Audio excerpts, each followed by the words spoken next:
Good morning, honorable members. Can we remain standing to observe a moment of silence for prayer and meditation?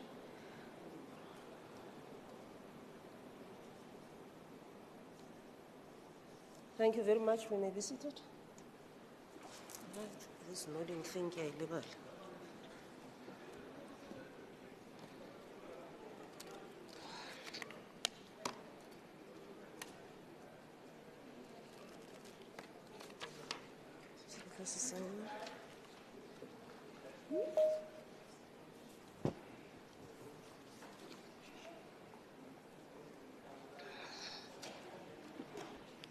Okay, good morning, honorable members, honorable Premier in his absentia, members of the Executive Council, members of the Provincial Legislature, the Chief Whip, leaders of political parties, ladies and gentlemen, the people of Gauteng.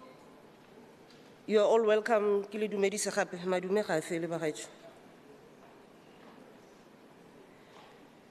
We still have a situation, honorable members, that we had yesterday regarding electricity, and it was reported in our briefing meeting that some of the air conditioners that we're using are affecting sound. So we have made sure that all of you are provided with your earphones in case you have a problem with hearing what is transpiring in the house. So if you have a problem, just use them. Regarding member statements in terms of Rule 71, subsection 1, we have one from member Honorable MEC Mutara. MEC.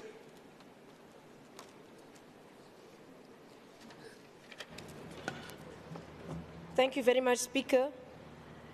In commemorating the International 16 Days of Activism Against Gender-Based Violence, the Department of Human Settlements has used this period to demonstrate and also report on what the department has done to support and empower women who have been victims of various forms of abuse. Since the beginning of the 2024 commemorative period, the department has highlighted the empowering change receiving a title deed and a place to call home does. Amongst the hundreds of title deeds we have issued in this period, we raised the profile of 16 such recipients, all women, vulnerable yet hopeful, scarred yet healing every day. These women will no longer be subjected to abusive situations, often sustained because of socio-economic realities that make them dependent on the abuser. A home to call your own is empowering in ways that may not be easily measured, but are certainly visible. Moving forward, the department will continue strengthening our relationship with NGOs and civil society organizations that focus on interventions for women who are survivors of abuse, not only during these 16 days, but all through the year. Let every day be a day of no violence on women and children. I thank you. Thank you. Thank you very much, Honorable MEC. Honorable members, we have a number of member statements, 7 in total, and I'm going to allow all of them. If you will recall, we still have to amend the rules book. As soon as the rules committee sits, we'll take care of this matter. So the first member who's going to be giving us a member statement is Honorable Hickling. Thank you, Madam Speaker. Every year on the 1st of December, the world gathers to pay homage to the multitude of people who have succumbed to the greatest preventable health epidemic the world has ever known, AIDS.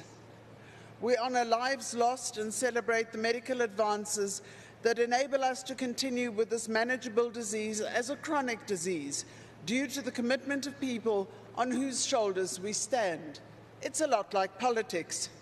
Who can forget the ANC-led lost years of AIDS denialism of former President Thabo Mbeki and his Minister Beetroot, Manto Chabalala Msimang, who promoted garlic, beetroot, potato and lemon juice as treatment for AIDS instead of AZT. There have been some improvements, as reflected by the GDOH's annual report for 2023-2024. HIV tests conducted increased, especially in patients 15 to 24. However, HAST patients remaining in care only achieved 64%. ART adult viral load suppression was at 67% compared to a target of 95%. And ART child viral load suppression was at 37% compared to a target of 70%. The GDOH has also failed dismally in the enforcement of basic occupational health and safety regulations in an unregulated funeral parlour industry and many mortuaries. People who have died of either HIV-related causes or TB-related complications are not listed on the death certificate. Pathologists and general workers are therefore exposed to disease-carrying bodily fluids and airborne pathogens without adequate ventilation, PPE or legislation to protect them. This is typical of Premier Panyaza Lesufi's uncaring attitude towards the citizens of this province. The DA demands that the Funeral Undertakers Reform Bill be urgently addressed to ensure that further deaths can be prevented. I thank you, Madam Speaker. Okay, thank you very much, Honourable Hickling. Can we have now Honourable Masilela, El Masilela? Greetings, Speaker, and thank you.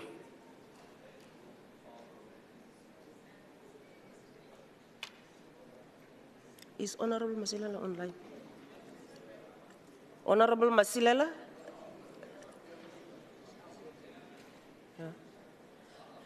Okay, let's go to Honourable Simatla. Honourable Simatla, your member statement.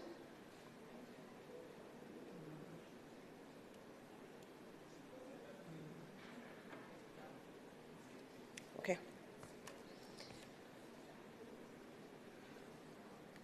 Honourable Shiman.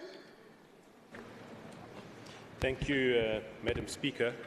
On Wednesday, the 27th of November 2024, the Adopt and Protect a Robot initiative was launched by MEC Diali Klabela, the MEC for Roads and Transport, together with representatives from the business sector who have entered into memorandums of understanding with the Provincial Department of Roads and Transport. This initiative will see various businesses hosting the power supply units and units housing the operating mechanisms for traffic signals on provincial roads on their properties. One of the benefits is that the power supply will remain constantly on and will also help to minimize acts of vandalism. This will assist in ensuring the free flow of traffic in a safe and efficient manner and also alleviate the congestion of traffic at many of the affected intersections. The free flow of traffic through these intersections enables pedestrians to cross the intersections safely. It also allows for motorists and workers to reach their destinations on time, as well as goods and services. And in addition, the potential for accidents will be significantly reduced. This will also have a positive impact on the operational efficiency of the 400 traffic signals on the provincial roads in Gauteng. The collaboration between business and the Department of Roads and Transport is applauded, and we look forward to the positive impact this initiative will have on the flow of traffic through various intersections on our provincial roads, and equally the safety of pedestrians and users of non-motorised transport such as cyclists. By working together, we can indeed do more. I thank you. Thank you very much, Honourable Chairman. Honourable Sisedi Nyane.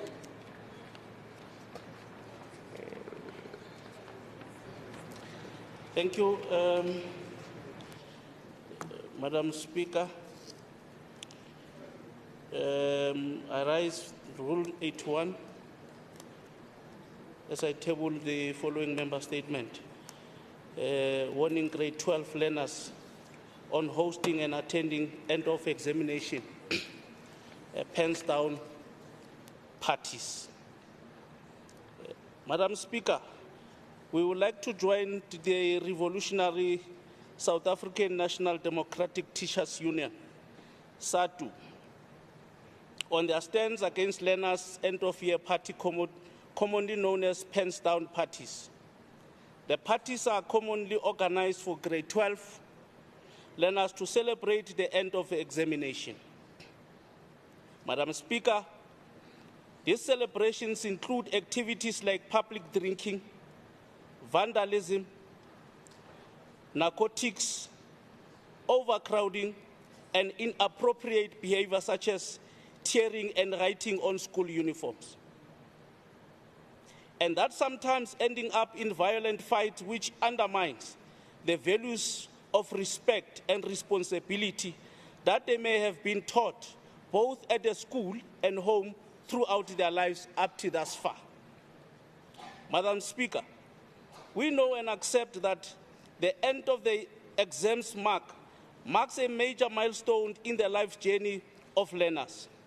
But we would like to echo the sentiments of those urging them to celebrate achieving responsibly in a manner that will reflect dignity and respect for themselves, their peers commonly known, and their parents who have worked very hard to help them get thus far. Madam Speaker, the reports that we have said that those often unsupervised pens-down celebrations are sometimes held in taverns, private homes, without parental knowledge. We applaud the authorities for being vigilant and for taking proactive measures to ensure that the safety of learners.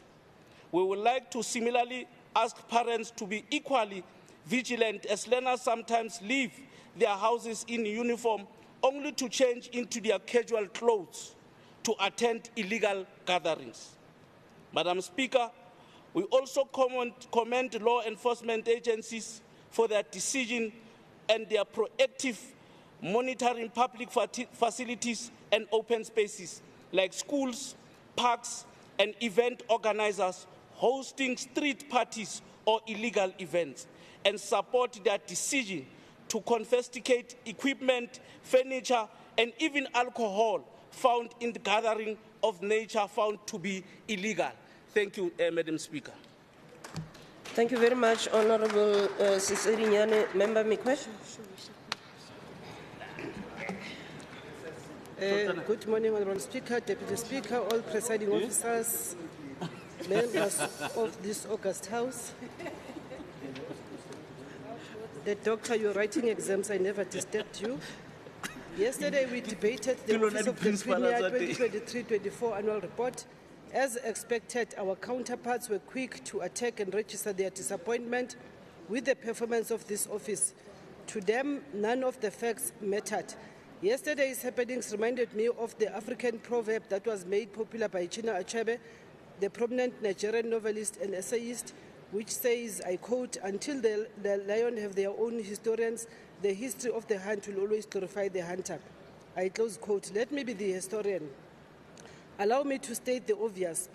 Because politics of populism and grandstanding have no limit at distorting facts, and at times, like today, it becomes necessary to state the obvious. The Gauteng Office of the Premier is audited by the Auditor General of South Africa, the same institution that audits other offices of premiers in the country. AXA is a Chapter 9 institution that is established in terms of the constitution of this country.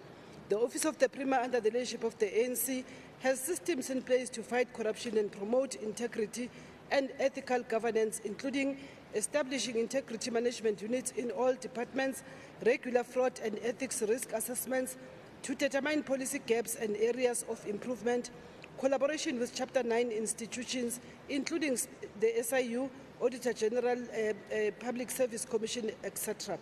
Gauteng Ethics Advisory Council that independently scrutinizes the functioning of government and act as a watchdog against corruption in the province.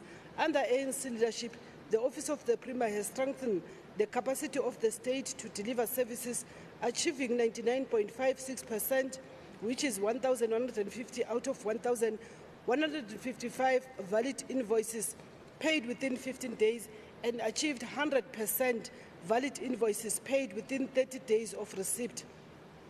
11 of our 14 departments achieved 100% compliance on 30-day payments to suppliers, completing incomplete infrastructure projects, including the construction of 6 new clinics in Amanskral, Davidton, Soshanguve and Sebokeng. GPG has spent 14.5 billion rents on enterprises owned by women, youth, and persons with disabilities during the medium-term strategic framework 2019 to 2024 period. I thank you. Thank you, Honorable Mikwe. Honorable Mtsongo.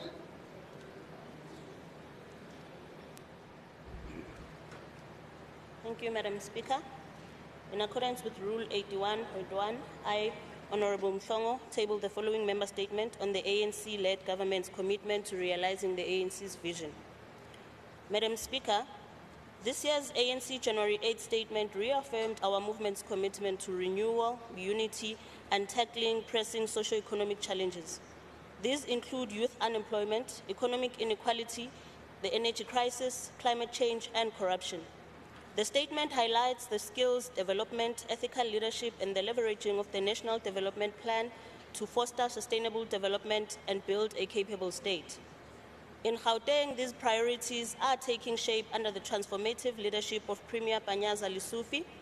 The Premier State of the Province Address detailed a bold vision that aligns closely with the ANC's objectives.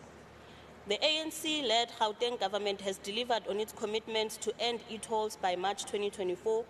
This decisive action responds to a long-standing public dissatisfaction and opens the door for an integrated public transport system that enhances mobility and connectivity. This step reflects the ANC's goal of inclusive economic growth and development. Moreover, the Gauteng's vision to eliminate informal settlements and transform townships into clean, green, and economically productive hubs aligns with the NDP's focus on sustainable human settlements. The Premier's plans to revitalize the central business district and develop tourism centers such as the Vaal River City, reinforcing the ANC's commitment to fostering inclusive economic opportunities. Madam Speaker, the prioritization of education and healthcare further underscores the province's dedication to addressing our people's needs. The move towards paperless schools supported by AI and the establishment of 24-hour health facilities reflects the ANC's emphasis on leveraging technology to improve service delivery.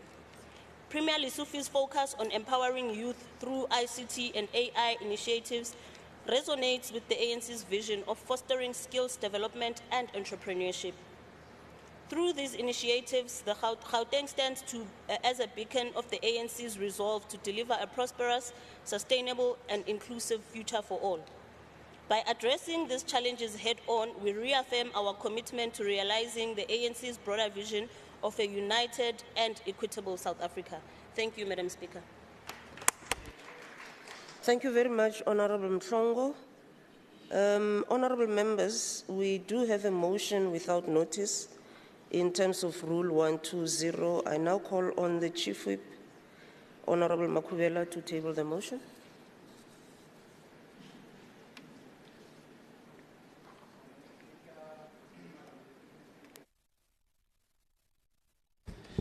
Thank you very much. I, Member L.E. Makhubela, the ANC Chief Whip, hereby tables the following motion in terms of Rule 120 read together with Rule 121 and 122 as follows. Noting that the following reports were not programmed for today's sitting of Tuesday, the 3rd of December, 2024.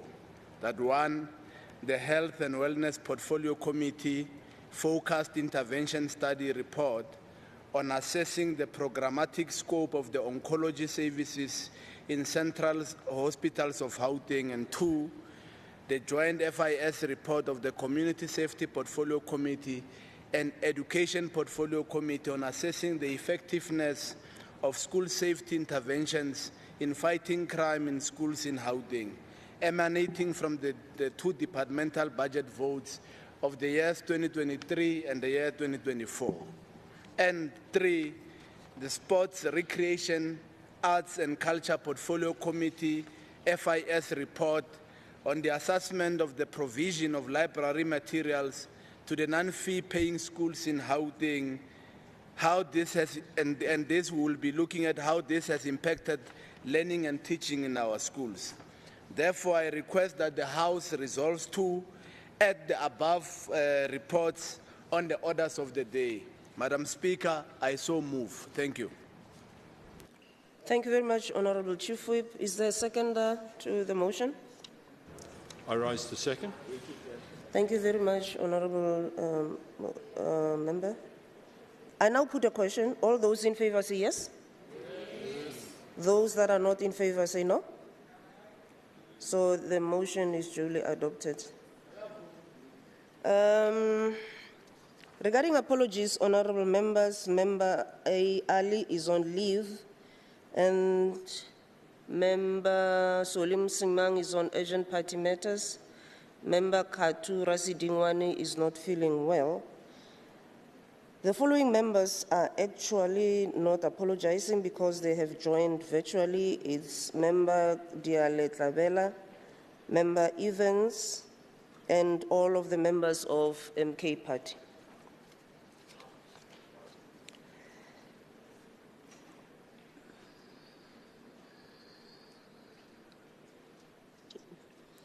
Okay, we now proceed to questions.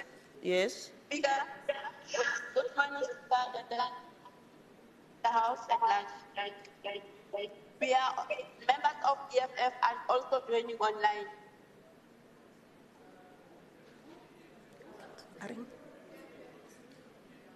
Thank you. Okay. Well, your audio was not very good, Honourable Member. I could not hear you, but it's fine. Hansard will then note what you said. Honourable Members, we proceed with our meeting now. I call on Member Ncheke to pose her questions to MEC Mazibuko. Thank you, Speaker. In response to my legislature question number 5SD18 dated 22nd of April 2022 about the closure of Tembisa Old Age Home, the department indicated that all structural defects and repairs were done. Then MEC also indicated that she would avail 500,000 to fix the snag list. The last challenge was the consolidation of ERF 753 and 754. Furthermore, in June 2023, Ekurhuleni stated that they had completed consolidating the rezoning of the two Fs in June 2023. With that in mind, could the MEC please indicate? Speaker, with your permission, if I can skip question 1, 2, and 3, it was responded to last week to save the House time, but I'll go to question 4. Will the client admission prioritize previous clients, and will the staff recruitment prioritize previous employees who are currently unemployed? Thank you. Thank you very much, Member Ncheke. MEC?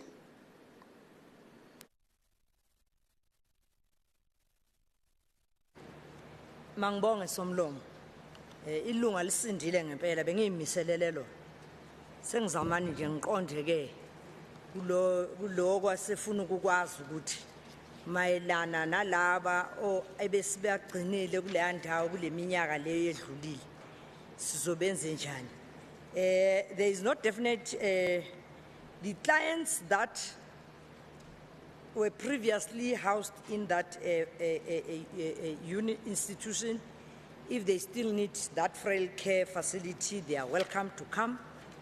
And on the recruitment of staff, Honourable Speaker, the NPO that will be managing the facility will be the one that will take the responsibility of recruiting staff. Thank you. Okay, thank you very much, Honourable MEC Mazibuko. Honourable Ncheke, do you have a supplementary question or a short remark?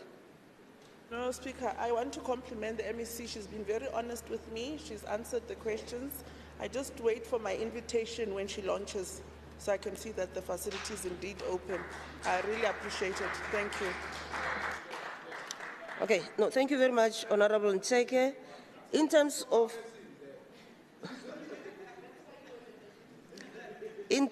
Rule 134, subsection 7, I now open up for additional supplementary questions or additional remarks by members who wish to do so. No? Okay. So, Honourable Mazibuko, thank you very much. I now call on Member T. Ndlovu to read his questions to Honorable MEC Mamabolo. Thank you very much, Speaker. Greetings to all. In contributing towards the call to build more socio-economic infrastructure to support inclusive economic growth, can the MEC indicate how many emerging black firms have successfully participated in building infrastructure as contractors in the past 3 years? What is the level of success have they recorded in respect of being competitive and contribute towards the high level of quality and delivery of services? Thank you. MEC.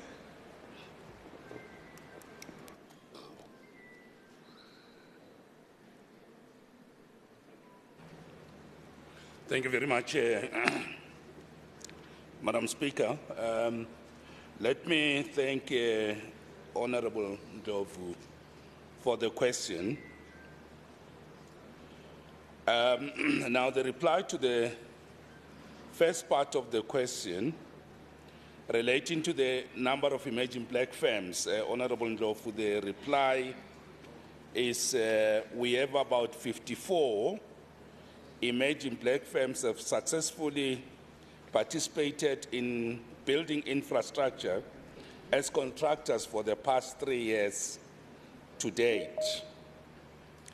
And then, of course, the level of success recorded, the reply to that one is that 78%, which constitute about 42 of the emerging black firms, have been recorded in respect of being competitive and contributed towards high level of quality and delivery of services. Those are the replies, Honorable. Thank you. Thank you very much, MEC Mamabolo. Honorable Ndlovu, do you have a supplementary question or a short remark? Nothing, Speaker. We welcome the response, and we are proud for those that have participated in the economy. Thank you very much. Okay. In terms of Rule 134, subsection 7, I now open for additional supplementary questions or additional remarks by members who wishes to do so.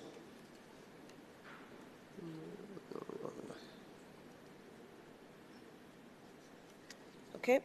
We then proceed, honorable members, to Honorable Ndlovu again to pose your question to MEC Mamabolo. Thank you again, Speaker. In contributing towards the development of health-related infrastructure as contained in the annual report of 2022-23 financial year, could the MEC please indicate a list of tangible projects already implemented in fulfillment of the health maintenance program under the past 2 years? What is the progress achieved on the installation of rooftop solar panels to our Gauteng health facilities to date? How many are concluded and handed over? And lastly, what positive lessons and notable challenges that the department learned from this intervention? Thank you. MEC.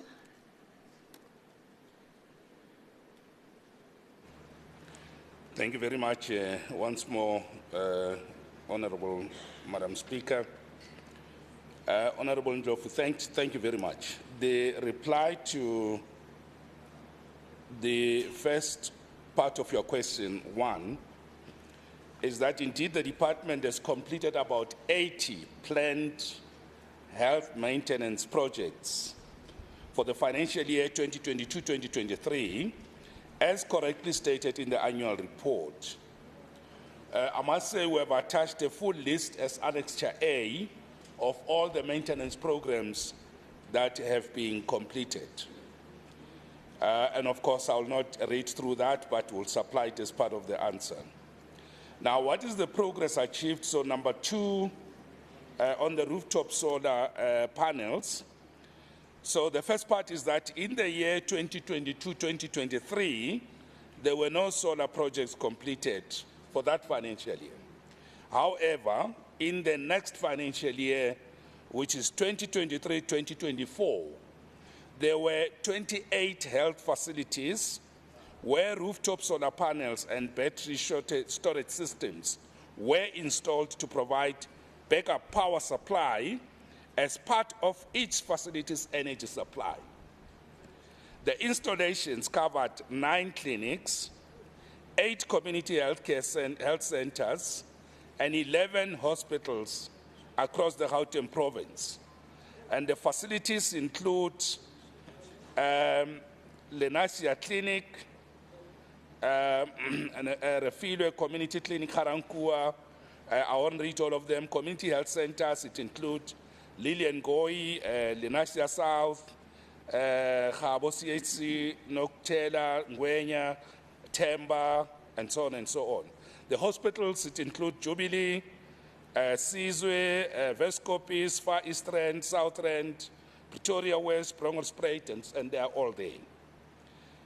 With respect to the third part of the question, on what positive lessons were learned and notable challenges, with respect to positive lessons, the first one is the ability to implement the project on time and within budget, which talks to the agile management of schedules and accurate budget spending.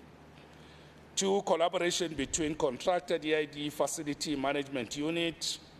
That interface and coordination has worked.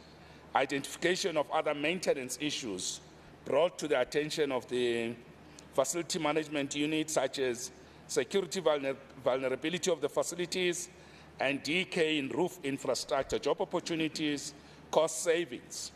There were a number of challenges: aging, electrical infrastructure, of course, that caused failures of other equipment impacting the solar system operation. Number 2, municipality or ESCOM providing inconsistent quality power supply. 3, system maintenance from the service providers appointed by the facility management unit that disrupted the solar and battery operations without prior communication with DID technicians. These are some of the challenges that were faced. Thank you, Madam Speaker. Thank you, Honourable MEC. Honourable Dlovu, if you have a supplementary question or a short remark, you may pose those to the MEC. Thanks, Speaker. We welcome the progress. We'll monitor moving forward. Thank you very much. Okay. Thank you very much, Honourable members. Honourable Musai, you may read your question to MEC Copter. Thank you, Madam Speaker. Greetings to all. In the previous years, we've seen a lot of religious activities, including baptism during the holiday season, in deep but high-flowing rivers. Could the MEC please explain the following? What specific initiatives has the Department of COGTA implemented in collaboration with local communities and faith-based organizations?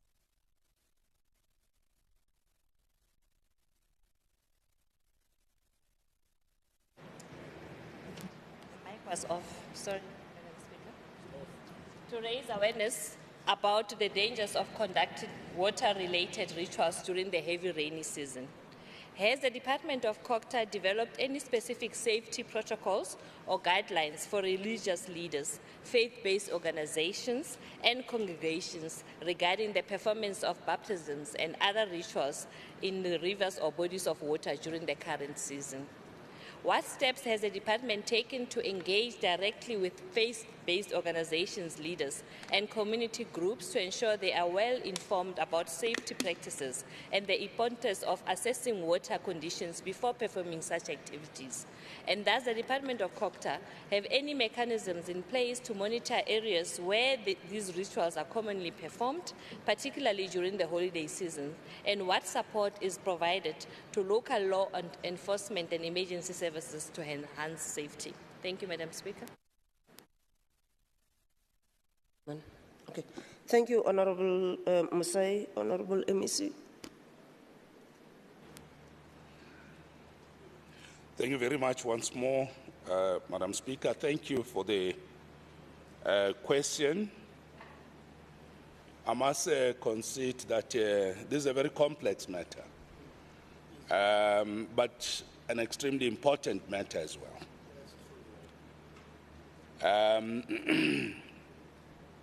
So the overarching approach is that COGTA provides support to municipalities on this matter through our provincial disaster management unit, working with those of the municipalities, and each municipality has its own processes and there are different levels. But I'll just share with you briefly where each municipality is. But we conduct oversight and provide support. That's just the overarching point. Now, let's hear matters, dangers of conducting water-related rituals. So let's take the city of Tshwane. The city of Tshwane, through the Emergency Services Department, are doing public awareness and education where communities are educated on risks associated with water activities during heavy rains, including floods and strong river flows. If you look at the city of Ekurhuleni, the oversight you are providing indicate that throughout the city of Ekurhuleni, disaster and emergency management services utilizes print and electronic media platforms, both local and national, to inform community members about these risks. And of course, this results from the influence of drowning on youth, especially during school closures, etc., and of course, utilization of rivers. So the Public and Education Information Relations subsection also participate in these public awareness campaigns. If we take the city of Joburg, public safety has identified areas which are classified as hotspots. They work with community-based organizations, but also the Joburg City Parks and Zoo. It's also responsible for engaging on some of these issues. And of course, in the Western District Municipality, there doesn't seem to be much of initiatives in this area to provide the support, but these are matters we are looking at. In Sidibeng, for example, in Emfuleni, Midval, and Lesedi, there are specific activities that they do. For example, in Emfuleni at the beginning of the rainy season, Emfuleni at the beginning of the rainy season, the Emfuleni Fire and Rescue had engages with the public on these issues. For example, on 1st December, the Public Information Education Relations Unit engaged communities by distributing pamphlets and doing civic education, churches, etc. So if we go to the second part, whether the department has with municipalities developed specific protocols, yes, that's the reply. Municipalities do have specific protocols, and we can share with you each one of them, but done by the Public and Education Information Relations subsection, of course working with the disaster management, do disseminate water safety guidelines. So those do exist. If you look at the city of Joburg, the protocols are not at the level at which they're supposed to be, but in the Western District and of course, particularly Rand West City Local Municipality, there are guidelines and safety protocols. And if you go to Sidibeng, there are also protocols in place that the municipalities are following. If you look at Lesedi, for example, the municipality has not developed any specific protocols for religious, faith-based, and congregations at the moment, and this is a matter that we are looking at. So if we go to the last part of the question on what steps the department has taken, of course, we are engaging, as I said, with all the municipalities. The city of Tshwane is because of engagements we've had with them. They are conducting review of some of the protocols. And so the city of Ekurhuleni does have guidelines that we're working on. So the municipalities are at different level, but as I said, our disaster management entity is supporting them, and the details are here. Thank you. Thank you very much, MEC. Member Musai, if you have a supplementary question or you want to make a short remark, you may do so. Thank you very much, Madam Speaker. I want to thank the MEC for the response, and I hope that there will be improvements in the areas where the protocols are not in place. This matter is very close to my heart, as I'm one of those, as Mtano Tongo, who frequent those rivers. Thank you. Okay. Thank you very much. Member Mhlongo, do you want to respond? Okay. I now call on Honorable Mhlongo to read her question to MEC for Education. Thank you, Honorable Speaker. To the MEC, 2 years ago, the Early Childhood Development or ECD function was moved from DSD to GDE to improve the quality of ECD education and to better support the development of young children. With regard to the shift, could the MEC please explain the following? What changes have occurred since the program moved to the Department of Education? What specific measures has the department put in place to increase access to ECD, particularly for Tish communities? Can you share with us the progress made in institutionalizing ECDs, including any partnerships or collaborations formed with relevant stakeholders? And finally, what challenges, if any, has the department faced in implementing the ECD function shift, and how have these challenges been addressed? Thank you. Thank you very much, Honourable Member. Honourable MEC.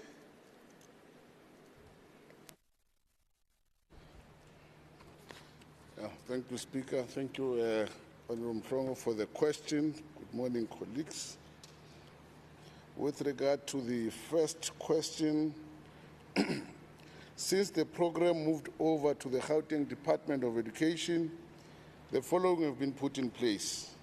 Firstly, ensuring the implementation of the National Curriculum Framework for birth to 4 years to foster early learning and stimulation by distributing the NCF policy document and age-appropriate daily programs to all registered ECD programs. Training ECD center managers on utilization of age-appropriate daily programs to ensure that children are adequately stimulated throughout the day. Training practitioners on the implementation of the National Curriculum Framework, provisioning and mediating of the basic minimum resource kits linked to the 6 early learning development standards and age-appropriate one second, Speaker. It's a long answer, so you'll bear with me.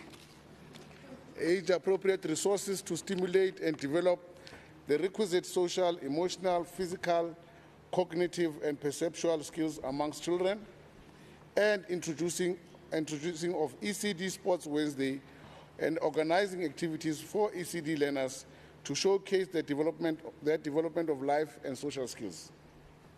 Further, piloting of ECD mass registration drive for unregistered ECD centers through the registration of unregistered ECD centers on eCare system, which is an early childhood administration reporting system, engagement and capacitation of identified NGOs to guide and support unregistered ECD centers to log in and upload of required document on eCares for registration, provision of call center support services for unregistered ECD centers experiencing challenges for assistance to log in on eCares, which was established by DBE, and to communicate with unregistered ECD programs to encourage ECD centers to register on eCares.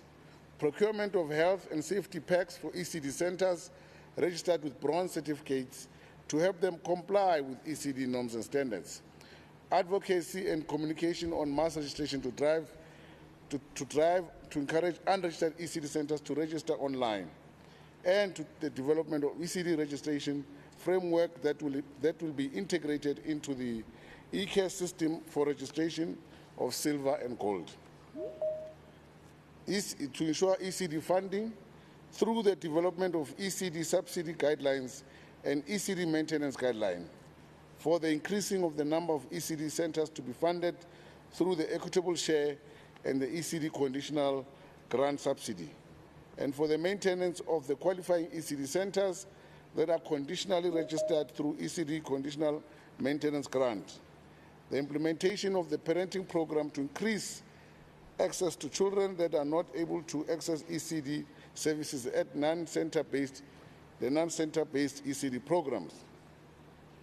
The ECD data management by conducting verification received from the Gauteng Department of Social Development, authenticating all the data, conducting an annual online ECD survey, and developing ECD master lists for all registered ECD and allocated them with unique EMIS number.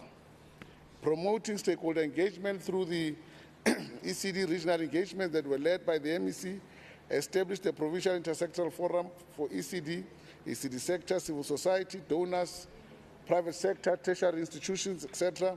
Establish Provincial Interdepartmental Committee, which has health, social development, sports, municipalities, etc., and engagement with municipalities to build a shared understanding of the new Banapili mass registration drive, to seek support to ensure that environmental health practitioners prioritize ECD, and to build a common understanding of municipal compliance flow, requirements, and best practice adopted.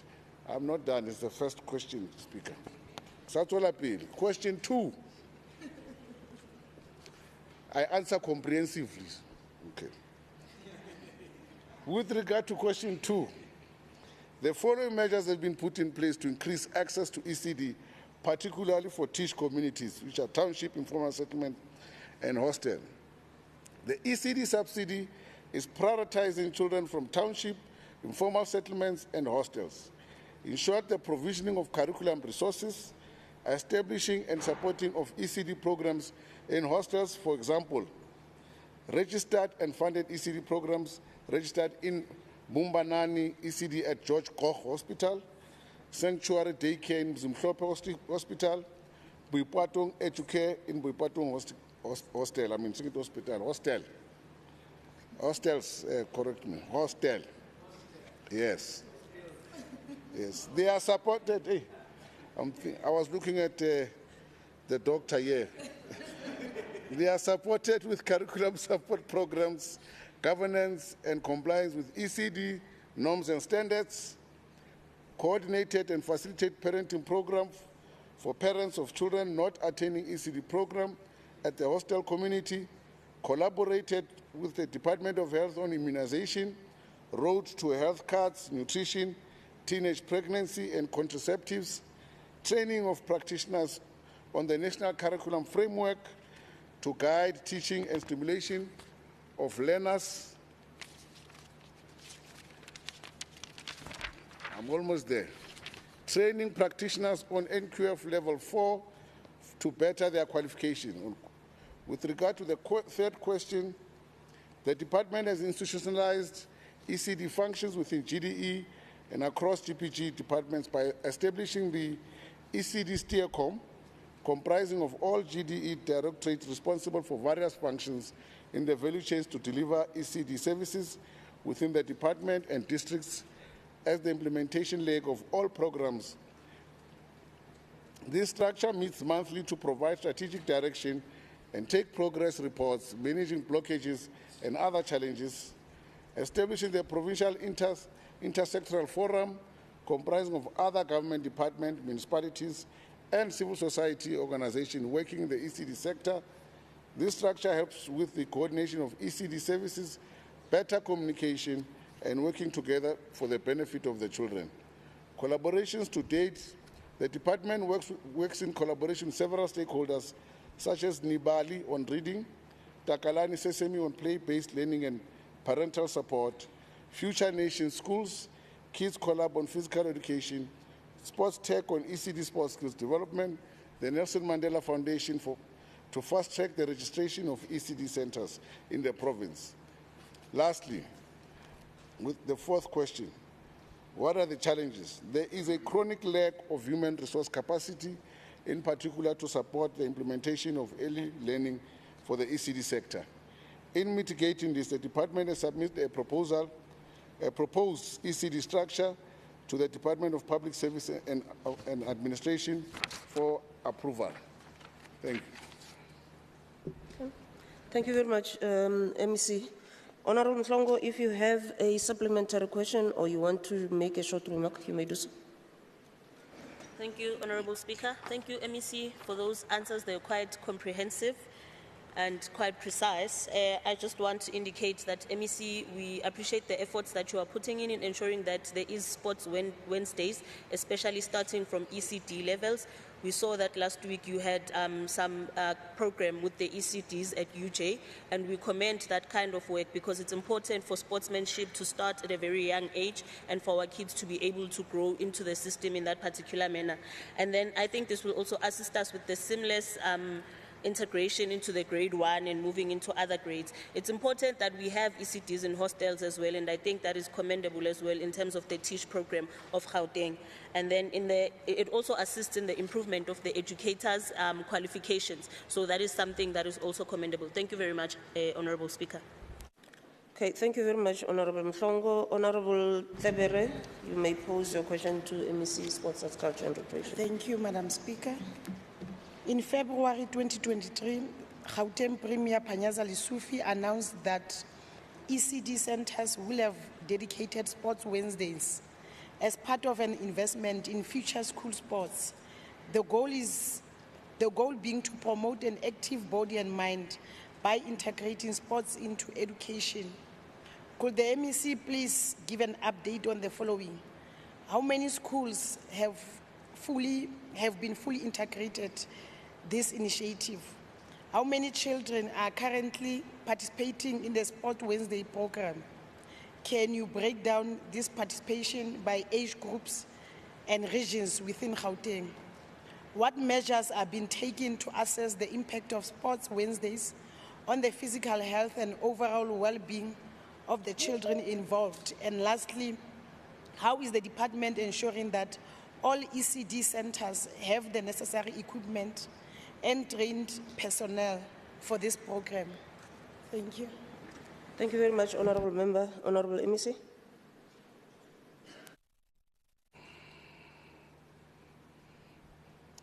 Thank you, Speaker. Thank you, Honorable Tlhabere.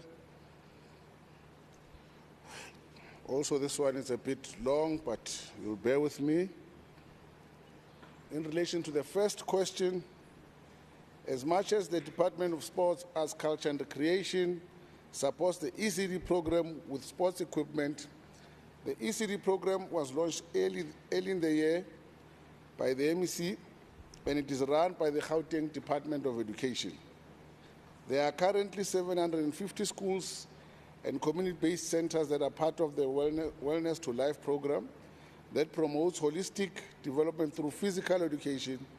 The program is incorporated into the life skills component of the curriculum and ensures that there is a predictable and regular participation across schools weekly. The program forms the core of sports delivery through the teaching of the skills necessary to participate in physical education and later coded sports programs. In relation to the second question, as indicated above, the term is Sports Wednesday, but implementation is through a graded approach that focuses on learners in pre-foundation, the age cohort. Currently, the program impacts approximately 145,000 learners in ECD centers, at schools and in communities. There are plans for the program to focus on earlier developmental ages in 2025 and for practitioners to be trained on the delivery model. In this case, we've got kids from 6 months to 18 months. We've got a program around them as well, where they learn to crawl and, what is this thing? They crawl and do what? They roll. As part of stimulation. Yes. Yeah, motor skills.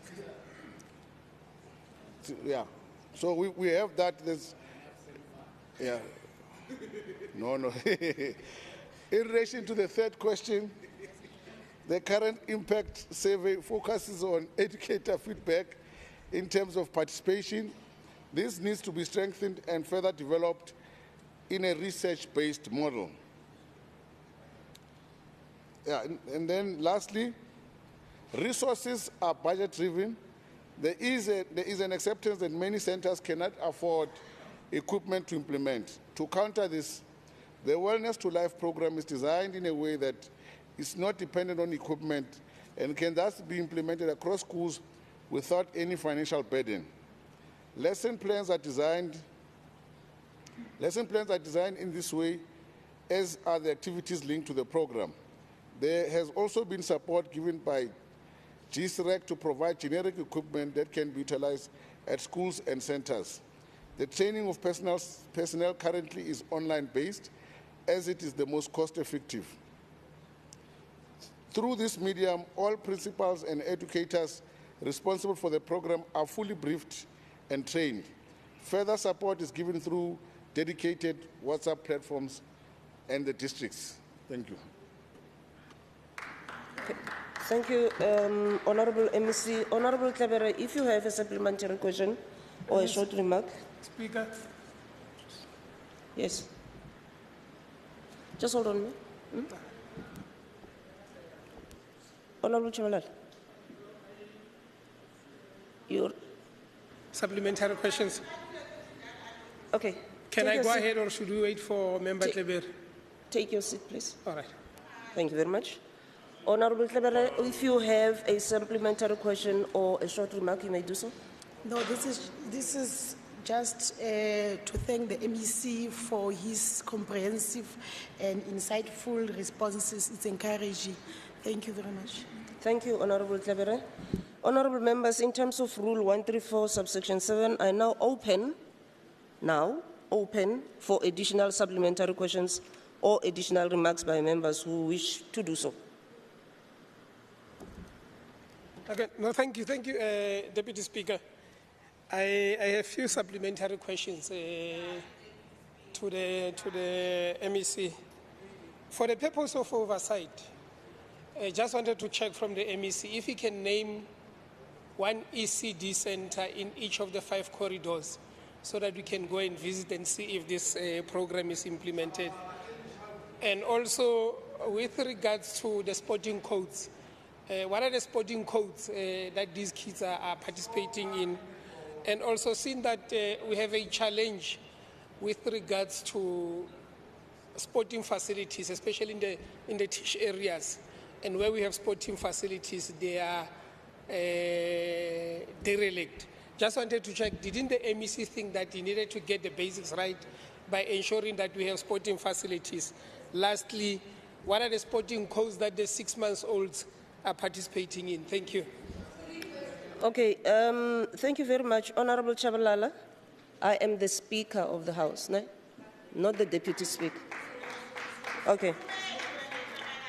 Honorable MEC.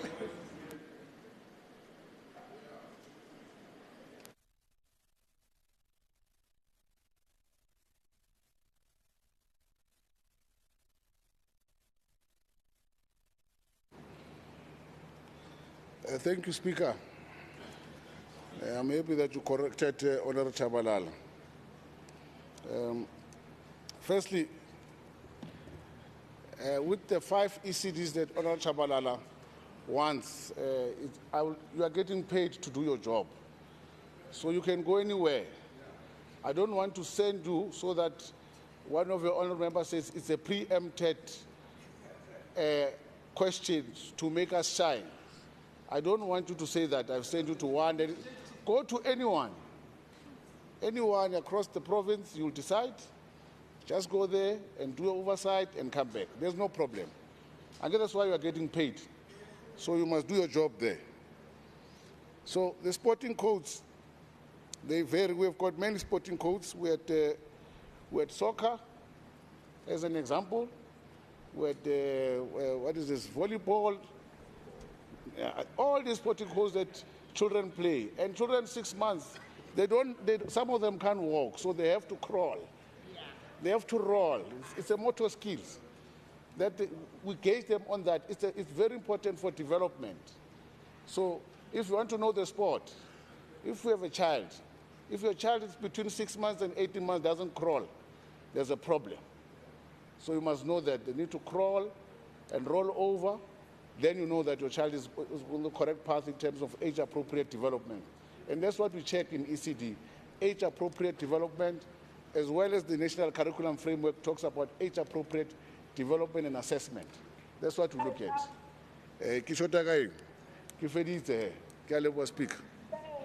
Thank you very much, Honorable MEC. Honorable Gentile, your question to MEC EGAV, please.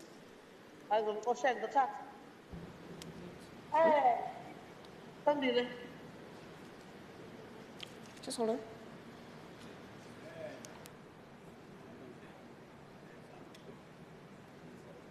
You may proceed, Honorable Gentile. Thank you very much. Madam Speaker, I'm not sure if the MEC is connected online because I don't see him in the House. I'm connected, member. Thank you so much. My question is in relation to fighting crime using technology in the province. And could the MEC answer the following questions for me? How many CCTV cameras are installed per each corridor of the province to fight crime? The second question is, how successful was the piloted deployment of e-panic buttons which operate through a cell phone app? Question number 3, what is the progress on the establishment of the Provincial Integrated Command Center to use the technology to fight crime across the province? And the last one is, how effective is the strategy to fight crime through advanced technology? Madam Speaker, I thank you.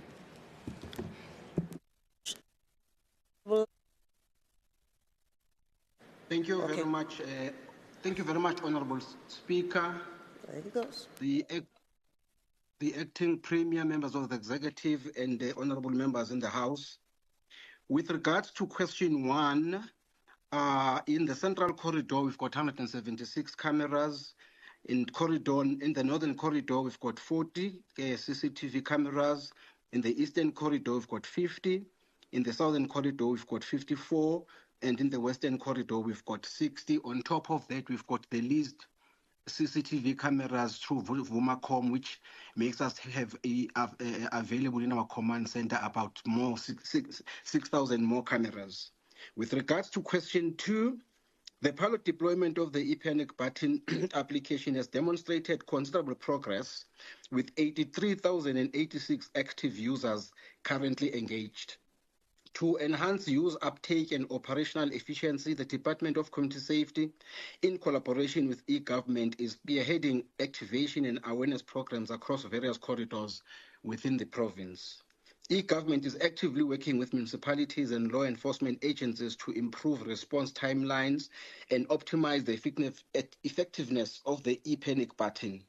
These partnerships aim to refine response protocols and ensure seamless coordination, and the user base continues to grow. Despite these achievements, there remain significant opportunities for improvement. Priorities include expanding active user enrollment. Efforts will be intensified to target the townships, informal settlements, and hostel areas where the application's impact can be most profound. Integrating public sector emergency services, enhancing coordination with emergency service providers will boost the app's utility and reliability. Onboarding additional Metropolis vehicles, this integration ensures rapid on-site responses, particularly in high-risk areas. While the pilot has laid a strong foundation, the focus will be on strategic expansion and operational refinements to maximize the system's reach, responses, and effectiveness. With regards to question 3, the Gauteng Department of Infrastructure Development, the designated process owner, is currently managing the establishment of the Provincial Integrated Command Center. Interim command centers located at 47 Fox Street and 45 Commissioner Street are operational under the Gauteng Department of Community Safety and provide crucial support in the fight against crime, while the Provincial Integrated Command Center is being finalized. The Gauteng Department of Infrastructure Development, responsible for this project, planning and implementation, should be consulted for detailed updates on the construction progress and timelines for completion of the Provincial Integrated Command Center. The interim command centers ensure continuity in leveraging technology and coordinating efforts to combat crime across the province. However, completing the Provincial Integrated Command Center remains a critical priority for centralizing and enhancing the province's technological capabilities in crime prevention and response. With regards to question 4 and the question 5, the Gauteng Department of E-Government plays a pivotal role in the fight against crime by providing advanced technology solutions such as CCTV cameras, panic button and drone system and fostering strategic partnerships. These technologies serve as critical enablers within the broader crime fighting strategy. The operational use of these technologies is led by the Gauteng Department of Community Safety in collaboration with the South African Police Service and is supported through interim command centers. These centers facilitate real-time monitoring and rapid response coordination, leveraging the tools provided by the e-government. While the technology forms a vital part of the crime-fighting ecosystem, the strategy's effectiveness depends on its integration with law enforcement processes and the operational capabilities of the Department of Community Safety and the South African Police Service. These organizations are best positioned to provide detailed statistics and insight into crime-related outcomes and the success these technological interventions within the Gauteng City region. In conclusion, the strategy to fight crime through advanced technology is robust. Still, its overall success hinges on practical implementation, sustained collaboration, and regular assessment of impact by the relevant law enforcement agencies. Thank you very much, Madam Speaker. Okay, thank you, MEC. Honorable Gentile, if you have a supplementary question or a short remark to the MEC, you may do so. Thank you so much, Madam Speaker. I have no questions, but to just appreciate the comprehensive response given by the MEC. Thank you so much. Thank you very much, Honorable Gentile. Honorable Waters, your question to MEC's Human Settlements. Yeah. Oh, okay. Speaker.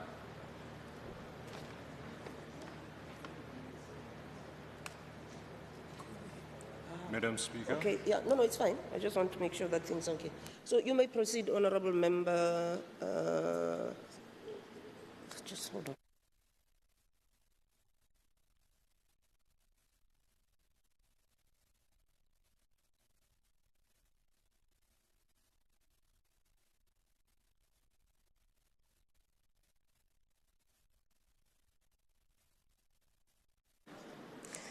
Okay, yeah, sorry about that. Honorable Ncheke, the question to MEC Human Settlement. Madam Speaker, I have a follow-up question, if you allow. Okay, so who's going to be asking the question? Sorry, Yourself. Speaker. My apologies. You didn't take supplementary because I think members. Oh, you had a supplementary? Not me, my member son. Oh, okay. My All right. apologies, Speaker. Okay, take your seat, Honorable Mtseke. What have I done now? Oh, yeah. In terms of Rule 134, subsection 7, you were raising. Okay, you may proceed. Thank you, Madam Speaker. A supplementary question to the MEC. We understand that there's a growing number of the panic button users. But what is also concerning is that when the users presses that button, there needs to be a response on the other end. So the question to the MEC is, one, what is the progress in terms of bolstering that reaction unit to the panic buttons? Number two, can you please give us a ratio in terms of the responders to the number of panic button users? Thank you, Madam Speaker.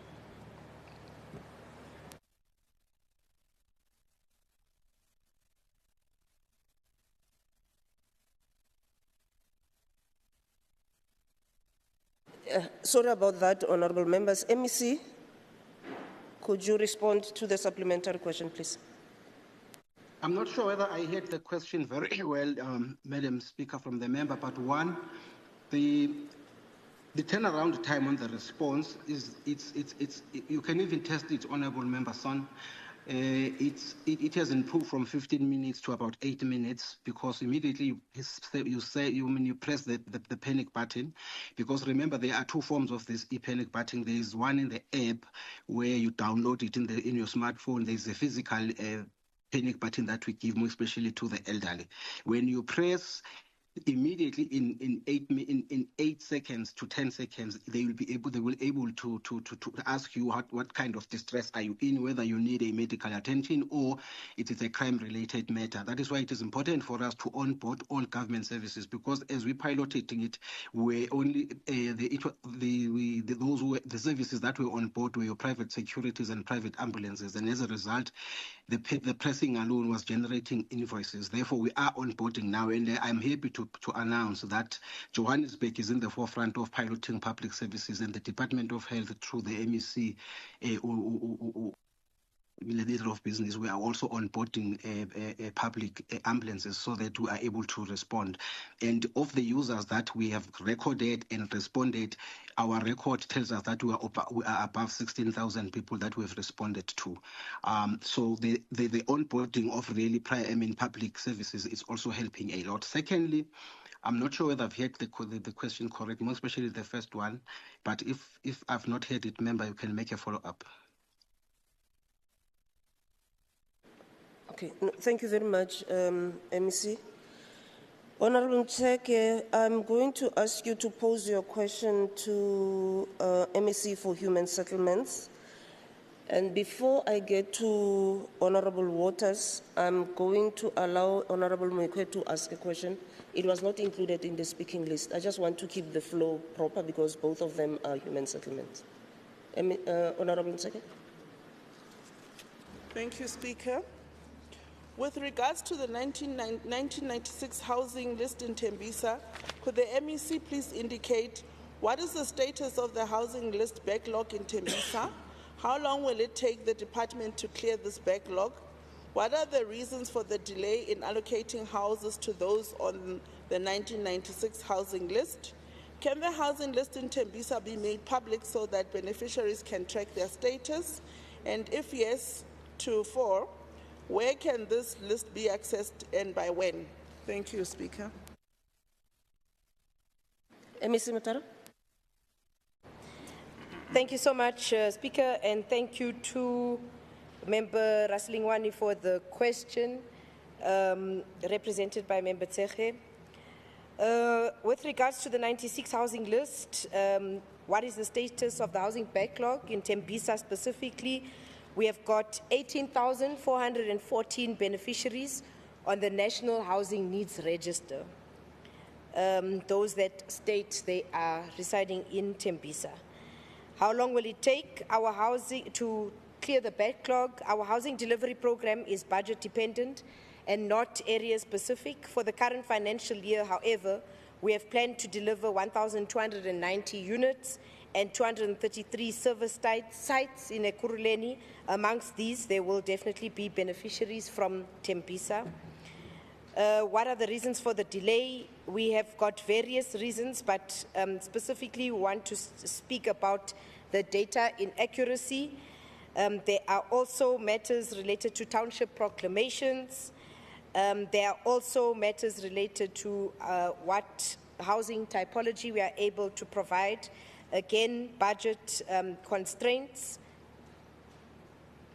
and various dependencies both within the department and outside that allow us to allocate houses on the housing list.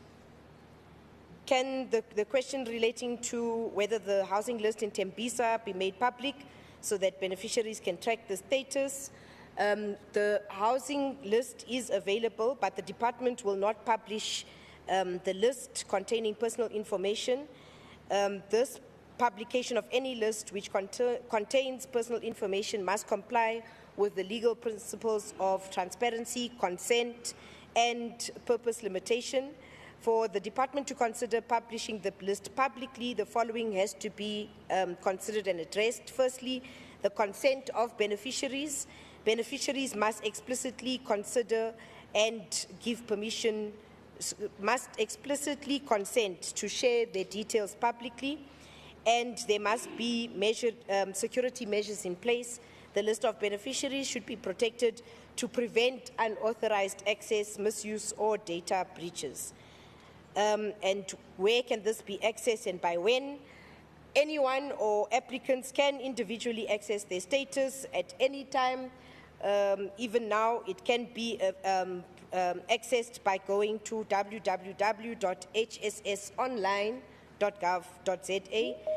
That system is live and can be accessed by beneficiaries directly. Thank you very much. Thank you very much, Honorable MEC. Honorable Ncheke, if you have a supplementary question or a short remark. Yes, Speaker, thank you very much. I want to say to you, thanks for your response, MEC Mutara, but there's some shortfalls with HSS. I'll give you an example. This very weekend, I was in Ward 14 in Nduleni in Tembisa. There's 3 elderly ladies who were approved for housing, and they've got title deeds, they've been given land, they're sitting in shacks. So they are somehow, the grant to build the houses disappeared. It's not an isolated, there's quite a lot of those. I think it's something that you need to look into. Then when you go on HSS itself, I've done that lots of times on behalf of residents to check their status.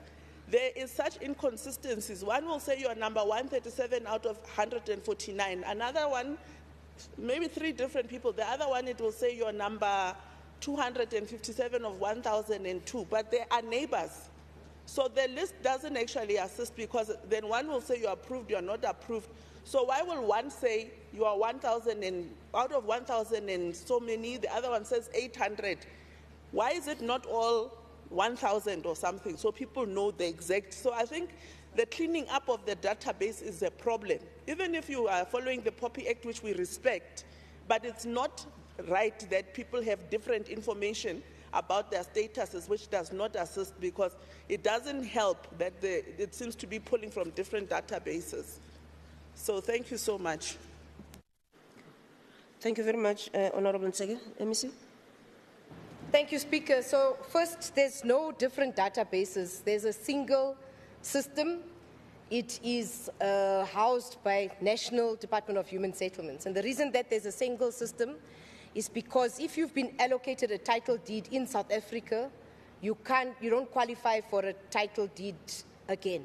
So you may find on the register, somebody claims that they have applied for a title deed, they reside in Johannesburg, but they've been issued a title deed in Mpumalanga. So the system is a single system. There's no many databases. That's the first. Secondly is allocations are not, like I said, they're not area specific.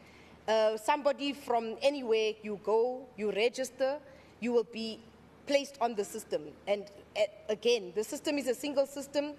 On a day, you can have 1,000 people registering on the system across the country. So the allocation is not area specific. So neighbors will have different allocations. They will have registered on different dates. They would have been allocated because of different circumstances. We allocate in municipalities, we try to allocate per development. And so in a development, you will have maybe 1,000 houses. So for instance, in Clayville, we're building 1,000 houses. They will come from informal settlements, 1996 register, people, military veterans, and military veterans reside all over. They don't, we get the database from the Department of Military Veterans for allocation, confirmed and approved by Department of Military Veterans. In that 1,000, there is also the department policy which guides how we deal with allocations. 40% comes from the 96 list. Then we allocate different categories like disabled, military veterans, and vulnerable groups, people with either with disabilities, child-headed households, etc. And then there's a 10% which is discretionary because of somebody, for instance, who is outside of a development area. So for instance, there was a question to the minister 2 weeks ago about an elderly lady residing in Benoni who has registered. There is no development that is currently live feeding the Benoni area. We allocated that lady within the 10% policy of the department in Helderwyk, which is outside of the catchment area. So that's how the allocation and the system works. Can we have our own database as Gauteng? No. We can look into, if you can share the details with those two members who have got title deeds, but they reside in a shack. So the title deed is issued once a person has been allocated. So there shouldn't be somebody, if you are residing in a shack, but you have a title deed, you may find that they are renting their house and they've gone back to the informal settlement. It happens a lot, and we have to put systems together working with National Human Settlements to curb it. But if you are issued a title deed when you are allocated a house. So the title deed comes after the allocation. We don't issue title deeds to people outside of them actually receiving the house. Because when you get your house, you also have to sign acceptance of the house, and then we lodge the registration of the title deed with the deeds office. Secondly is the subsidized housing. So those who have received land don't get a title deed. They get allocated a service site. They have a responsibility to build the house themselves. So we don't subsidize the building of the house. What we do is we've subsidized the land that is fully serviced. That is paid for by the department through the subsidy. They have the responsibility of financing the building of the home. And this program is to deal with those people who don't qualify for fully subsidized housing because they earn too much, but they don't earn enough to get a bond from the commercial market or from the banks, etc. So we work with different entities for financing, but the responsibility to get financing to build a house where they've received land is the responsibility of the beneficiary themselves. Thank you very much, Speaker. Thank you very much, Honourable MEC. Honourable members, in terms of Rule 134, subsection 7, I now open for additional supplementary questions or additional remarks by members who wish to do so. Honourable Waters. Thank you, Speaker. Thank you, MEC, for that comprehensive response. But and I understand that you build houses in a municipality, not in a particular area of a municipality. But do you have any indication when the waiting list for housing the current waiting list for housing in Tembisa will be eradicated? Thank you. MEC. As I indicated, no, we can't say when we're going to eradicate the 18,000 who are currently on the HSS. This number changes every day, Member Waters. So now when I've given you a report of 18,000, tomorrow you may find it's 18,500, and then you are going to say that I misled the House. The people register every day, all the time. So the eradication just of Tembisa is a moving target, and it's practically not possible to give a drop-down date of when it will be eradicated. Thank you very much. Thank you very much, Honourable MEC. Honourable Mikwe, you can pose your question to MEC for Human Settlements.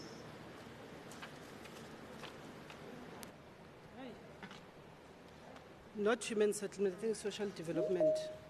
Just hold on, honourable members. I explained earlier on that there is a question that was approved. There's a typo. It was just not included in the speaking list. Will you be able to take the question, MEC?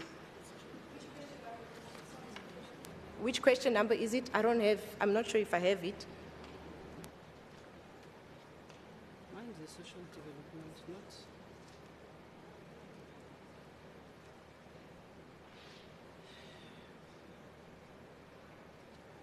MEC Mutara, you're correct.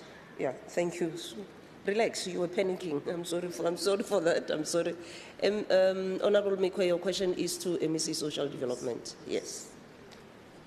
No, thank you. Thank you so much.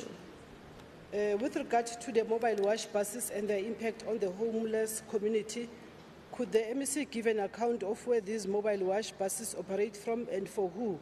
What services do the mobile wash buses provide to citizens? What is their overall impact or success in providing the services? Are there any plans to extend the mobile wash bus program to other areas or more locations in light of its current performance? And what criteria are taken into account when choosing new service locations? And what are some of the challenges the mobile wash program faces in preserving its efficacy and guaranteeing the security and respect of the people it assists? And how is the department resolving these problems?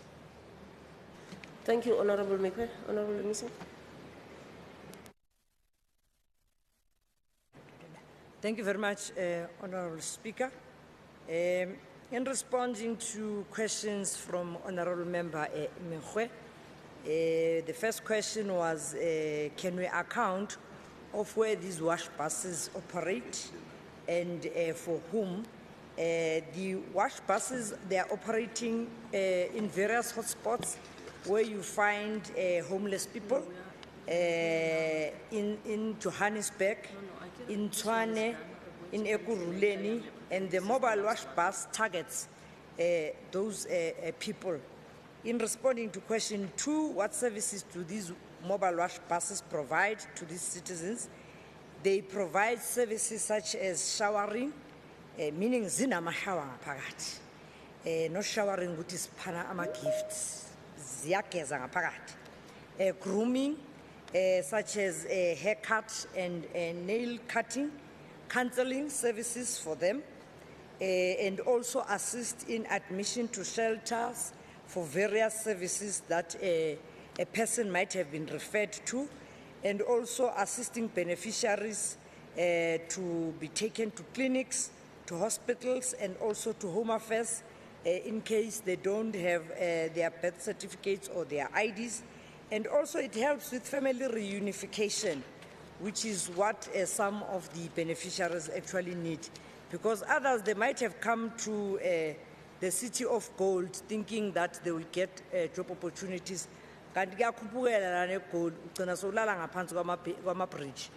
In responding to question 3, what is their overall impact or success in providing services?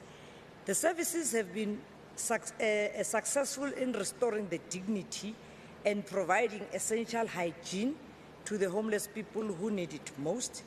In responding to question number 4, are there any plans to extend the mobile wash buses to other areas? There is a need, Honourable Speaker, to expand these services since it has been well received. However, the expansion also depends on the availability of resources and funds. And we ask ukuthi imali ayisekho ke manje sinqamulela imali sonke ke manje kuthiwa imali ibuyele le treasury kuthiwa thina la eGauteng asikho lenani balibizile. And the criteria for choosing these new services and locations will also be informed by the outreach programs that we're busy doing in various hotspot areas. But we also, as a department, intend also to identify buildings that are not utilized so that then we use them to make services available for the homeless people. In responding to question number 5, what are the challenges the mobile wash buses program face in preserving efficacy and guaranteeing the security and respect of these people that it is assisting? The challenges that sometimes the bus washers have is access to water and refuse disposal at hotspots.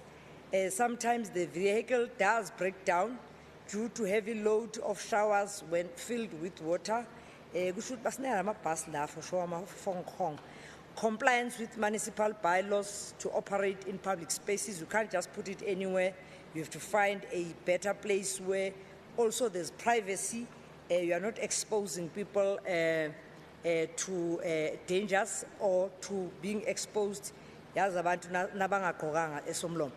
And it is also a costly program that requires maximum funding for its full operation and maintenance. The department will also continue to engage the municipalities and is in the process of developing MOUs for homelessness services. And the NPOs are advised that water for showers should be filled at or near the wash bus service point. And the department is working with NPOs to address the issues related to additional costs for funding of these mobile wash buses. Thank you, MEC. Honourable Mekwe, supplementary question or short remark if you have. Thank you to the MEC. MEC, I've seen the one in Johannesburg, but I'm not sure where exactly in Ekurhuleni. But are they also static or are they moving all the time? And I'm happy that you're also indicating that you're engaging with municipalities so that even the issues of compliance with bylaws is going to happen. But I'm sure what we can do is to actually utilize those buildings that are not utilized to ensure that we provide a static service rather than you getting those buses that you say are Hong Kong buses. Thank you. MEC? Siyabonga kakhulu Somlomo. No, they are not static. They move around in areas where the homeless people hang out in large numbers, especially in the city centers and also sometimes very rarely on the outskirts of the town, because they are mostly in the city centers because they are looking for either opportunities to work or others are actually asking for food. And even those NPOs that are assisting in dishing out food for them, they also refer them to the wash buses so that then they are also kept clean. On the issue of the buildings, we appreciate, Honourable Member, that indeed we are identifying buildings that are not fully utilized, especially those that are owned by the provincial government. And we are intending to make them to be the ones that will be accessible to the homeless people, not the ones that are far out on the city, because if you place them outside the city center, they may not go there because they want to be placed at Ropin. Siyabonga kakhulu.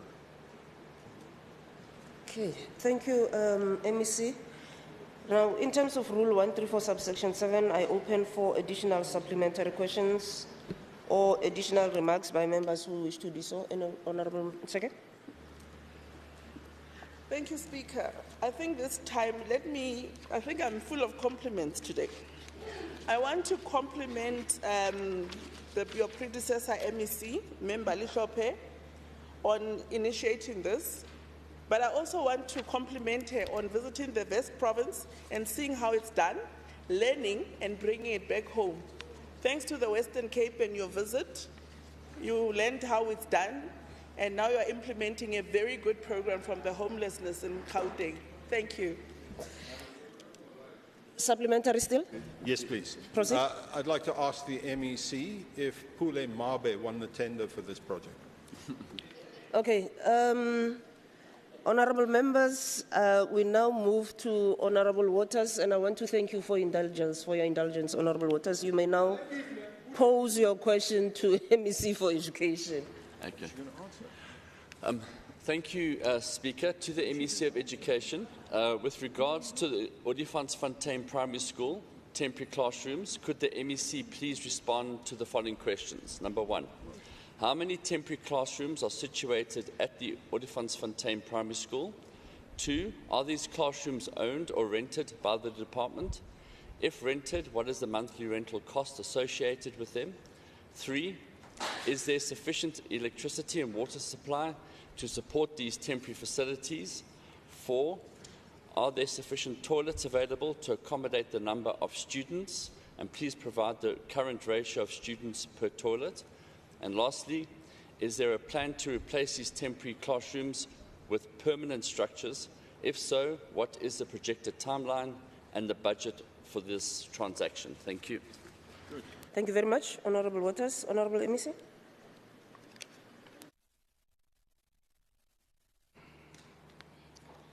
Thank you, Speaker. With regard to the first question, there are 7 mobile units at Olifants Primary School. Second question, the mobile units are owned by the Department of Education. Therefore, there are no monthly costs. Third question, there is sufficient water supply at the school, as the school is using borehole water. The school is, however, experiencing challenges with electricity which trips at times. The GDE's Head Office Infrastructure Directorate is supporting the school principal to engage the municipality to determine the causes of the problem and to look at the possibility of upgrading its power supply. So it's a municipal problem. It's not a school. Question 4, there are sufficient ablution to accommodate the envisaged number of learners. Olifantsfontein Satellite School has an enrollment of 130 learners, which is classified as a micro-primary school. In terms of the infrastructure norms and standards, a micro-primary school must have 3 girl seats and one seat for boys and 2 urinals for boys. So it's 3 for the girls, 2 seats for the boy, and 1 seat for the boys, and 2 urinals. But in our case, the Department of Education has provided 18 seats for girls and 16 toilets for boys. So that's what we have done. We've surpassed the norms and standards regulation.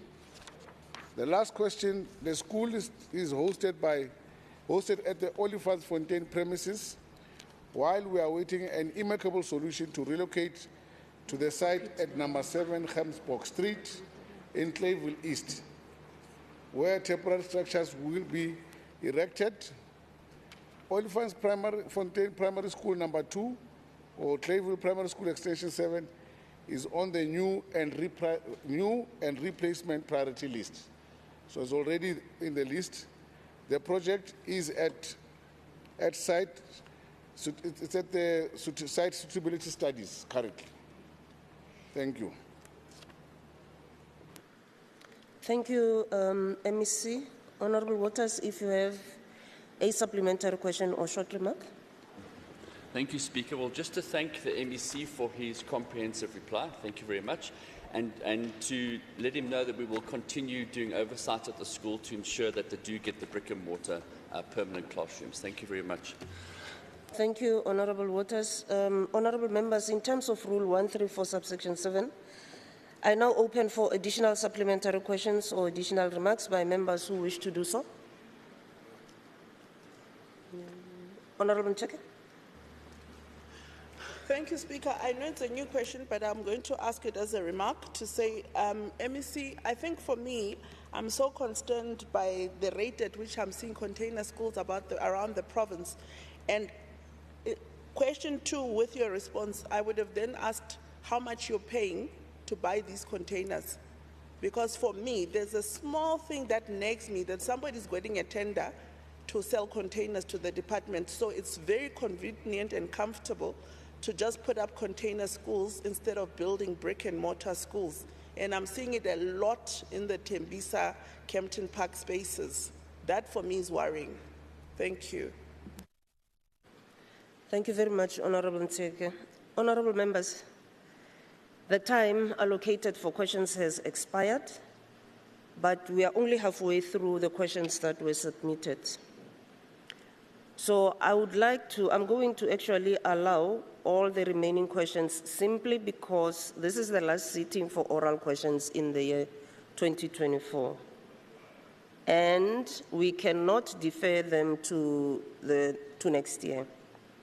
So with your assistance, honorable members, I'm going to restrict follow-up questions to the member who asked the original question only so that we can complete the question paper. Okay, having said that, I will now ask Honorable N. Sharif to pose the question to MEC for Economic Development. Thank you, Madam Speaker. MEC Family Tree Holdings is an implementing agent for the Gauteng Department of Economic Development and is tasked to assist the township economy in various ways. In terms of the distribution centres, could the MEC please provide information on the following? Number 1, does Family Tree Holdings have any shares in the 3 distribution centres across Gauteng? Number two, if yes, what is the percentage of shares in each distribution centre? And lastly, is this in line with the current policy and MOU? Thank you. Thank you very much, Honorable Sharif. MEC? Thank you very much, Honorable Speaker, and thanks for the question from the member. The operating space of the distribution centres is leased from Black Township-based title holders or operators. The structure was designed in a way that will duly benefit Black retail owners and family tree holding. And the structure is set up as follows: building and structure. The structure or building remains in the ownership of the title holder or the operator. Family tree holding refurbishes the store, equips the store, adds trading stock, and installs systems for efficient operation. And family tree holdings, in most instances, aims to retain the current operator and enters into a lease agreement for the use of the property for operations and trade. Family tree holding enters into a profit revenue sharing agreement with the operator, and the revenue derived from the operations of selling trading stock is shared between the operator and family tree holding at 49% and 51% respectively. And to date, the distribution centers have not been profitable, and the department continues to pursue the value engineering of this model as seen in the third distribution center. The Pinnacle vision is to co-own township-based distribution centers with business associations within the township economy.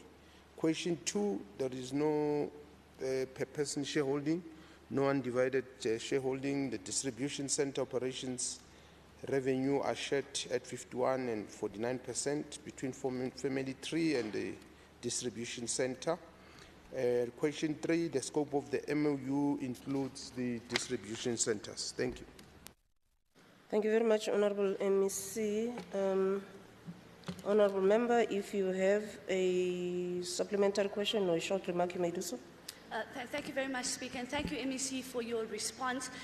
We've been told in the Portfolio Committee that the contract with Family Tree Holdings is coming to an end now in December. I just wanted to check if that is the case, how will these distribution centres then be operationalised if your 51% shareholder will not be contracted under GDD anymore, and what will it look like moving forward? Thank you, Madam Speaker. Okay, thank you very much, honourable members. Remember my request to you, so we are now, MEC, if you have a response, and then we'll move to the next question. Thank you.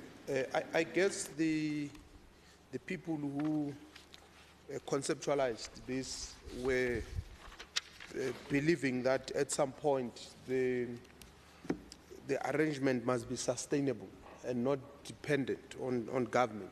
So, and if that's not the case, I think I will be worried, because it doesn't make sense for government to put money in projects that are not sustainable. So that's the first part. The second part is that I have decided that I'm going to look deep into the issue and appoint an independent person to advise us, because this matter has been a thorn since for a while now, and we have to deal with it once and for all. So I will appraise the committee on this and other matters that we will be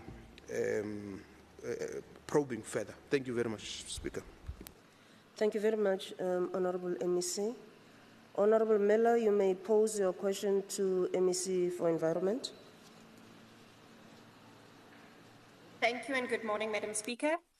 According to the Public Service Commission, 2 junior employees within the department have been suspended for over 2 years. Could the MEC please advise, number 1, when were the employees placed on suspension? Number 2, have these employees received their full salary since they were suspended? Number 3, if so, what has the cost been to the department in rands and cents of the salaries for both employees over the suspension period? Number 4, what has the department spent on legal fees for these 2 cases? And number 5, what are the charges against the 2 employees, and how has their suspension affected the productivity of this department? Thank you. Thank you very much, Honorable Miller. Honorable Ramokopa, I'm informed you are going to be responding on behalf of MEC for Environment. You may proceed. Thank you, Honourable Speaker, and thank you, Member Miller, for the questions. I will indeed be responding on behalf of the MEC for Environment. On question 1, the employees were placed on suspension on the 26th of July, 2022. Question 2, yes, they have been receiving their full salaries during this period. Question 3, on the cost to the department, the cost to the department for the first employee is 568,181 over the period. The second employee, the cost is 773,798 rand. Question 4, on the legal fees, the employees declared a dispute of unfair labour practice related to suspension and any other disciplinary action short of dismissal. Using Section 186, subsection 2B of the Labour Relations Act, the Bargaining Council ruled in favour of the employees and awarded compensation.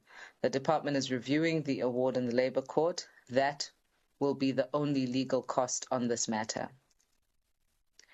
Question 5, I think it is. It says, why are the charges, I'm not sure if this question is, it's question 5. Why are the charges against the 2 employees? I'm assuming that's supposed to be what are the charges?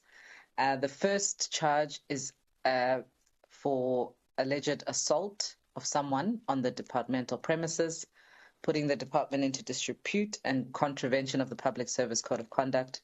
For the second employee, who is also a nature conservation assistant, the charge is also alleged assault to someone on the premises, putting the department into disrepute and contravention of the Public Service Code of Conduct.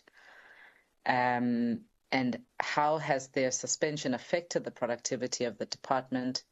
Both employees are nature conservation assistants, and therefore the department has struggled to implement and complete key reserve management projects such as fire breaks, and this does place the reserve at some risk.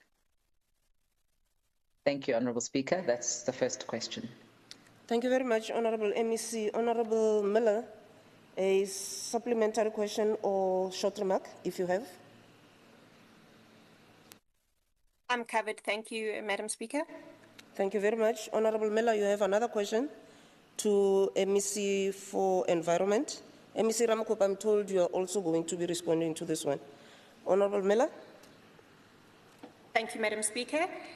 With regards to the Gauteng Department of Environmental Affairs on the Q2 performance 2024-2025 on waste management strategy, could the MEC please indicate, 1, given that the department has revised down all waste management-related APP targets to 0, including recycling facility support, waste recycling cooperatives formalization and training, and waste minimization regulation, what alternative strategies has the department put in place to manage environmental pollution from waste in the province?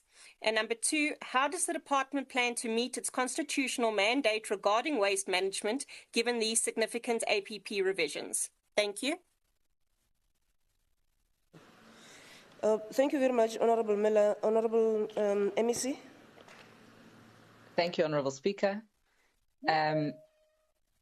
On question 4.1, the department has formed partnerships with the waste industry and a number of waste industry players, including the producer responsibility organizations and producers of waste, to support the waste enterprises. This is through capacity building, as well as supporting them with waste recycling equipment. Although the target for financial year 24-25 will not be met, these partnerships will add value in ensuring the department implements the projects. On the sub-question 2, how does the department plan to meet its constitutional mandate? The department will work with the partners as well as other industry players to maximize waste diversion from the landfills and grow the waste economy. The department is also currently fundraising from the development finance institutions to fund the waste management program.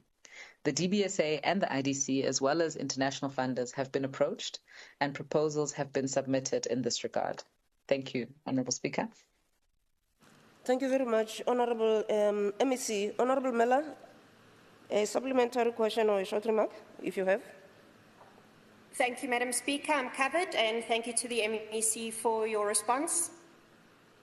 Okay, thank you. Honourable Miller, I'm also informed that you'll be posing the questions on behalf of Honourable Diacher to MEC Environment. Do you still want to ask the question? Okay, proceed. Thank you. With regard to the establishments that fall outside provincial jurisdiction, such as wastewater treatment plants, could the MEC please indicate, 1, what mechanisms has the department put in place to coordinate with national authorities on environmental violations? 2, how does the department handle and escalate complaints about these facilities?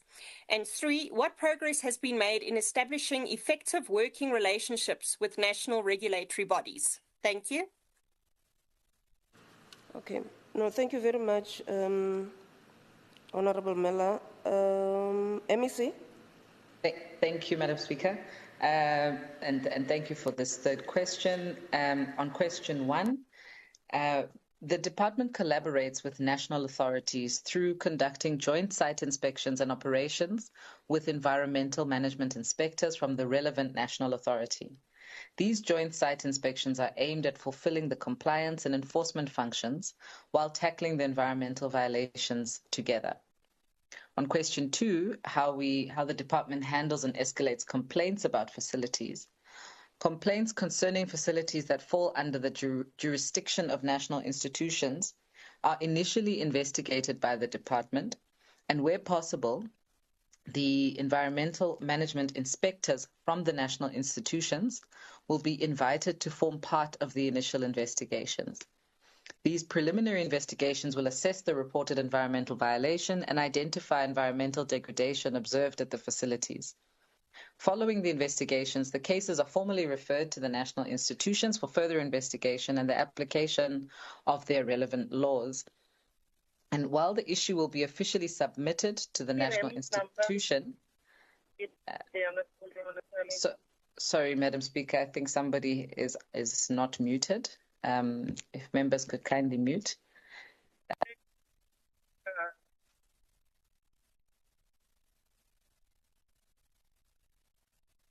Okay. Honourable members, could you kindly mute if you're not on the podium? Proceed, Honourable MEC.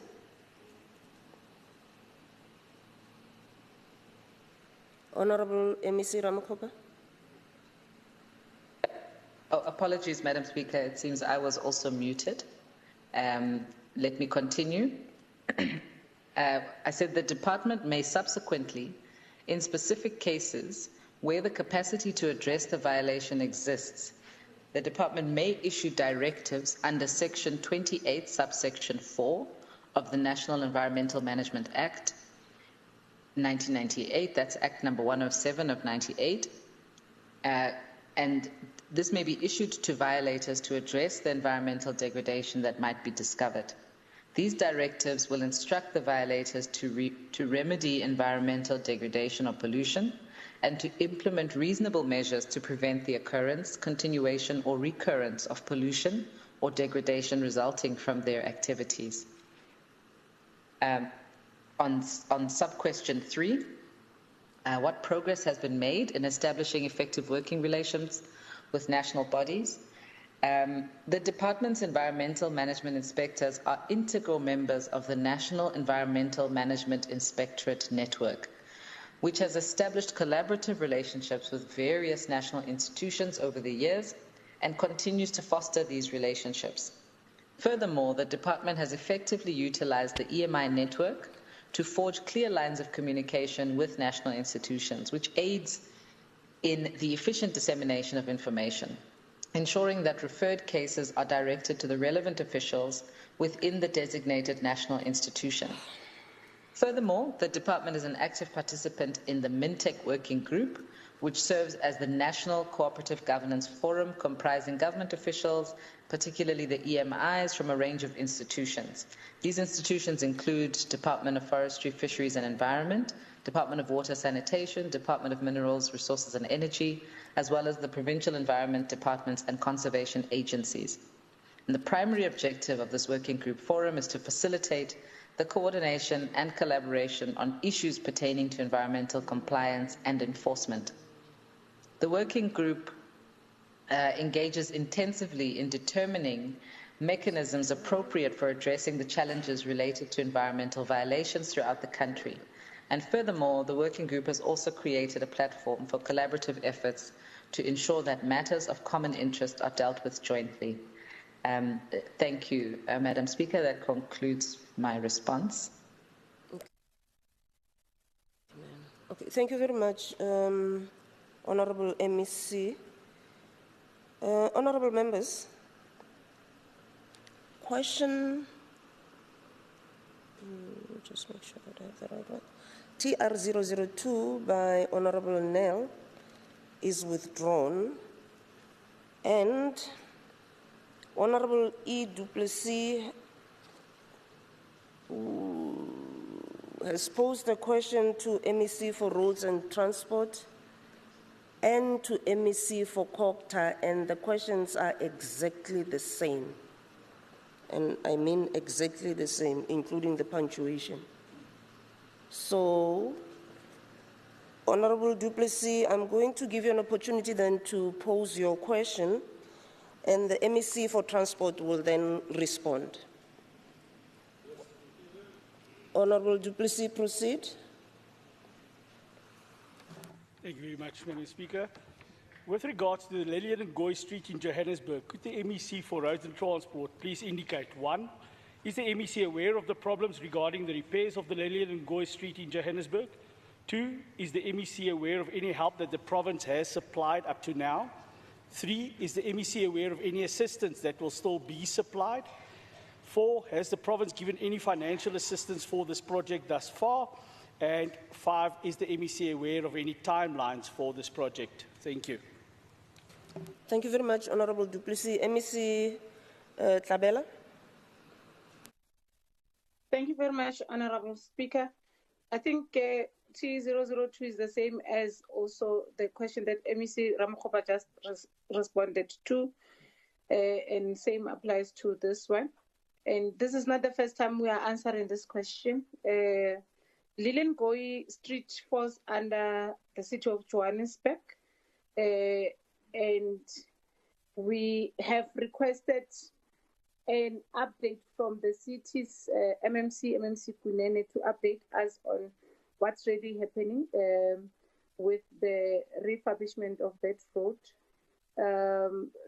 Question 2, there was no formal request from the municipality to assist with this project.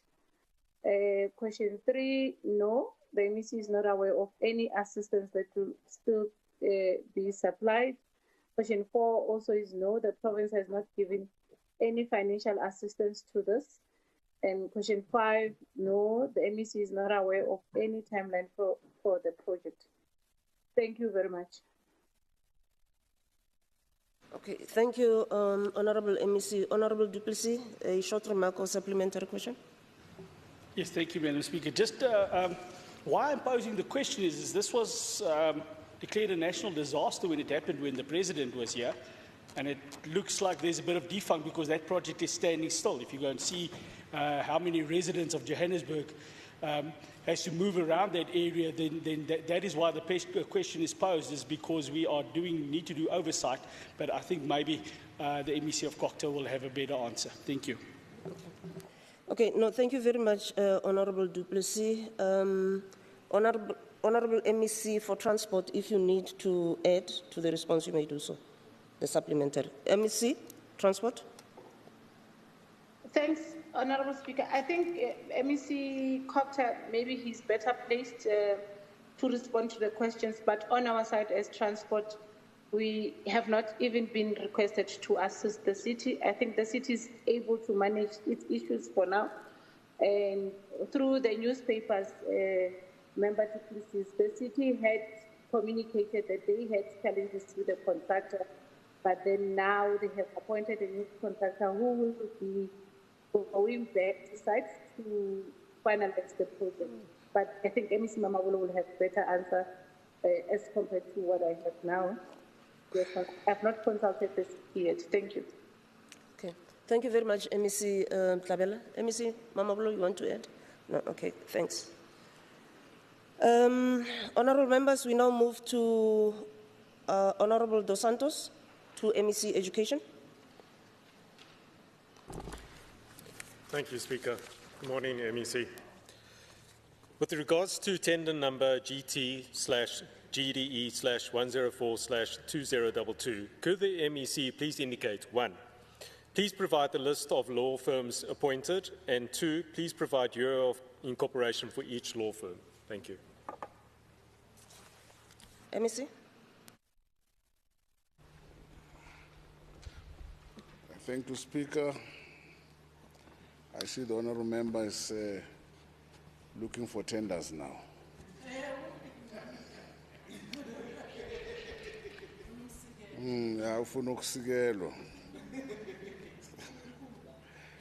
Speaker, through you, the list is long with question 1.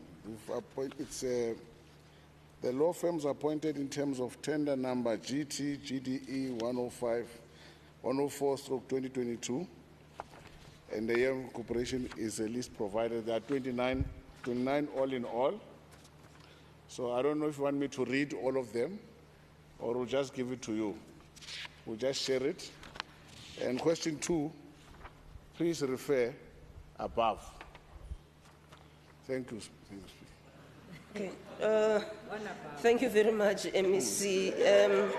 You'll submit that response, that information through the proper process. Honourable Dos Santos, do you have a supplementary question or a short remark? Thank you, Speaker. May the MEC please provide those details so I can take a look at it. Thank you. Okay. Thank you very much. Before you sit down, you may pose your next question to MEC for Education again. Thank you.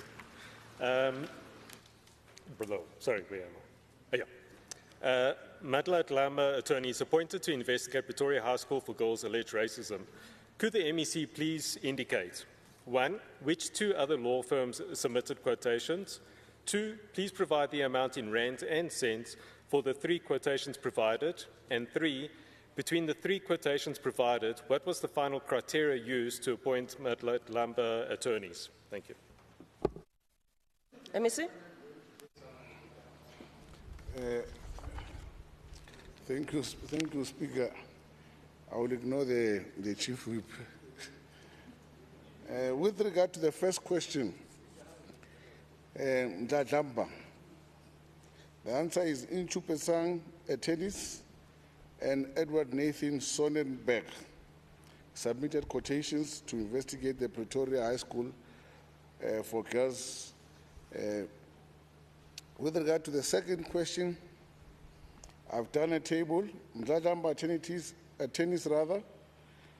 quoted 360,000. Nchupetsang attorneys 230,000. Edward Nathan Sonnenberg 2.3 million. 2,375,900 rand, to be specific.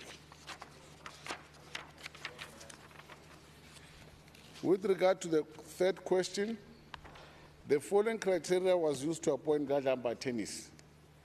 3 quotations were requested from 3 law firms, and the process of requesting quotation is done on a rotational basis. Nchupetsang attorneys, though it was the cheapest of the 3 quotations received, they could not be recommended on the basis that the law firm was busy with another litigation case on behalf of the department.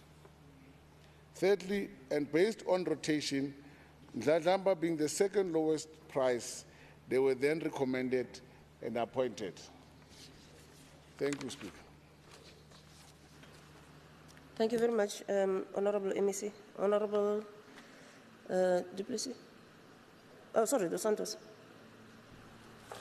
Thank you, Speaker. No, it's fine. Thank you, MEC. I'll take a look at the details much later. Thank you. Okay, thank you, honorable members. We now move to Honorable Ncheke to pose a question to MEC Kokta. Honorable Ncheke. Thank you, Speaker. The portable toilets in Tembisa informal settlements, Ekurhuleni, have not been emptied for weeks. In fact, it's months now, some up to 3 months, due to supplier non-payment. In light of this, could the MEC please indicate how many informal settlements are there in Tembisa, Ekurhuleni? Which suppliers are providing and servicing portable toilets in these informal settlements? Why were these suppliers not paid? When will these suppliers be paid in full for the outstanding 3 months payments? And what plans does the municipality have in place to ensure that they pay the suppliers consistently for the full duration of their contracts? Thank you, Speaker. Thank you very much, Honorable Ncheke. MEC. Thank you. Thank you very much, Honorable Madam Speaker, and good afternoon to Honorable Ncheke and the whole House. Now, the reply to your first part of the question is that the city of Ekurhuleni has indicated that they only recognize 19 informal settlements within the Tembisa area. And of course, with many of these having subsections or zones, and I guess names within them. It is also important to know that the 19 informal settlements are those serviced by the city of Ekurhuleni, and then there are those that are serviced by the city of Joburg. I guess this will be those borderline cases, but are not serviced by the city of Ekurhuleni. And that the city has indicated that it is not aware of any informal settlements within the Tembisa area that have been without services for 3 months or longer. The city is, however, aware that 2 service providers, namely TCM and Red Ants out of 10, in Tembisa had some delays where servicing could not be done weekly, but had to skip some services due to cash flow issues. We're informed that this matter is now fully resolved and servicing is continuing weekly as per schedule. Number 2, the city has indicated that in the Tembisa area, there is a total of 10 service providers servicing different areas within the informal settlements, which are listed, about 10 of them are listed here, Tlehang, Lamsekedile, Liloba, Bright, MD, Moreki, Red Ants, RSM, and they are all here. But there are about 10, the last one being S3N.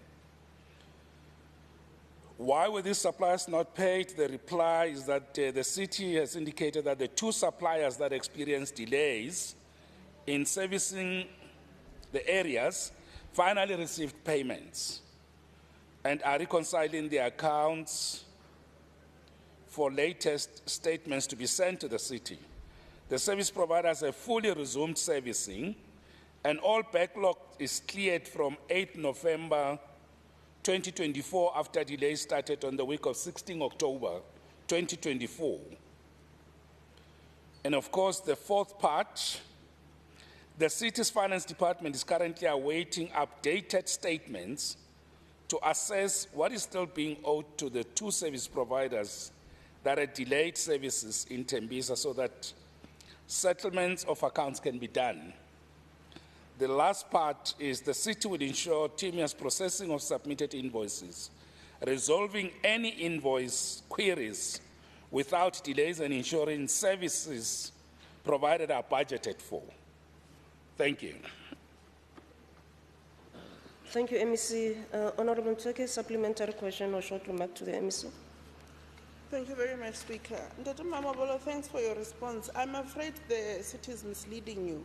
You know, it was a coincidence that driving to the city, residents called me, and the suppliers are now calling me because they raised the matter as a member statement in one of the city. Apparently, it's not even just a Tembisa problem now. It's a whole Ekurhuleni. They say 19,000 toilets are affected where people cannot relieve themselves. I've actually visited them in my gumboots to go and visit. There's 4 suppliers that are sitting with 230 days of non-payment. That I appeal to you. People are going for Christmas. Where will people be relieving themselves if they don't have toilets? Please intervene in this matter. For me, this is a humanitarian crisis of note. We can't have people not being able to relieve themselves. When I visited, there was a lady with a baby on her back. She and her neighbor were comparing notes of how full their toilets are so that if you've got a little bit, I can use your toilet to do number 2. I'm sorry that please intervene. We cannot have our people living in such situation. This is Christmas time, even worse. Please, that I'm begging literally on behalf of the residents because I've seen it in Madela, Vusimusi, Dalimpofu, and in Madela, it's Madela 1 and 2. I can go on. So Firetown, I know it's probably a Joburg informal settlement. But I'm telling you, the Tembisa ones that I know are definitely Ekurhuleni ones. Madela 1 and 2. So Firetown is in Joburg. Dalimpofu is Ekurhuleni. Vusimusi is Ekurhuleni. I can go on and on about these informal settlements. But my understanding is that the suppliers have also called me. It's now a full-on Ekurhuleni-wide problem. Please intervene that. Thank you, Honorable Mchake. MEC? Thank you very much. Can I just request Honorable Mchake to provide, you can just send me the information. The mayoral committee, as we speak, they just started their strategic session today and tomorrow. So if you can give me that, I'm willing to, when I see them either this afternoon or tomorrow, to raise this issue. So I'm just requesting additional data, but I'll definitely take up the issue. Thank you. Okay, thank you, MEC. Honorable Hickling to MEC for Health. Thank you so much, Madam Speaker. With regards to mortuaries, MEC, please can you indicate 1, what is the process of issuing a B1 1663, a death certificate in Gauteng hospitals? 2, what are the requirements for a death certificate to be issued? 3, is there a fee charged? 4, if the answer is yes, how much is it? 4, if the answer is no, are you aware that hospitals are charging deceased families a fee to obtain a death certificate? Thank you, Madam Chair. Madam Speaker. Okay, thank you very much, Honorable Hickling. Honorable MEC?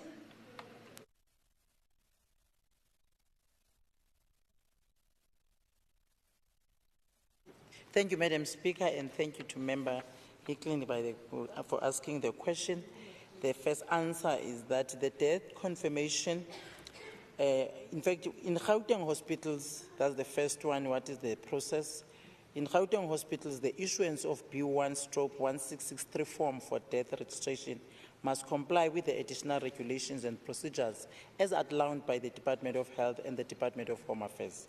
These regulations ensure proper documentation, chain of custody, and compliance with legal requirements. And here is step-by-step guide, including in the Gauteng specific regulations. The first step is that the death confirmation, which is Regulation 6 of the Birth and Death Registration Act of 1992, indicates that a medical practitioner must confirm the death and complete the medical certificate of cause of death section of the B1/1663 form.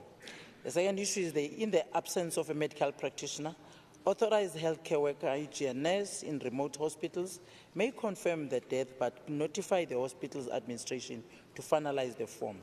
The third issue in the steps is in cases of unnatural death, such as accidents and homicides.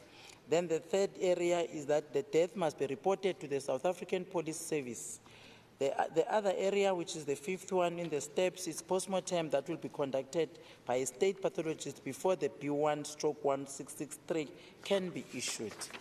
And then the other area, which is the record death in the hospital system, all deaths must be recorded in the hospital patient administration system, which is PASS, for tracking and internal tracking and auditing. Gauteng hospitals often use the HRS, which is Health Patient Registration System, to capture and update patient death details. The system generates an internal death notice number linked to the B1/1663. The third area is you notify the family and obtain information.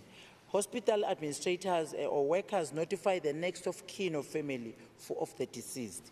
The second issue that they must do is that the family must provide the following details for the B1/1663. Full name and ID number of the deceased. Next of kin's details including ID number and contact information. Details of the funeral home if already appointed. And the fourth step is the completion of B1/166 form they must do. And the medical officer completes the cause of death section, ensuring compliance with legal requirements under the Births and Death Registration Act. The hospital administrator or delegated personnel ensures that all sections are fully completed, information is accurate and legible. For deaths referred to forensic pathology services, which is sometimes it's unnatural death, the B1/1663 will only be completed after the postmortem is finalized. The fifth step is the issue of B1/163 to family or funeral practitioner. They must complete a B1/163 which is issued to the family or the appointed funeral service provider. The family must sign for receipt of the B1/163 in the hospital death notification register. A copy of the form is retained by the hospital for auditing and compliance purposes. The sixth step is you must submit to the Department of Home Affairs the B1/163 and again, the family, it must handle the death registration independently. The appointed funeral service provider must then, if most common practice is done here in Gauteng, that one, then Home Affairs uses the form to issue a death certificate immediately after that you have submitted to Home Affairs. But those are the four steps, then again, that must be followed. The seventh step is compliance with hospital and provincial regulations.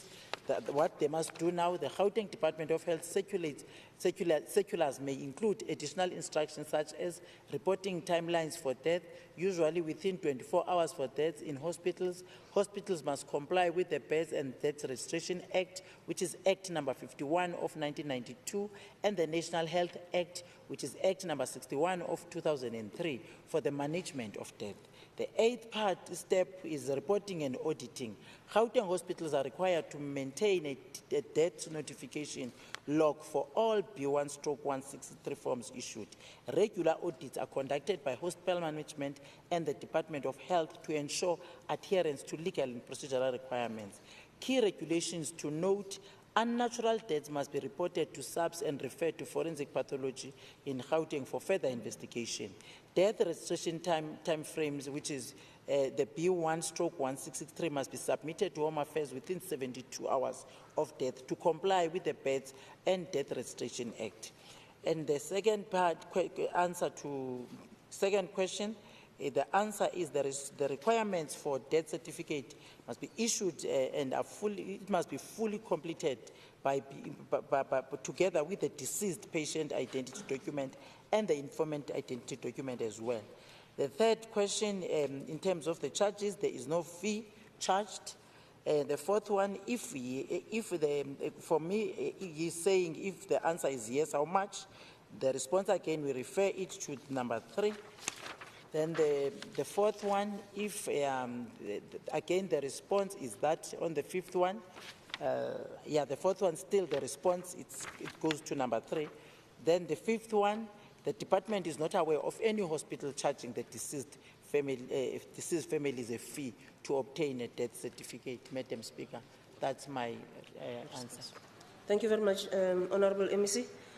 Honourable Hickling, a short remark or supplementary question if you have. Yes, thank you so much. MEC, thank you for that. If I could have that from you, I would greatly appreciate it. And I can provide you with lots of evidence of where they are charging fees, and I think that needs to be looked into. Thank you so much, Speaker. Thank you, Honourable Hickling. You also have another question to MEC for Health. Thank you so much. With regards to mortuaries, can the MEC please indicate, is the department aware of the government mortuaries are charging a daily fee for storing corpses before release? If the department is aware, what measures are you taking to curb such illegal practices, and how many such incidents have been reported, and what are the outcomes? Thank you, Madam Speaker. Thank you. Honourable MEC. Thank you, Madam Speaker, and thanks to member for the question.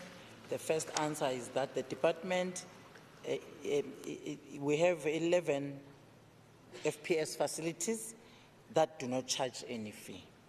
The second answer is referred to the first answer. The third answer is referred to the first answer. Madam Speaker, thank you. Thank you very much, Honourable MEC. Honourable members, I really want to thank you for your cooperation in dealing with the questions. As I explained earlier on, we had to dispose of all of them because we could not defer them to next year. So we proceed now to written questions for oral explanation and tabling in the House in terms of Rule 137, subsection 5. So in terms of this rule, if a question for written reply is not replied to within the stipulated time frame and no extension is requested by a member of the Executive Council, during the next question day, the relevant member of the Executive Council must provide an oral explanation in the House for his or her failure to reply to the questions and still hand over the written reply to the table. So MECs are kindly requested not to reply to the questions, but to provide an oral explanation for his or her failure to reply to the question and forward the reply to the questions to the table. We'll start with MEC for Social Development, MEC Mazibuko. If you could give an oral explanation as to why questions SD 046, 049, I'm told 0550 has been submitted, and 052 were not responded to. MEC Mazibuko.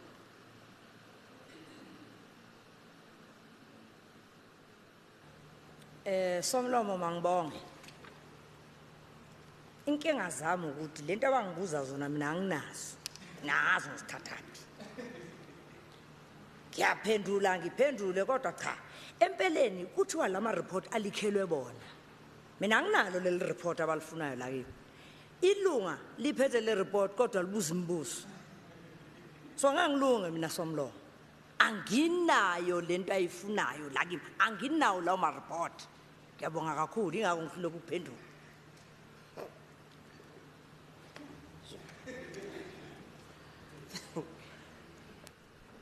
Okay, thank you, MEC Mazibuko. So we're actually asking you to send the replies to the questions, except for one, because that has been submitted, 050. So we still miss 046, 049, and 052. So if you can have those submitted.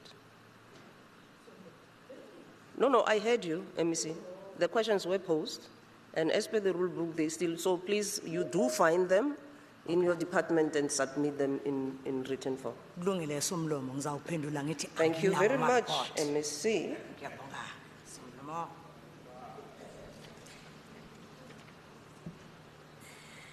Raoul Bogamme. So will the Secretary please read the first order? Thank you, Speaker. Roads and Transport Portfolio Committee Oversight Report on the second quarterly report. Madam Speaker, Is that a point of order? Yeah, no, I wish to rise in terms of a rule 7, subsection 1. Oh yes. Yeah, in terms of rule 7, subsection 1. I think in circumspect, if you look at the order paper, it says we're intended to start our meeting at 11:05. We're now at 12:30. And that Chulani is disturbing me. We're now at 12:30. And if you have regard to the order paper, you look at the extent of the debates, which are in essence discretionary when you consider the prescript of the rules. So nowhere in the rules is there a provision that debates are mandatory. Nowhere in the rules. The only thing that is mandatory in terms of the rules, and that is Rule 160. It's the presentation of the annual reports. And so if you have a regard to Rule 124 as well, you will find that it makes no mention that there should be debates. Nothing of the sort. Even if you read in terms of a Rule 117, subsection 2, proviso C, you will find that it makes no provision to make debating mandatory, you know. But at any rate, I mean, in consideration, we're debating what has already passed, some 2 quarters back. You know, we're now in the second quarter. So I wanted your indulgence that in the interest of time, I know we would have wanted to debate, we prepared, but in the interest of time, what is mostly immediate are second quarterly reports, FIS reports, which are mandatory in terms of a Rule 160 and the other rules which are applicable. So I wanted the Speaker to consider that in the interest of time, let's present annual reports and then deal with the rest. But apply your mind around the debates, because otherwise we're going to be here the whole day and night. I just wanted to present that for your consideration. Thank you very much for your indulgence. Okay, thank you very much, Honorable Advocate Letalo. You are actually making reference to Order 6, Order 8, Order 10, and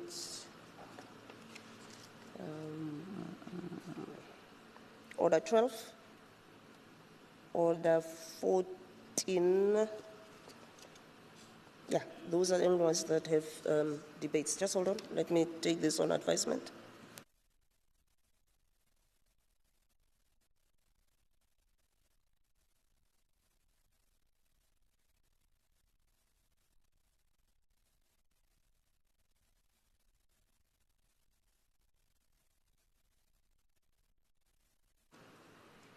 Yeah. Honorable members, in particular, Honorable Advocate Letsoalo. Rule Section 7, subsection 3 reads as follows.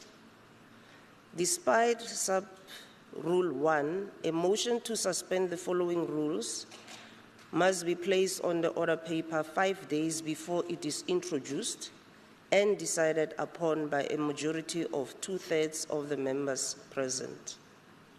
So the question is around the issue of 5 days. It goes further and makes reference to number A, this rule, and B, the rule providing for a member of the Executive Council to answer questions and all of those things. So 3, I think you should, I want to advise you to read all of it, Honorable Letsoalo. Sorry, thanks. Okay, Secretary, can you please read, or did you read the order? Yeah, but I want to clarify, Madam Speaker, so that we don't misconstrue it. And I know my chief whip is going to whip me. The reason why I deliberately stated the debates are not mandatory, they are not provided for in any of the rules. So even when I rose on Rule 7, subsection 1, I'm also mindful that there's nothing that prescribes that debates are mandatory. So if you will, it's not even a factor to consider whether debates must happen subject to the suspension of the rules, because they are not provided for. You know, it's a unique arrangement that the legislature has adopted, but it's not mandatory, it's discretionary. you know. So essentially, I'm not calling for a suspension of any of the rules. So there is no rule which is being called for suspension. I'm merely saying that Madam Speaker can apply her discretion in consultation with, you know, the leaders of the different political parties who are here in the interest of ensuring that the business of the legislature today is uninterrupted. Otherwise, they will tire. And be mindful of the fact that, I mean, even in this house, I mean, ventilation is not even a proper, you know. So we're not even fulfilling that obligation. So I'm just raising that it becomes a health hazard for us to stay for protracted amounts of time in this place. Thank you very much. Okay, thank you very much. Honorable Advocate, I will refer this matter to the Rules Committee and then it will be considered then, because I asked you to look further into the same rule that you have mentioned. No. Can we just respect each other, please? I am responding to your question and I'm making a ruling, Honorable Advocate Letswalo. I will refer the matter to the Rules Committee and a decision will be taken there, and then I'll bring that decision back, the ruling back to the House. So, Secretary, did you read the first order into answer? No. She has. Okay, read it again, please. Thank you, Speaker. Roads and Transport Portfolio Committee Oversight Report on the second quarterly report of the Department of Roads and Transport, including Gautrain Management Agency and G-Fleet Management for the financial year 2024-2025. Thank you very much. Honorable Chairman, could you please then, table your report? Thank you very much, Madam Speaker. I'll try and be as brief as possible. In the quarter under review, the department managed to spend an amount of 28.5% across all its programs. G-Fleet spent 28.8%, and the Transport Authority Gauteng spent 25% of its budget. In terms of expenditure per program, the department transferred 33% of the allocated budget to the Gautrain in the quarter under review. The committee noted the other four programs, namely administration, spent 26%, transport infrastructure spent 24.7%, transport operations spent 27.8%, and transport regulation spent 37%. As at the end of the quarter, the committee noted that the department's remaining budget allocation amounted to 46%. The Transport Authority Gauteng remained with a budget allocation of 75%, whilst G-Fleet's remaining allocation amounted to 51% of the budget. On the payment of suppliers within 15 to 30 days, the committee noted that the department and entities were able to pay 100% of SMMEs and township businesses within 30 days, whilst 98% of invoices were paid within 15 days. Madam Speaker, I would like to then request that the parts of the report that I do not read be taken as read, and I would therefore like to move straight to the committee findings, concerns and recommendations. With regards to the transport infrastructure program, the committee is concerned about the acceptance of the revision number 3 of the Bridge Management System 1 contractor, noting the approved construction program is running behind time by 3 months and the impact it might have on the budget requirements and project timeline. Concern number 2, with regards to the transport operations program, the committee is concerned about the prolonged challenges experienced with the appointment and functionality of subsidised bus contracts, noting that these contracts have been negotiated since the handing over of the function from the National Department of Transport due to the same challenges.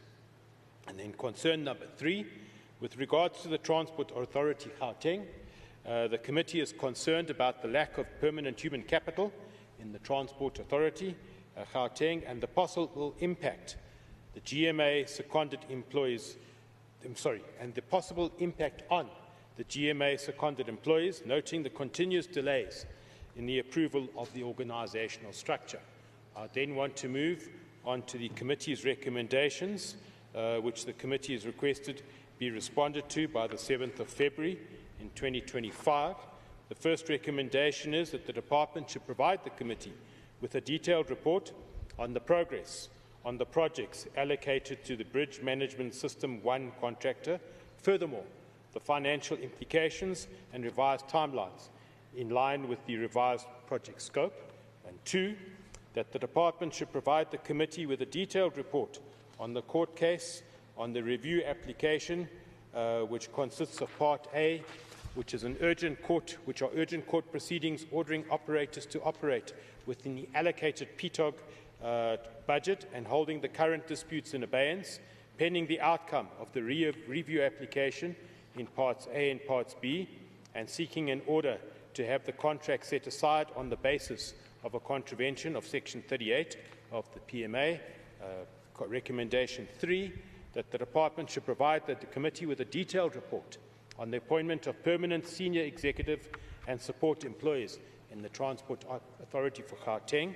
And the final one, number 4, that the Department should provide the Committee with a detailed report on the implementation plan and progress thereof on how to curb underspending in the financial year across all programs and entities.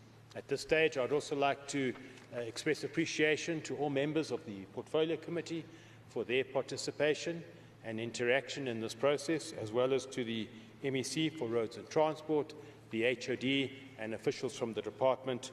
Also like to express appreciation to the committee support team for their assistance in this process. As I conclude, in terms of Rule 1172C, read together with Rule 164, the committee presents to this House and recommends the adoption of the committee's oversight report on the Gauteng Department of Transport and Logistics, Gautrain Management Agency and G-Fleet Management second quarter performance report for the financial year 2024-2025. I thank you. Thank you very much, Honourable Chairman. Is there a seconder for the report? I second. Oh, I did it. Thank you very much, Honourable Members. I now put the question. All those in favour say yes. Yes. Those that are not in favour say no. So the report is duly adopted. Secretary, could you read the second order? Thank you, Speaker. E-Government and Research Development Portfolio Committee Oversight Report on the second quarterly report of the Department of E-Government for the financial year 2024-2025. Thank you very much. Honourable Member Hlophe. Thank you, Madam Speaker. I will follow suit from Member Shearman and move towards the summary. Safe to say that we present this second quarter performance report on behalf of this Portfolio Committee. And I would appreciate if the House could consider the parts that are not read as read.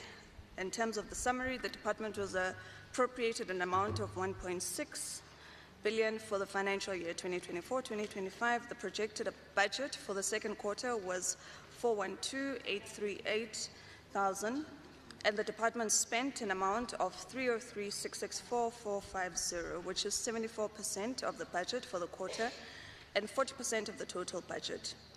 The under expenditure was due to deployed project implementation, delayed payment of invoices, and vacant funded posts across programs. Procurement spending on GOD targets is reported to be at 74% on women, 0% on people with disabilities, 49% on youth, while procurement in township economy stood at 86%.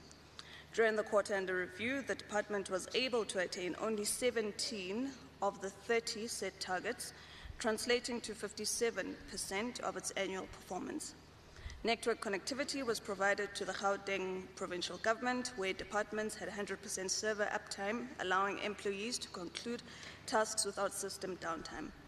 Various departments conducted transversal human resource services utilizing automated systems, which reduced the turnaround time to conclude tasks. While there are some recorded successes, the department could not fully attain its targets across all programs. The department had planned to provide identified sites with WAN and LAN and VoIP, however, did not fully achieve on the set targets due to delayed procurement processes, dependencies, and limited access to sites. the department could not reach 3 of the 4 targets on Human Resource Services program. The program is assigned to optimize, digitize, and promote HR services. With regards to GGT priority on education skills and education, the department was able to support ICT entrepreneurs and train GPG staff on the online platform. A number of youth were also provided with ICT skills through development programs with various partners. This shows the commitment by the department in ensuring that the province builds ICT skills based needed for digital transformation. I'll move straight to committee concerns. In terms of our concerns, the committee is concerned about the perpetual reporting on the low attendance by GPG staff to scheduled training sessions. This lack of participation adversely impacts on the performance of staff who remain untrained in skills critical for their roles. The committee is further concerned about the below target number of sites identified to deploy VoIP, the exclusion of certain GPG departments from the GPN VoIP system contradicts the objectives of the GPG Digital Solutions Policy 2020-2025, which aims to centralize provincial resources for improved efficiency and integration.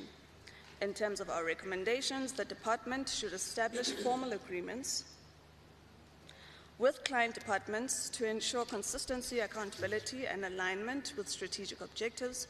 The formalized agreements should include training schedules, emphasis on the adherence of GPG 4IR strategy, and outline the training programs per portfolio. This will compel the departments to fully adhere to training schedules, maximize participation, and benefit fully from the training programs. A progress report is therefore expected and to be submitted to the Portfolio Committee by the 31st of January. In terms of our second recommendation, the department should conduct an analysis comparing the cost of telephone and data services against the cost of connecting the GPN VoIP. The analysis should be presented to all GPG departments to emphasize the importance of adhering to GPG Digital Solutions Policy and to highlight the potential benefits of centralizing communication resources. An analysis of the telephone and data costs incorporating feedback from engagements with GPG departments and submission also is expected on the 31st. In terms of acknowledgements, I'd like to thank Portfolio Committee members for their diligence and participation throughout all the deliberations, and further thank the department for attendance. Albeit we did have some problems, but those, at least we have commitment from the department in terms of making sure that they will always submit on time. And also to thank our staff who do so diligently to make sure that we are ready and prepared for all sessions that we would have in terms of adoption, in terms of Rule 117.2C, together with Rule 164 and the standing rules of the Gauteng Provincial Legislature. The E-Government and Research Development and Portfolio Committee presents the oversight report for the second quarter performance of the Gauteng Department of E-Gov for 2024-2025 and recommends its adoption. Thank you. Thank you very much, MEC. Is there a second half of the report?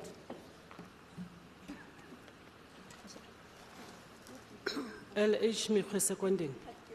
Thank you very much, Honorable Mikwe. I now put the question. All those in favor say yes. Yes. Yes. All those not in favor say no. Yes. Okay, the report is duly adopted. Secretary, could you please read the third order? Thank you, Speaker. Social Development Portfolio Committee Oversight Report on the second quarterly report of the Department of Social Development for the financial year 2024-2025. Thank you very much. Honorable Chokwe. Thank you very much, Honorable Speaker. Honorable Speaker, the House should take other parts of the report as read. I, Honorable Joe Chokwe, Chairperson of the Social Development Committee, hereby table the committee's report on second quarter report of the Gauteng Department of Social Development for the financial year 2024-2025 as follows. The National Development Plan, Vision 2030, remains the overarching blueprint that continues to guide the medium-term strategic framework of 2019 to 2024 national and growing government, growing Gauteng together, vision of 2030 provincial policy priorities of the department. Chapter 11 of the National Development Plan outlines the need to implement comprehensive social protection system for the benefit of the vulnerable individuals such as our children, persons with disability, older persons, victims of crime and violence, unemployed youth, poor households, and the support of civil society organizations that provide social development services on behalf of the department. The committee acknowledged that during the period under review, the department has capacitated about 463 NPOs. Honorable Speaker, the committee further acknowledged that the department continue its work of revitalizing and mainstreaming township economies by supporting SMMEs and linking 535 cooperatives that create employment and produce goods and services that meet the need of township residents and mainstream economy. According to the department, the extended public works program has created about 8,335 short-term work opportunities for unemployed women, while the welfare to work program transitioned 8,202 youth, persons with disability, women and their dependents through a range of services including skills development, employment creation, and entrepreneurship programs.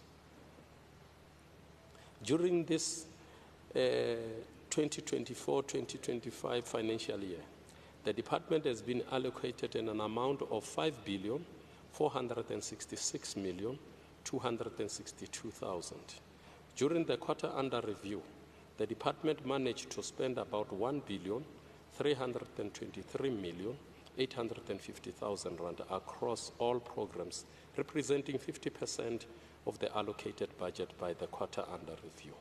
In relation to the expenditure per program, Madam Speaker, the committee acknowledged that on administration, the department has managed to spend around 48% by the end of the quarter under review. On program 2, which is social welfare, the department has spent around 49%.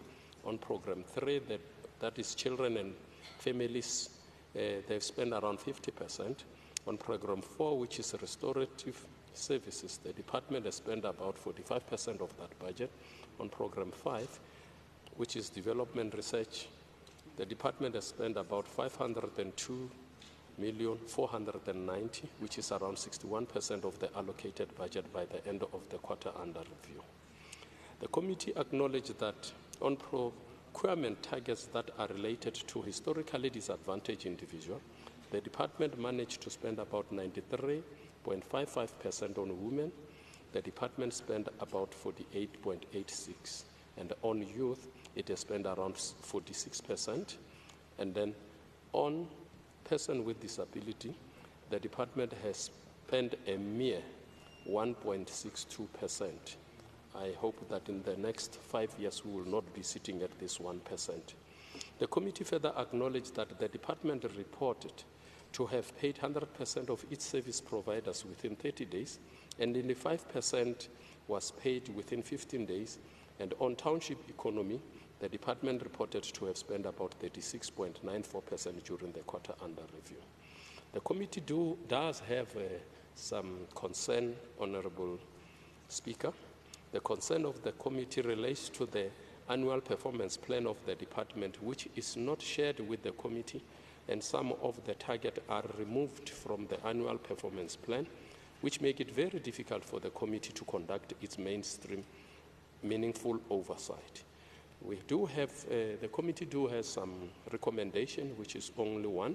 The committee recommended that the following standing written responses annexures be attached to the quarterly reports, annual and budget reports to enable the committee to conduct in-depth oversight on the departmental operational plan and a detailed list of the funded NPOs per quarter, which include their addresses and the contact details.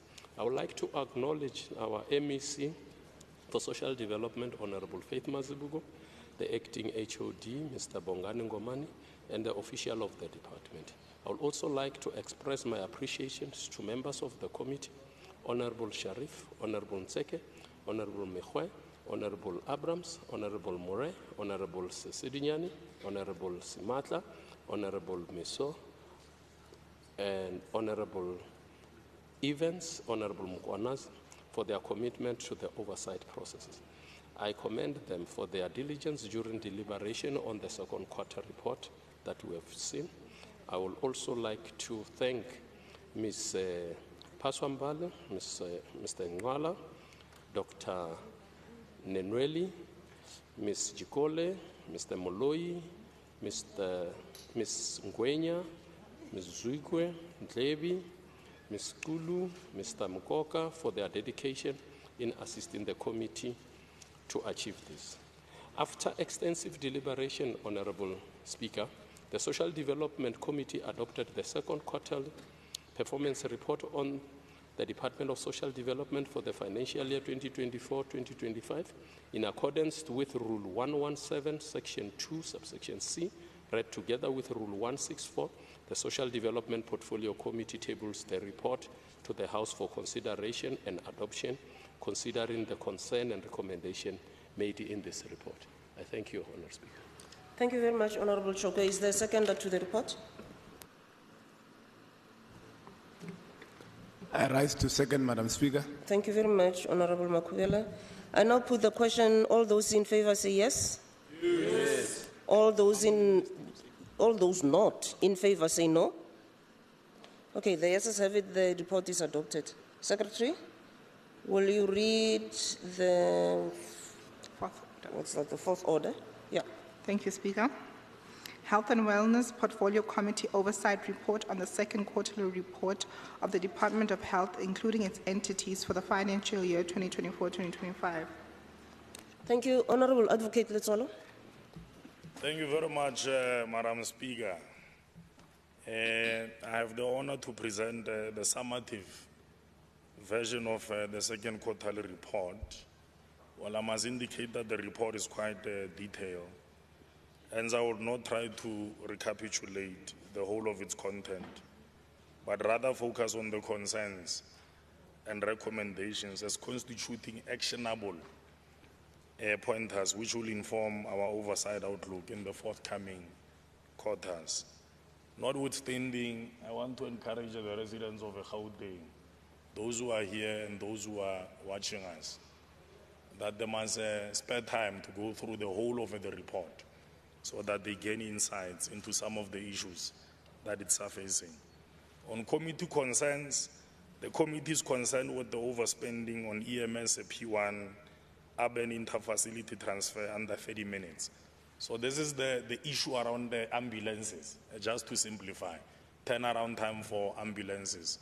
And I think just yesterday we had a similar experience. Secondly, the committee is concerned with the declining performance, patient safety incident cases, closure. So the closure of complaints when they are submitted as against when the resolution, born out of investigations and follow-throughs, And this also impacts on the medical legal claims. So part of the concerns. Thirdly, the committee is concerned with the ART and the retroviral therapy program. And this is where people do not remain within the treatment regime. They can't be located, so you can't particularly attribute it to the department, but it's a more conduct, patient conduct. But we're quite concerned about that, and urging the department to introduce mitigation plans around that. And then fourthly, the committee is concerned with the overspending patterns of the department, considering that already in the second quarter, 54.3% of its budget has already been spent. It might be due to accruals, we don't know. An explanation would still have to be offered. We're already in the second quarter, and so we're saying we're worried that if it's not looked into, the department might run out of financial resources. And then on recommendations there, the department to provide a comprehensive report with mitigation measures to ensure that target performance is aligned with budget spend. We are expecting a written response by the 31st of January 2025. Secondly, the department to provide a strategy to ensure that performance patient safety incident case closure rate improve while putting in measure to address patient safety within all health facilities. Again, 31st January, we're expecting a response there. Thirdly, the department to provide a plan to improve the performance on ART, antiretroviral therapy, adult remain in care rate 12 months, and further enhance the patient's tracing mechanisms. So we're encouraging residents of Gauteng who are listening here, those of the patients, whether at home, ba lo re la itse gore ba lwala a kere ba utlweletse re kopa le re thuseng gore batho ba ko borona ba ye ko ditleliniking ba sa le morago treatment a bone, because how default you are exacerbating the condition. And then lastly, the department needs to provide a report with a proper structure of the budget and its spending patterns. So we really just want to probe deeper into the spending patterns, you know, and some of the potential risks. Again, we're expecting a report by the 31st. And then on acknowledgement, I want to acknowledge everybody, the MEC, the rest of the department, the membership, both the political and administrative of the committee. And then on adoption, in accordance with Rule 117, subsection 2C, right together with Rule 164, the Health and Wellness Portfolio Committee hereby recommends that this report that I've just presented, be adopted by House, taking into account the committee's concerns, including the recommendations. Thank you very much. Thank you very much, Honorable Advocate. Is there a seconder to the report? Honorable Sesedian. Thank you, Madam Speaker, and I rise to second. Thank you. Thank you very much. I now put the question. All those in favor say yes. Yes. All those not in favor say no. So the yeses have it. The report is duly adopted. Secretary, could you please read order number 5? Thank you, Speaker. Infrastructure Development Portfolio Committee Oversight Report on the second quarterly report of the Department of Infrastructure Development for the financial year 2024-2025. Thank you. Honorable Ndlovu. Thank you very much, Speaker. I'm presenting the oversight report on behalf of the Portfolio Committee on the second quarterly report of the Infrastructure Development and Property Management for the 2024-25 financial year. Speaker, may I request that the parts of the report that I will not read be regarded as read. The committee acknowledged that the department has made impressive progress in its procurement and infrastructure development objectives, achieving or exceeding many of its targets. The findings affirm a solid foundation for the department's operations, highlighting an effective commitment to inclusivity and empowerment within the procurement. The department received an unqualified audit opinion with reduced findings. They've managed to pay service providers 100% within 30 days. The percentage of procurement allocated to black-owned enterprises targets was overachieved. The percentage of procurement allocated to PWD's target was overachieved. The percentage of procurement allocated to military veterans was overachieved. The percentage of procurement allocated to black women and youth was overachieved. The department excelled in several areas of procurement allocation. Some targets were still not met, and some were partially achieved.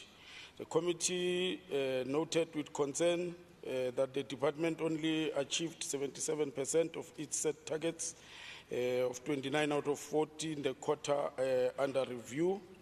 The total budget allocation for the department was 1.7 billion. However, the actual expenditure reached 1.9 billion, resulting in an overall budget over expenditure of 7%.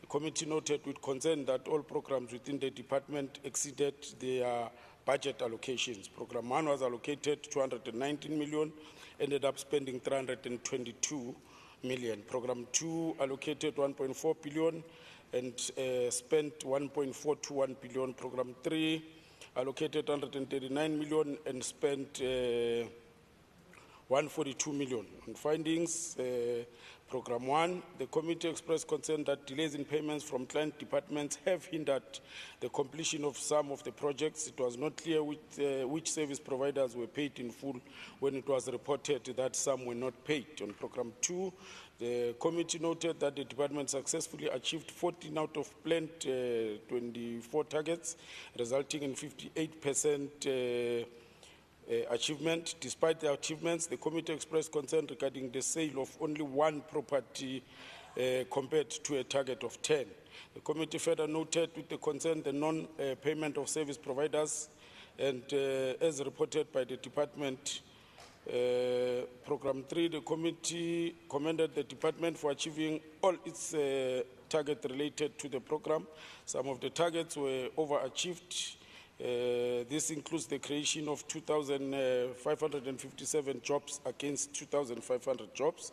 On recommendation, the department to report on interventions to ensure that targets related to the completion of the following are achieved.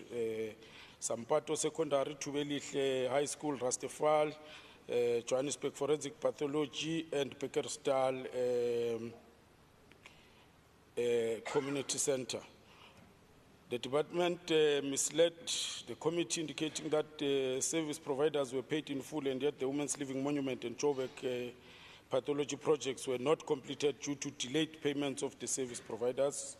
On recommendations, based on information above on the committee concerns, the committee therefore recommends that the department and its client departments should take immediate steps to ensure that the payment of contractors, specifically in the old projects, which are already experiencing significant setbacks.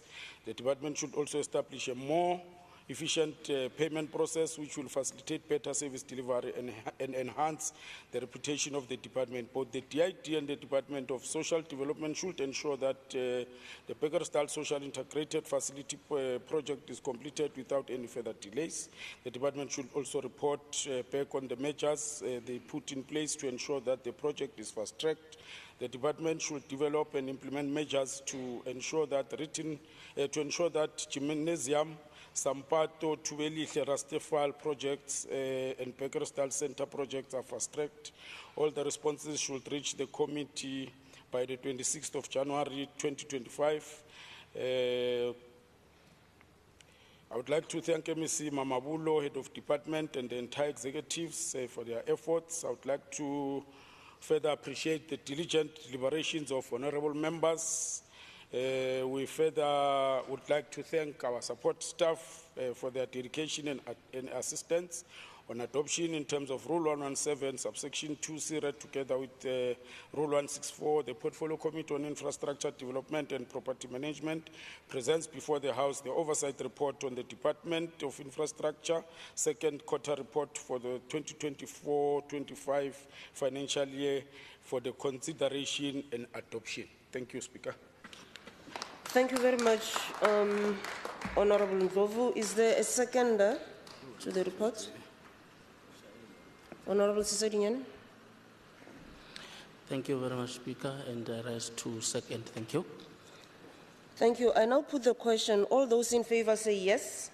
Yes. All those not in favor say no. So the yeses have it and the report is duly adopted. Secretary, could you read the sixth order? Thank you, Speaker. Debate on the annual report on the Department of Transport and Roads, including its entities for the financial year 2023-2024. Okay, thank you very much, honorable members. Honorable Dr. Masuku. Good afternoon, Madam Speaker, the Premier of the Province of Gauteng, Honorable Panyaza Lesufi, members of the Executive Committee, honorable members of the Provincial Legislature and the citizens of Gauteng. We are meeting today at the beginning of the festive season, a time associated with increased traffic on our roads and high number of road fatalities. The financial year under review is no different. Gauteng recorded the highest number of road fatalities as compared to other provinces, with an increase of 7.7% and 292 fatal crashes. It is thus important that we elevate the road safety campaign, which was launched by the Minister of Transport, Honorable Papa Grisi, over the weekend under the theme, Every Day Without a Road Death. Let me take this opportunity to school some of our members about the evolution of the road system in South Africa, as some in this debate pretend normally on their natural intelligence on matters that are complex and require that we go beyond common sense. The early development of the road infrastructure in South Africa to the current times fall broadly into the 4 phases as described by Dr. Malcolm Mitchell, who was a senior fellow in SAIS. The first phase was a period which started with the arrival of the colonizers in 1652. Before that, roads and pathways were not really defined in our country. Most of them, they were pathways that people would walk through with their bare feet and also maybe sometimes use their horses. But the first period of the development and the evolution of our roads started in 1652 with the arrival of the colonialists up to 1806. Cape Town only had very few and small lengths of streets work that were connecting buildings amongst the town itself. And also it made some path towards Graafrenet, Eitenegg, and Reistop. But these were not also used by large animal pulling vehicles. The second phase was nearly 100 years period from 1806 to 1895, during which South Africa was opened up to a permanent hope to a large and rapidly growing settlers population, which also led to the connection a road system that was connecting 3 or 4 provinces, Transvaal, Orange Free State, Northern Natal, and Northern Cape. The third phase was the 20th century, which approximately took up to 1950, which also was associated with a remarkable growth in the economy of our country. The fourth, which is the last phase before the dawn of democracy, was when we started to have a motorized motorized cars in our system. With every passing day since 1994, life in South Africa has changed for the better in one important area. This change has unfolded before our very eyes when it comes to roads and transport. Our strategic investment in our transport sector over the last 30 years of freedom have transformed lives of our people. In Gauteng specifically, the evidence is visible for anyone to see. The expanded freeway networks, the tarring of roads in townships and our semi-rural areas. For many residents in Gauteng, this investment has proved the quality of life and service, and also work connections with work, study, and entertainment around the province. Public buses and trains were mainly used to facilitate mass movement of black labor in and out of inner city. The system was unreliable, inadequate, and speed had forced thousands of workers to spend a large of their working days commuting. Today, our transit system is significantly different to the one that we inherited under apartheid, which obviously have been much better over the years. We also have to make sure that we understand that the government, ANC government, understand that an effective transport system is a heartbeat of our nation and serve as a catalyst for socio-economic development, while more needs to be done to bring about transport system where we would like to be. And the key building blocks are in place for now, and it's there for the long-term development. Under the year of 2023-2024 financial year, the department has improved, has done so well so far. The department has further achieved an unqualified audit report. The department has achieved 80% of its all planned targets in the administration program. It has also achieved 93% of all its targets in the transport infrastructure program. It has actually achieved 57% of all the planned targets on the transport operation program. The Transport Regulation Program also has made sure that it's able to collect favorably the revenue to around a tune of 4.9 billion.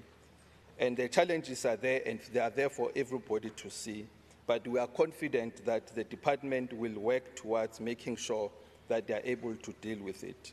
There's no doubt that the transport infrastructure investment has changed our urban landscape and have helped to improve the economic efficiency, improve timeless movement of goods and services. Moreover, they have positioned Gauteng as an attractive destination for investment.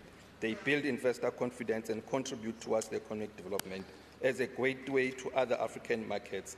Gauteng infrastructure, such as our ports, rail and links, pipelines and roads, are helping to support the economic development of the country, region and the continent. Thank you. Thank you very much, Dr. Masuku. Honorable Nel. Thank you, Speaker. Speaker, an annual report is like a history handbook for a business or a government department, and it tells you what happened in the past and how the department performed during the immediate past. History is important to study when one wants to plan for the future because it gives you an indication of where the department is intending to go based on its previous and current trajectory.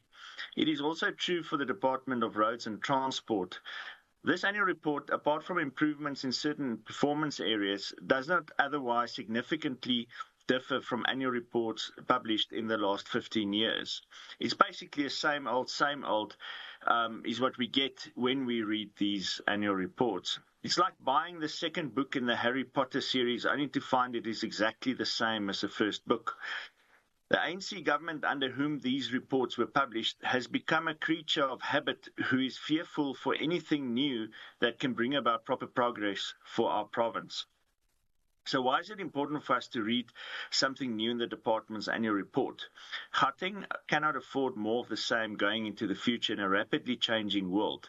We are literally running out of road while there is no significant investment in public transport. We lack proper integrated transport planning among the three spheres of government in our province, and when plans are produced, they are not implemented because they are not sufficiently funded. Unimplemented plans point to a government that is not committed to its own planning, or that they are simply just not up to the task. Whatever the reasons, it is holding back development of economic growth in our province. To achieve proper economic growth in Gauteng, we require full commitment of resources dedicated to the implementation of our growth, development and infrastructure plans. When the Integrated Transport Master Plan for Gauteng was designed, I would have expected a change in the budget and delivery priorities of the Gauteng Department of Roads and Transport. But this and all previous annual reports prove the plan was doomed from the start because it was never prioritized. If the history of this department is anything to go by, then the next iteration of the province's Transport Master Plan will also come to nothing. They may be boasting and celebrating in the camp of the ANC about the latest annual report, but if we study it in the light of the last 14 years and the last 14 that preceded it, you will realize that there's really not much to celebrate. We cannot afford a department like Roads and Transport that is so crucial for the future economic growth of this province to become experts in pursuing clean audits while no actual progress towards the future occur. Speaker, next year we need to read a sequel and not a reread of the first edition for the 16th time. However, knowing what I do about the department's current performance, I do not expect any changes or improvement. Thank you very much. Thank you very much, Honorable Nel. Honorable Masoleng. Thank you very much, sir. Ake qale ka ho dumedisa maloko a lekgotla baetsi ba rona mmoho le badudi ba Gauteng ka kakaretso. Madam Speaker, while the annual report of the department notes many successful projects and what they claim are remarkable achievements, we would like to point out that the report is devoid of key pressing issues that affect road users and community across the province. As part of what one may assume are milestone achievements to them, the department lists the upgrading of K69 road in Tshwane, the K73 road in Hudumit, to name a few, but the department does not mention that the state of the Gauteng traffic system is so lacking in innovation and development that in the intersections of these roads, they so proudly have improved. Traffic is guided literally by homeless people. There is no real strategy for a smart traffic system that focuses on traffic management, even in cities that are supposed to be competing with world-class metropolis. The budget of the department is too over-concerned with minimal road improvements, that the general roads and transport system is collapsing before their very eyes. In the past year alone, 4 major minibus associations went on striking, leaving commuters and road users stranded, not to mention the safety risk imposed by these strikes, which are often violent. The department needs to urgently formulate a repertoire between themselves, law enforcement and minibus operators, where regulation and sustainable public transport are top priority. We can tell this House for free, Madam Speaker, that in actual fact, Gauteng has no public transport system as a majority of transport that serves the public is actually privately owned. Even if one was to mention the BRT system, such as Rea Vaya in Joburg, you would soon be met with disappointment. So, as so many of the Rea Vaya bus stations are either incomplete or have closed. And one of these is just close to the Gauteng legislature. As the economic freedom fighters, we are tempted to applaud the learner's license project that has been rolled out throughout the province, saving approximately 40,000 new users, whom are mostly youth. However, we will not fall into the temptation, as the license and testing centers in this province are synonymous with cold drink. We can only pray that the department has not exposed our children to the politics of cold drink and corruption while obtaining those licenses. We must also state vehemently, Madam Speaker, our rejection of the e-toll debt, which now sits at 4.1 billion, and we are here today to defend the citizens of Gauteng against the incompetence and tragedy of that have them pay outstanding fees to a system that the government itself has officially declared null and void. As the economic freedom fighters, we want to leave the department with a very innovative strategy so that they can stop parading the fixing of 3 roads as a generational victory. We propose that in the next financial year, the department adopt a pothole audit that must be tabled and presented with the next budget vote. In this pothole audit, the department must count how many potholes currently exist in this province, where and who was contracted to build, extend or rehabilitate the particular road in question. Honourable Afterwards, Masoleng, the your time is department up. must include in its annual report the number of potholes it has Honourable been able to Masoleng. fix. Thank you. Thank you very much. MK Party, we don't have a name of your member who's going to debate. Whoever it is, they can proceed. They are not present. Order, honourable members, order. MK Party, your member who's assigned to debate on this order may proceed. Okay.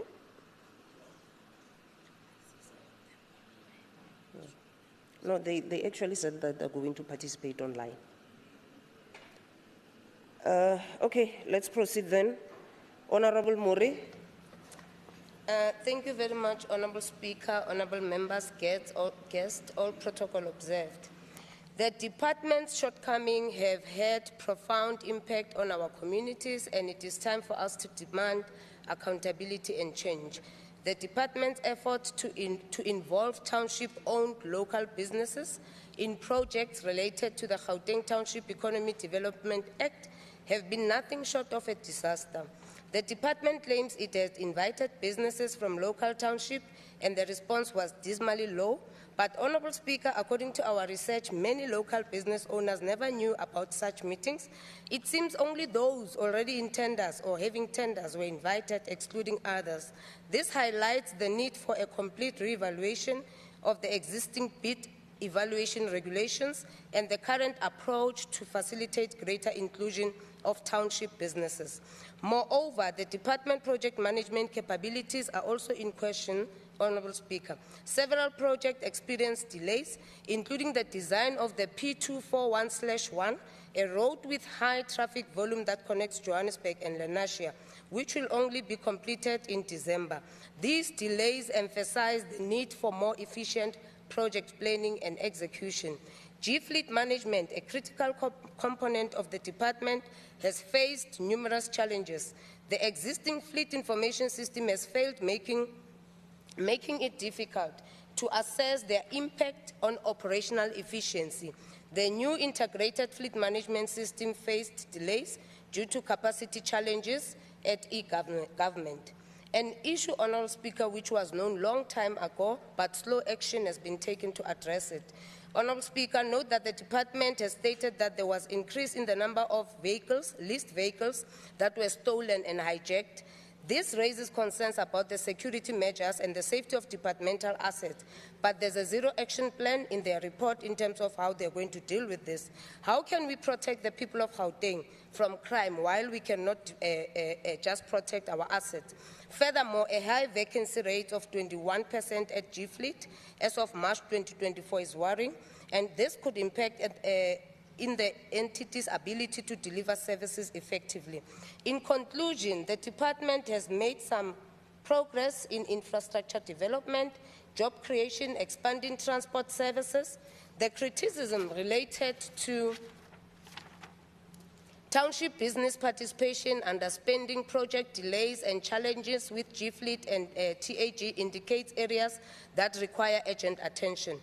Action SA demands accountability, and the time is now for the department to serve and ensure that transportation needs of Gauteng residents are effectively met. The time is now for the department to also ensure that our roads are well maintained, to keep them operational and to prevent them from degrading to a point that they must now be rebuilt from scratch. As Action SA, we further believe that it is better and most economical to maintain roads Honourable Murray, your time is up. Spend on rebuilding new ones. I thank you. Thank you, Honourable Murray. Honourable du Plessis. Thank you very much, Madam Speaker. Today we reflect on the state of Gauteng's roads and transport infrastructure guided by the annual report for 2023-2024. While the report highlights some progress, it reveals alarming gaps that demand urgent attention, particularly regarding road maintenance and traffic signal management. The department continues to underspend its allocated budget, a recurring issue that undermines critical road rehabilitation and upgrades. Projects like the rehabilitation of major roads, including the R82 and P122/1, remain either delayed or stalled due to inefficiencies in procurement processes and disputes with contractors. These delays waste resources and exacerbates the deterioration of our road network, which affects safety and economic activity. Traffic signals remain a critical problem, with over 40% of signals reported as dysfunctional at any given time. The primary culprits include poor maintenance, vandalism, and the ongoing energy crisis. While the department has acknowledged these challenges, the proposed interventions, such as backup power solutions, are being implemented far too slowly.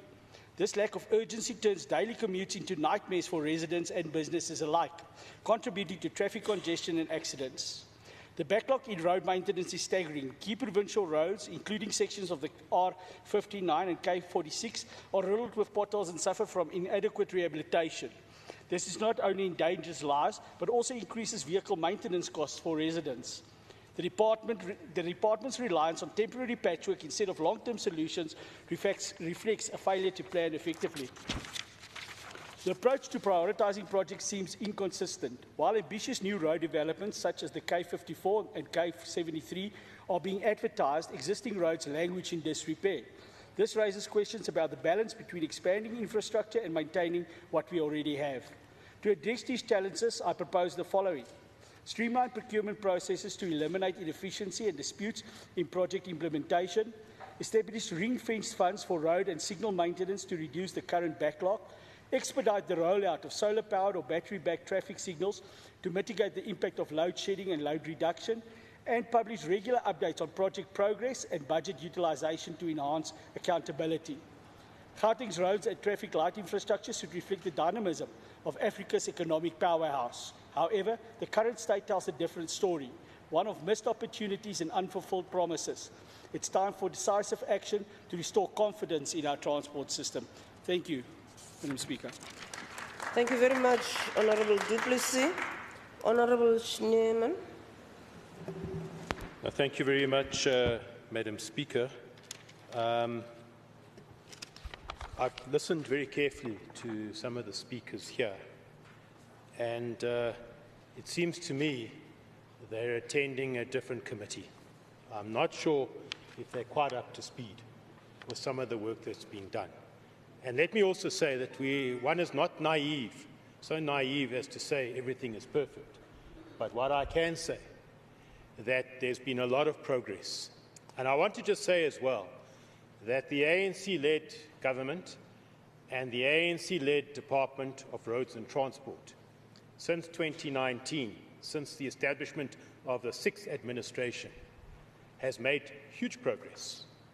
Yes, not everything is where it should be, but we have made progress. And I listened to Member Nell telling us about the same old, and I'm a little bit surprised that he says that, but I'm not surprised, because he also often is absent in committee meetings or he leaves early. So that doesn't surprise me. But I'm not going to try and cover everything, but I think it's important to say that in this last financial year, there has been significant progress. And let me highlight a couple of things, because I think we need to educate some of the members on that side of the House. Firstly, the Department of Transport received an unqualified audit. It achieved 80% of its targets, and some of us will know that in financial years prior to this, the department has been battling to achieve all of its targets. So significant progress there, 80% of its targets. G-Fleet, for the first time, achieved 100% of its targets. That's progress.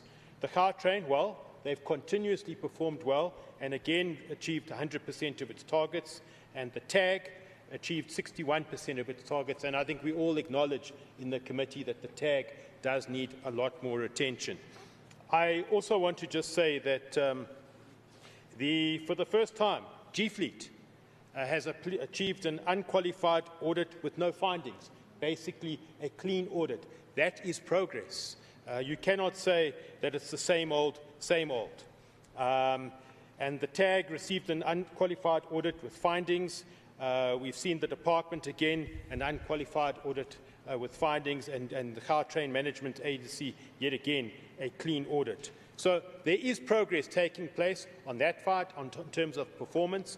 We can actually say that over the 5-year period, we have seen progress, and we think that the department is at a place now where we can build on the successes and achievements over the last 5 years. Let me also say this, that I've heard about the lack of innovation around traffic signals, and yes, as the African National Congress, we are concerned. We are concerned about the traffic signals and the challenges that they have been facing, but we also take comfort in the recent launch last week, and I think it's an innovative launch of partnering together with the business sector in the province. And in fact, by the way, since last week Wednesday, when this Adopt and Protect a Robot initiative was launched, there's been a huge swell of support for this program. Many, many businesses around the province are wanting to help and to house these power backup supply units and the mechanisms, the units that actually control the workings of the robots on their properties. And they want to contribute and play their part. And I think it's important to say that when we work together, we can achieve a lot more.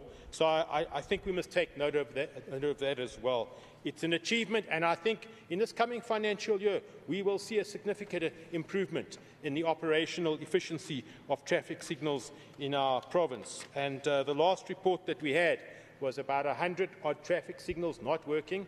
We agree We agree it's not good enough, but it's way below the 40% that Member du Plessis was talking about. Let me also say that in the last financial year, we have seen a number of projects, incomplete projects that have been finished. And we've seen a number of new projects that were started and completed within time and within budget. And there's a commitment, not only from an ANC-led Department of Transport, but there's a commitment from an ANC-led administration here in Gauteng that all incomplete projects must be finished and must be completed. And I want to just say that if we look at the way that the Department of Transport is working at the moment, incomplete projects are going to be a thing of the past. There was one blip on the radar screen in the last financial year, and that is the K31, the expansion of Beyers-Naudé Drive from the Zandspruit area through to the N14. And we are concerned as well about the manner in which the contractor left site and caused great inconvenience to residents in the area. But we've been assured that that project will be restarted and will be re-advertised. But at the same time, we are also concerned about when a contractor leaves site, that there needs to be adequate protection of that site so that we don't have to now spend double the money to go and fix what had already been started. So I wanted to touch on that. But I think in the main, Madam Speaker, from the ANC, we are satisfied that we are making progress. As I say, not everything's perfect, but we're in a lot better situation, and the state of affairs has much improved if we look at it going back to 2019. And I think we must give credit where credit is due. And as the African National Congress, we certainly support the report on the annual report. Thank you very much. Thank you very much, Honourable Chairman. Honourable MEC Tlabela.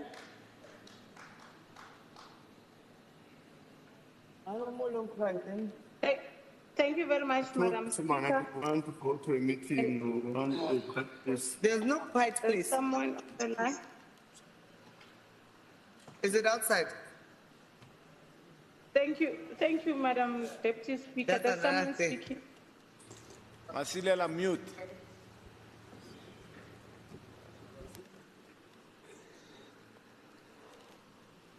Thank you very much, Madam Deputy Speaker, and good afternoon to colleagues in the House. Madam Deputy Speaker, I think it's true that the road to success is perpetually under construction within the Department of Roads and Transport. And sometimes it's difficult to work with colleagues who are perpetually absent in committee meetings where we give reports and answer questions to some of the work that we do as the Department of Roads and Transport. And we'll encourage members to always be present so that we are able to clarify some of the issues.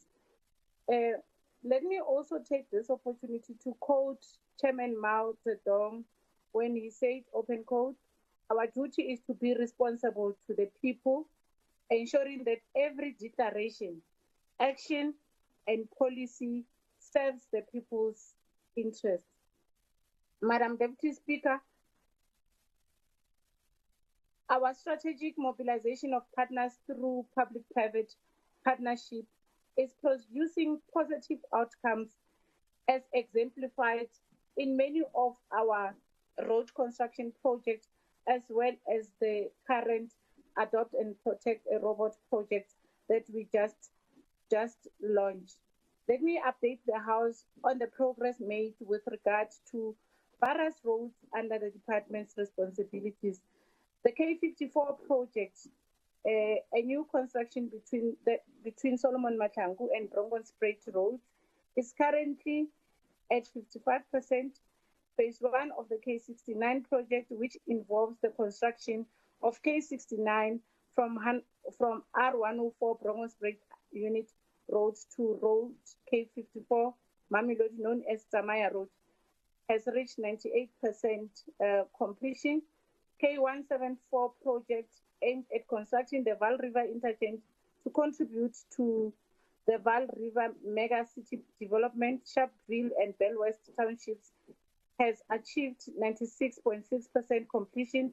Furthermore, we have engaged with our service providers to stress our expectations of competent project execution and to reiterate our commitment to people-driven service delivery initiatives, emphasizing our intolerance for project non-completion. The department is tasked with managing over 400 traffic signals at various intersections throughout the province. Regrettably, the prevalence of vandalism, theft, and power outages has resulted in the malfunction of several traffic signals. And I think Honorable Chairperson of the Portfolio Committee of Roads and Transport and Logistics has elaborated much on this one. And just to report to the House that we have to date signed around 16 MOUs with various stakeholders.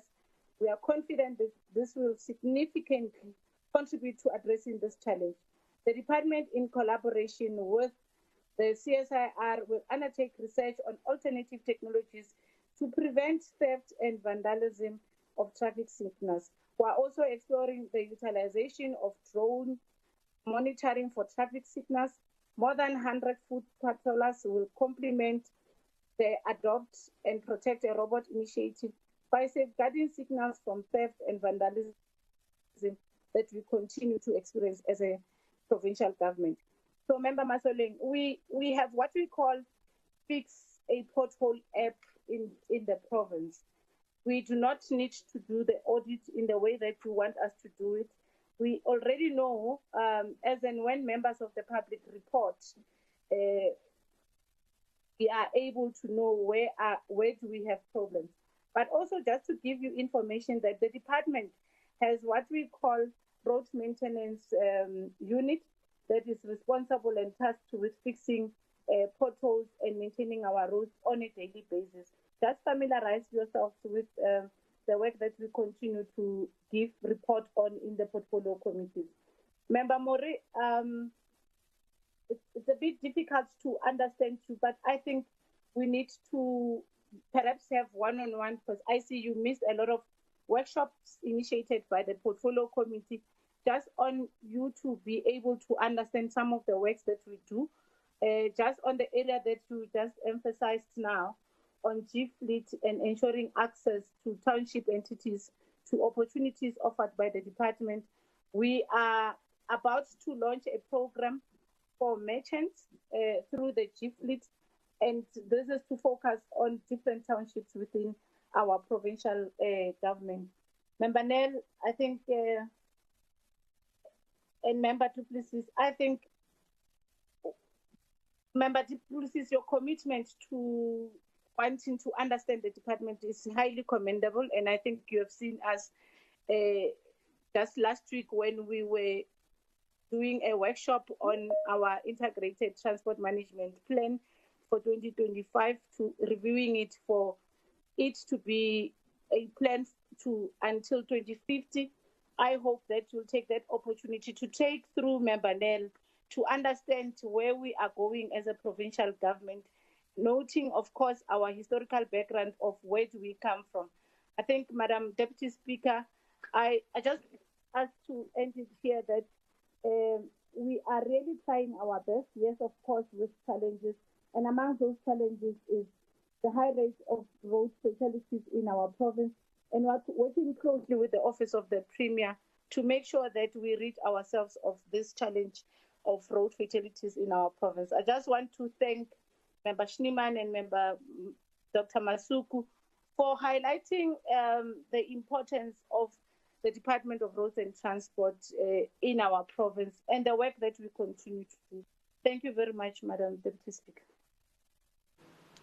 Thank you, Secretary. Next order, please.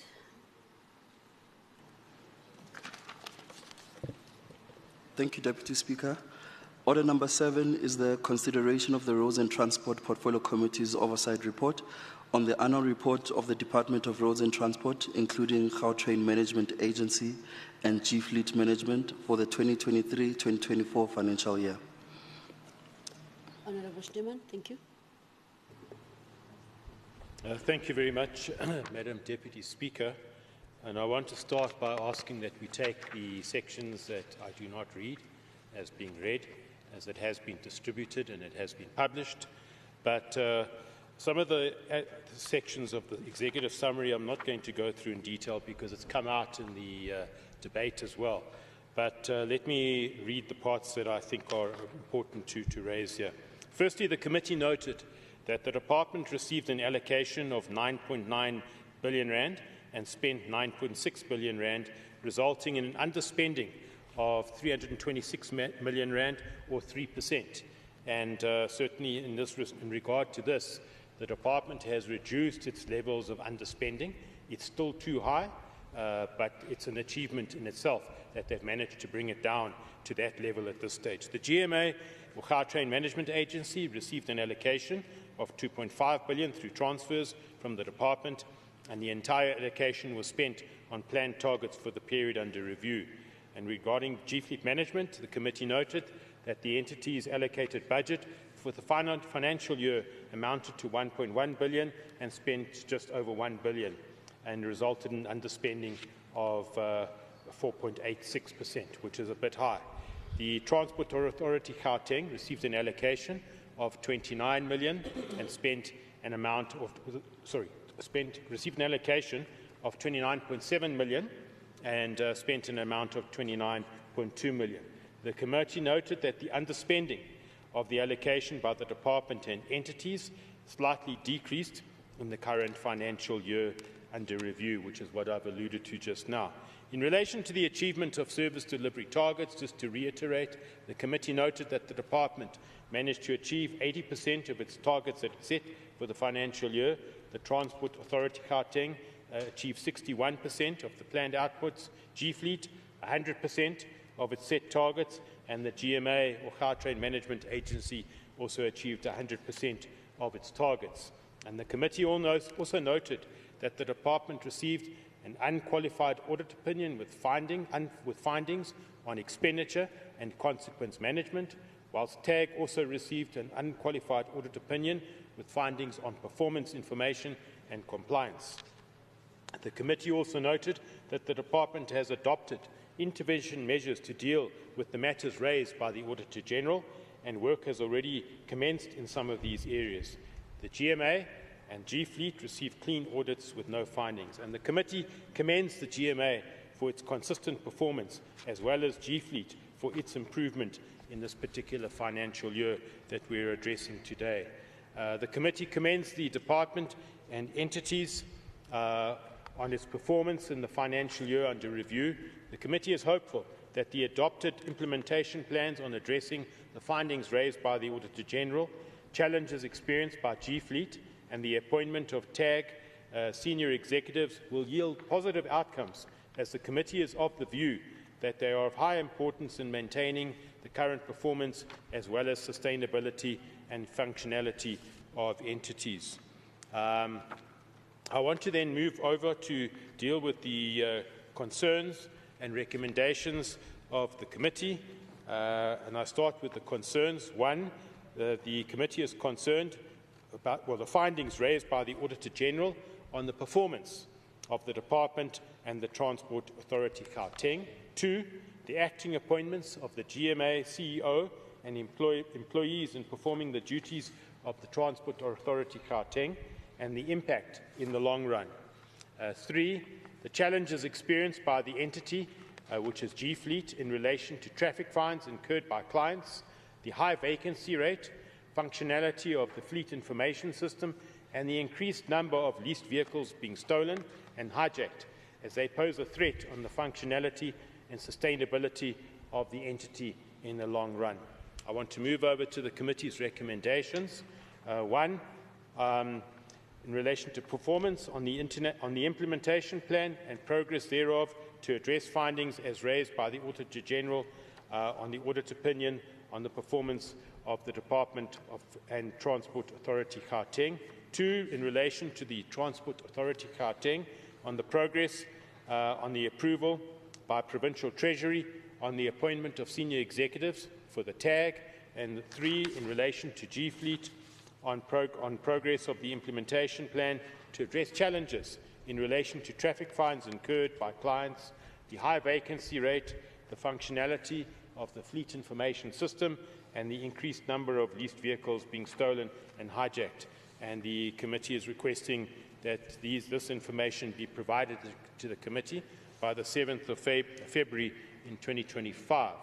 As I conclude, I'd like to express appreciation to all members of the Portfolio Committee for their participation in this process, as well as the MEC for Roads and Transport, the HOD, and all officials of the department. I'd also like to express appreciation to the committee support team for the work that they have done in scheduling meetings and making sure that all the necessary arrangements are in place. In terms of Rule 1172C, read together with Rule 164, the committee presents to this House and recommends the adoption of the committee's oversight report on the Gauteng Department of Transport and Logistics, Gautrain Management Agency, and G-Fleet Management Annual Performance Report for the financial year 2023-2024. I thank you. Thank you, Member Schneemann. Do we have a seconder? I would rise to second. Thanks, Honourable Member. All those in favour say aye. Aye. Those not in favour say no. Aye. Those not in favour say no. Thank you. Secretary, next order, please. Thank you, Deputy Speaker. Order number 8 is the debate on the annual report of the Department of E-Government for the 2023-2024 financial year. Honourable Silas. Thank you, Deputy Speaker. As we assess the Department of E-Gov's performance, I wanted to put a picture in your heads, and please consider the following, just for context. Somewhere in the darker corners of the internet, there is probably a deep-fake pornographic video featuring your daughter, your granddaughter, or your niece, or your wife, and it's been created without her knowledge or her consent. A 2023 analysis revealed that 98% of deep-fake videos online are pornographic, and 99% of them are about women. The implications are profound and deeply personal. The violation of one's image without consent inflicts significant emotional and psychological harm. As we advance technologically, we must confront these challenges head-on, ensuring that our innovations do not come at the cost of our citizens' dignity and safety. We are living through an unprecedented transformation of the human experience, a collapse of traditional concepts like space and time. Millions work remotely, their offices scattered across time zones. Farmers have become untethered from the rhythms of daylight. The boundaries between the physical and the digital, and the local and the global, have dissolved. This spatio-temporal shift brings profound opportunities. Education is no longer confined to a classroom. Healthcare transcends geography. Telemedicine and AI diagnostics are now reaching rural communities. But the same shift comes with risks, as I left the picture of the pornography in your head, and I'm sorry about that. The cognitive overload of living and working across multiple realities can feel like mental marathons that are being run. How do we prepare our communities to navigate this new reality without losing their humanity? Governance must adopt and adapt to this new spatio-temporal landscape. Traditional structures based on fixed borders, physical jurisdictions, and sequential timelines are being outpaced by the fluidity of a web-native world. For instance, how do we regulate a metaverse where individuals can exist in multiple spaces at the same time? And how do we tax digital work or provide services to citizens who split their time between virtual and physical spaces? These questions are not for the distant future. They are urgent. The Gauteng broadband network, the backbone of our connectivity, is reaching the end of its life. And eGov has one job, connect your citizens and keep them safe online. For the year under review, you achieved less than 10% of the connectivity targets. So without robust infrastructure, we cannot fully participate in opportunities. But connectivity is not enough. We must lead with values, fairness, transparency, and equity. We must ensure that literacy and access are universal so that no one is excluded from this transformation. And we must guard against the monopolization of the metaverse, where private interests could overshadow the public good. Colleagues, the singularity challenges us to rethink governance, not just as a system of rules, but as a framework for human dignity and purpose. It calls for us to be bold, to ask questions, and to lead with vision. The future is coming faster than we can imagine. Let us ensure that Gauteng is ready, not just connected, but empowered, grounded in humanity, and equipped to thrive in a new reality. Thank you. Thanks. Thank you, Honorable Silius. Honorable Simatla. Thank you very much, Deputy Speaker. Greetings to honorable members. If the future indeed belongs to those who prepare for it, what can be said about a department that is supposed to propel the Gauteng provincial government into the future by leading the charge in innovative public service system and advances in cybersecurity? Instead, we have what appears to be a department unable to get the basics right. The performance of this department during the 2023 to 2024 financial year left much to be desired. This is why we expressed our concerns in the submission made during the budget debate for the 2024 to 2025 financial year, emphasizing that this department should not have been a standalone department. Instead, its functions should have been split into units within existing departments responsible for carrying out the modernization and digitalization of their respective services.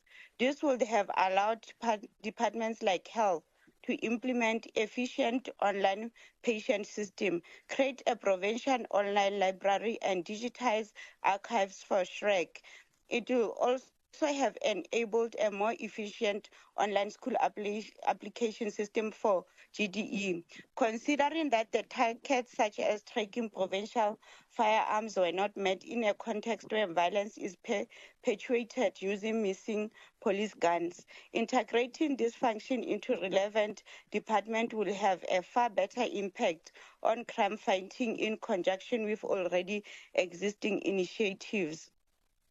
The budget is said to have utilized 99% of its spending according to allocated budget. However, it failed to meet most of the targets related to its core mandate under Program 2 on ICT shared services. Despite this, the departments claim to have made progress in rolling out the Gauteng provincial network. The expansion of Gauteng road network was not accomplished. Of the 205 sites planned for WEN provision, only 14 met this target. For the 250 sites designated for LAN, only 25 were reached. Of the 200 sites scheduled for voice over internet protocol, just 25 were achieved. Deputy Speaker, we are unsatisfied with the department's youth engagement and empowerment efforts. The opportunities created for youth who drive innovation were inadequate. The target to employ youth fell short of the projected 18%. Speaker, another area of concern is the failure to launch e-waste program, which the department described as groundbreaking initiative that will have created much needed job in this sector and addressed e-waste, which increasingly poses a global challenge. Additionally, the department admission that it needs assistance with cybersecurity, despite establishing a provincial security operational center, indicates that the center is not fully equipped to withstand cyber attacks. In the era of cyber terrorism and cyber warfare, the EFF cautions against surrendering state functions to the private sector and eroding state capacity. In conclusion, the department's performance has been underwhelming and its failures have far-reaching consequences. We urge the department to rethink its approach and prioritize integration with existing departments to drive innovation and cybersecurity in the province. Thank you. Thank you, Honorable Member. Honorable Member from the MK.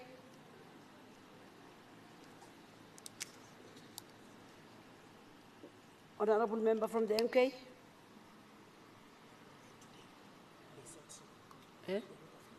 Oh, Honorable Member More. Waters. Yes. Honorable Member Waters. Thank you, Deputy Speaker. Despite the department spending 100% of its budget, it only achieved 21 out of 40 indicators. Of the 19 non-achieved indicators, most fall under the Programme 2, which is the department's core function, the expansion of the network. The question remains, how can a department so spectacularly fail to meet its core targets while spending 100% of its budget? There is simply no correlation between spending of the taxpayers' money and actual delivery. 95% of schools in Gauteng still do not have classroom connectivity, and given the department's current trajectory, most of them won't be connected in our lifetimes. At this rate, the 5th, 6th and 7th industrial revolutions will have come and gone before we connect classrooms to the internet. By continuing to connect schools and the general population at a snail's pace, we are creating another lost generation. However, fortunately, though, there is hope for the children of Gauteng, brought to you by a South African, Elon Musk. In a recent post on X, he stated, and I want to quote him, "Starlink's new system enables internet connectivity for your mobile phone with no extra equipment or special app. It just works." So in other words, if you have a phone, you are connected to the internet automatically. Starlink's direct-to-cell, DTC, is going global, and unfortunately, as usual, South Africa is once again left waiting. Deputy Speaker, while the awarding of licenses is a national competency, there is no reason why the MEC cannot engage the Minister of Communications and ICASA in stressing the importance of awarding a license to the likes of Starlink or any other operator in South Africa. For too long, Gauteng has been a passive onlooker on the national stage. It is time we flexed our muscles and started influencing national policies. The MEC, the board is now in your court. If you can all just imagine how this would revolutionize Gauteng and make a difference to children if they had a phone that automatically linked to the internet. Another issue that the Gauteng government could and should be taking up nationally is the excessive costs of mobile phones. This is due to high taxes and tariffs imposed by the national government. Cutting these punitive taxes and tariffs will open up a world of difference to many in Gauteng. The current government still perceives mobile phones and smartphones to be a luxury item, when in fact they are an essential tool of trade for every person in our province. Deputy Speaker, one more issue I'd like to raise in my speech is that the looming crisis facing the Gauteng broadband network. It is in desperate need of upgrading. 2 comprehensive assessments have been conducted to evaluate the network's current state, and both have highlighted the critical need for upgrading. The network is fast approaching a cliff where 70% of the live network devices, or 1,734 devices, will reach the end of service on the 31st of December 2024. That is in 28 days' time. The estimated amount needed to upgrade the network to ensure its stability and integrity is 700 million rand. If we want Gauteng to be the leading province and increase access to e-services, then we need to ensure our network can meet the challenge. Vanity projects such as the new airport can actually wait. The upgrading of the Gauteng network cannot. It is high time this minority government puts the people of Gauteng first and not their egos. I thank you very much, Deputy Speaker. Thank you. Thank you, Member Walters. Honorable Mekwe.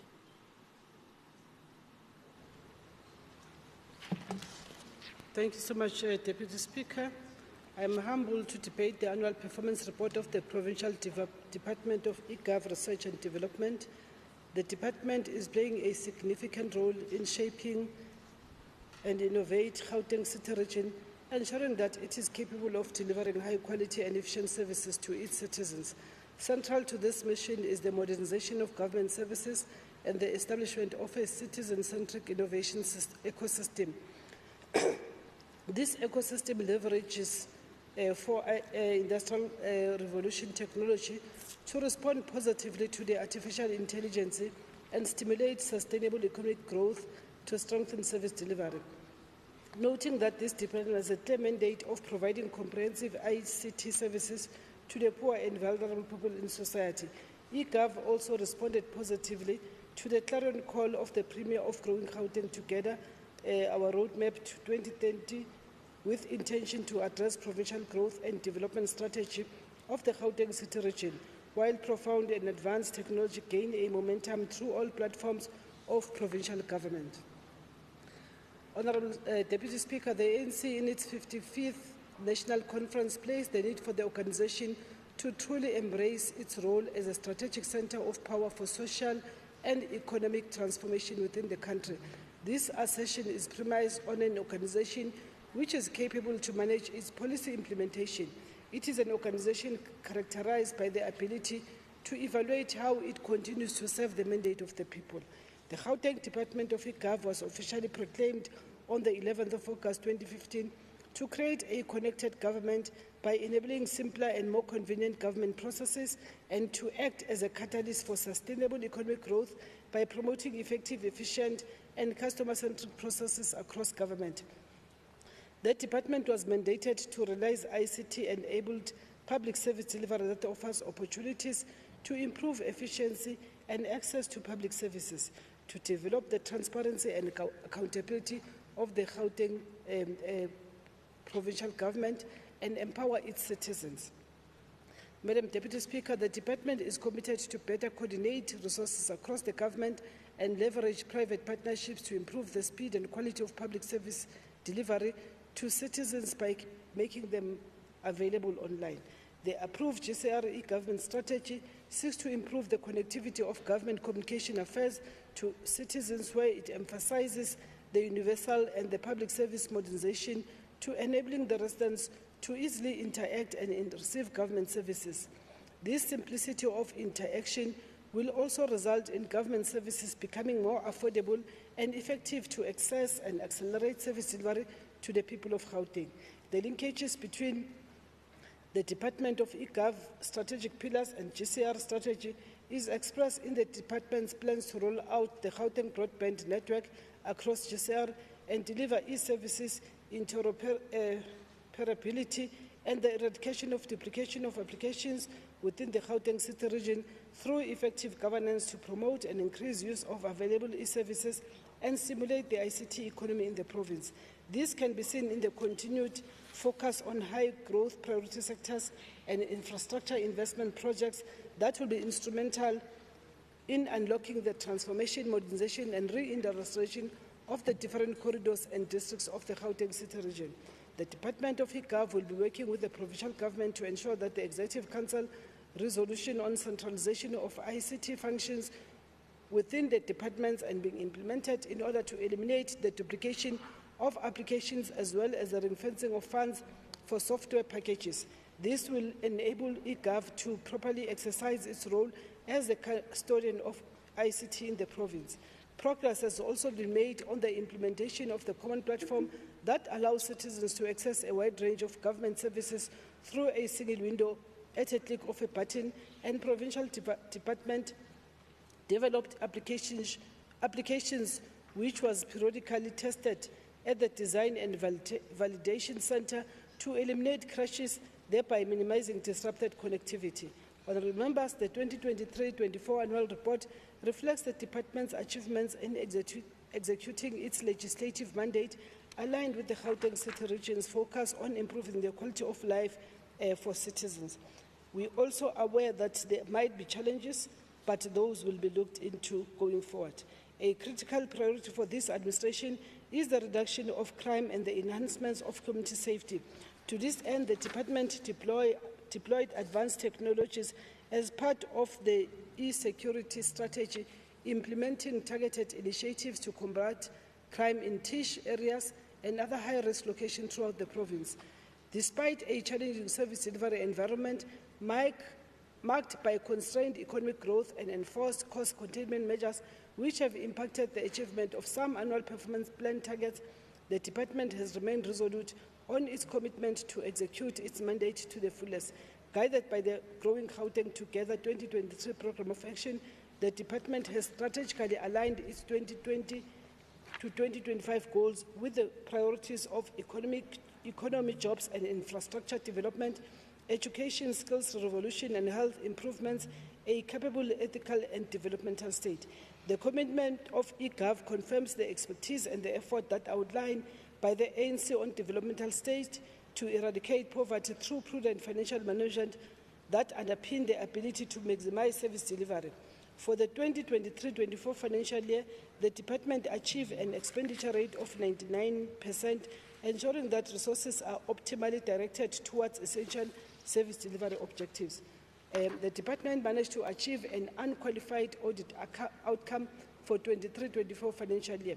Based on the control measures that uplifted the moral and ethical conduct of the employees to the department to achieve this massive milestone achievement for this qualification of clean audit as a result of good governance. The promotion of the usage of eGov services is paramount to the citizens of the province to transform the remote areas of Gauteng city regions through advancing critical economic program which seeks to benefit the working class and the poor. The department conducted e-services advocacy program and conducted customer satisfaction surveys with client departments on service offering.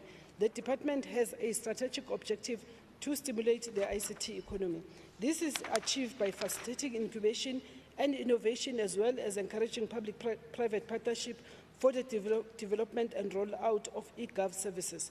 Without fear of contradiction, this can be attributed to the high level of success and great achievement to the department. The eGov is continuously supporting and capacitating the affected entities to comply with PFMA and other funding requirements model which are related to minimum norms and standards for different fields of services. Despite the challenges, Gauteng Department of eGov remained committed in its service delivery objectives to advance the struggle of human emancipation for economic empowerment, to alleviate poverty and improve socio-economic conditions of Gauteng city regions, to advance the national democratic revolution and service delivery performance in general.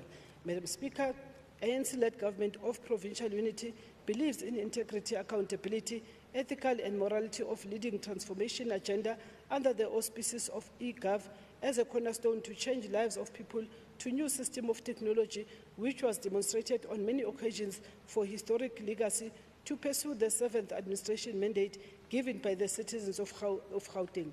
We as honourable members, ANC honourable members, we do have confidence on our provincial government to lead Gauteng communities for the better life and improve the condition of provincial corridor for economic emancipation. We further applaud the effort and the immense role that the department played to ignite service excellency to our communities for socio-economic transformation. Thank you so much, Deputy Speaker, for the opportunity to engage the House. Thank you so much. Thank you, Honourable Mokwe. Honourable Dlamini, MEC Dlamini.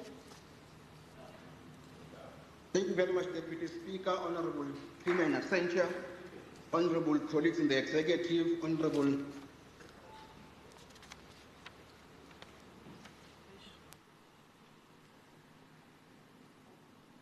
members in the House. There is a member who has not muted himself or herself, and it's echoing very badly on my side. What's Honourable Dlamini?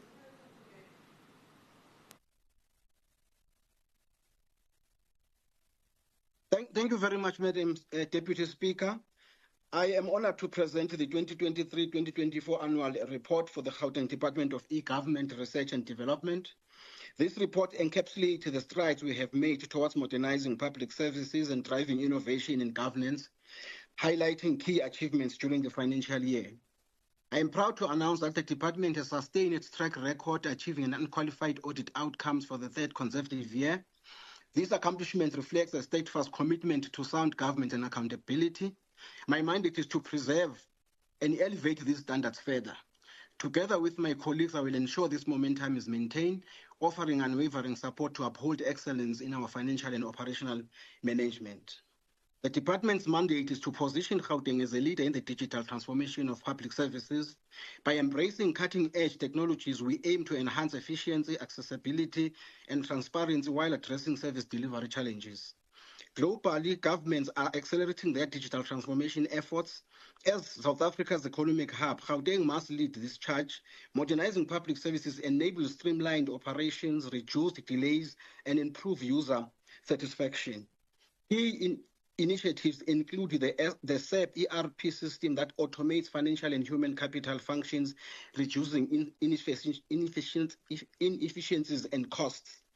The employment of the employee self-service platform that expedite processes like performance management while significantly cutting paper usage, contributing to environmental conservation. 3, a suite of online platform that allows citizens to access government services 24/7, reducing the need for physical visits and long queues.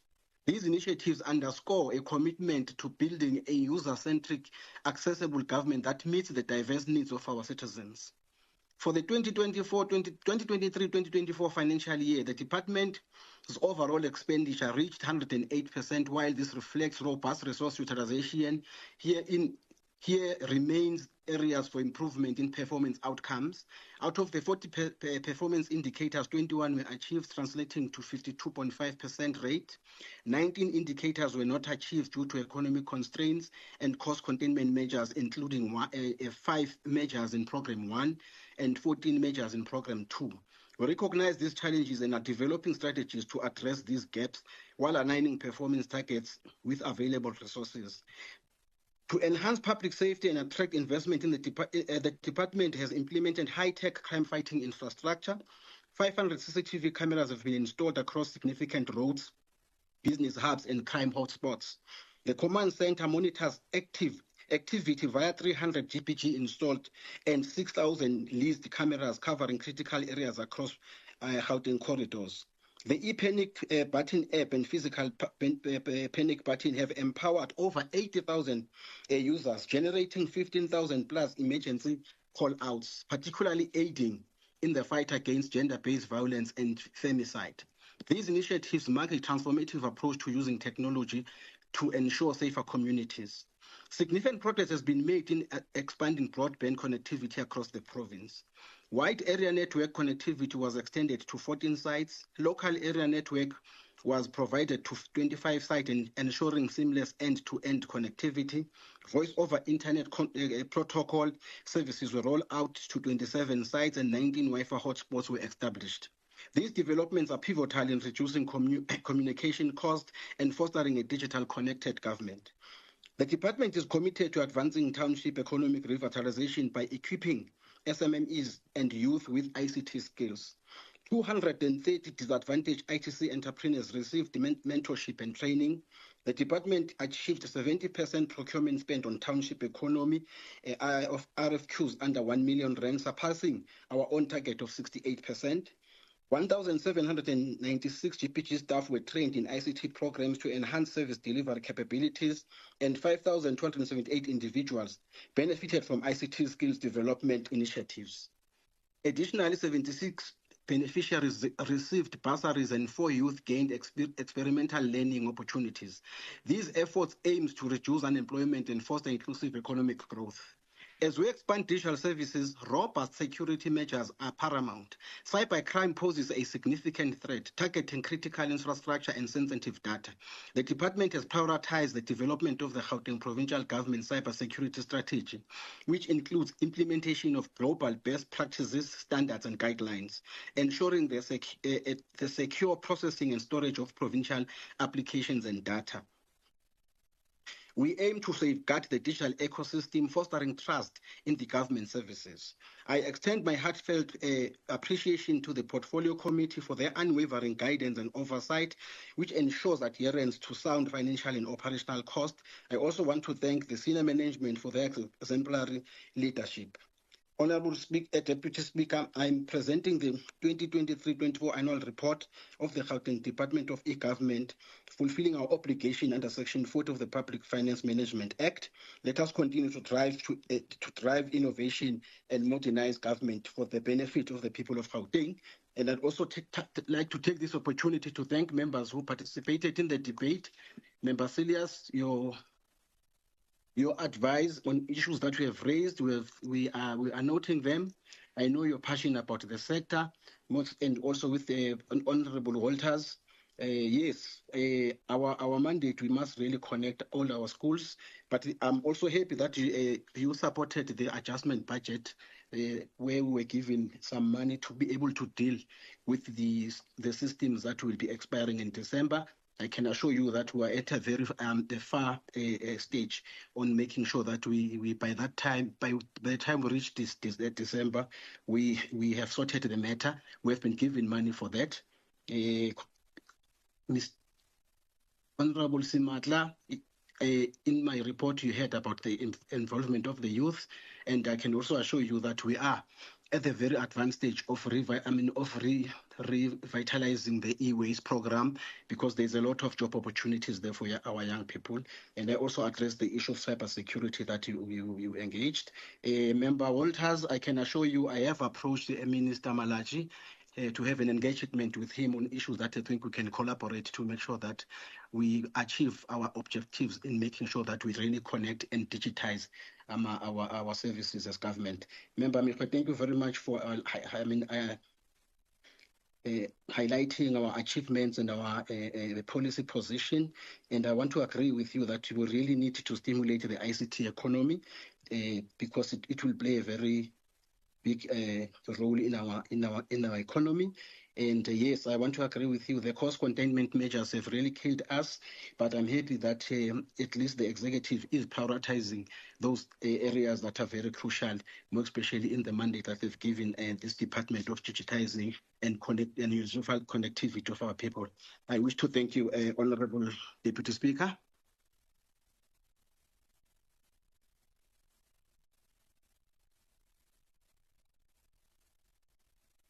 Thank you, MEC Dlamini. Secretary, next order, please. Thank you, Deputy Speaker. Order number 9 is the consideration of the E-Government and Research Development Portfolio Committee Oversight Report on the annual report of the Department of E-Gov for the 2023-2024 financial year. Thank you. Honorable Hlophe. Thank you, Madam Deputy Speaker.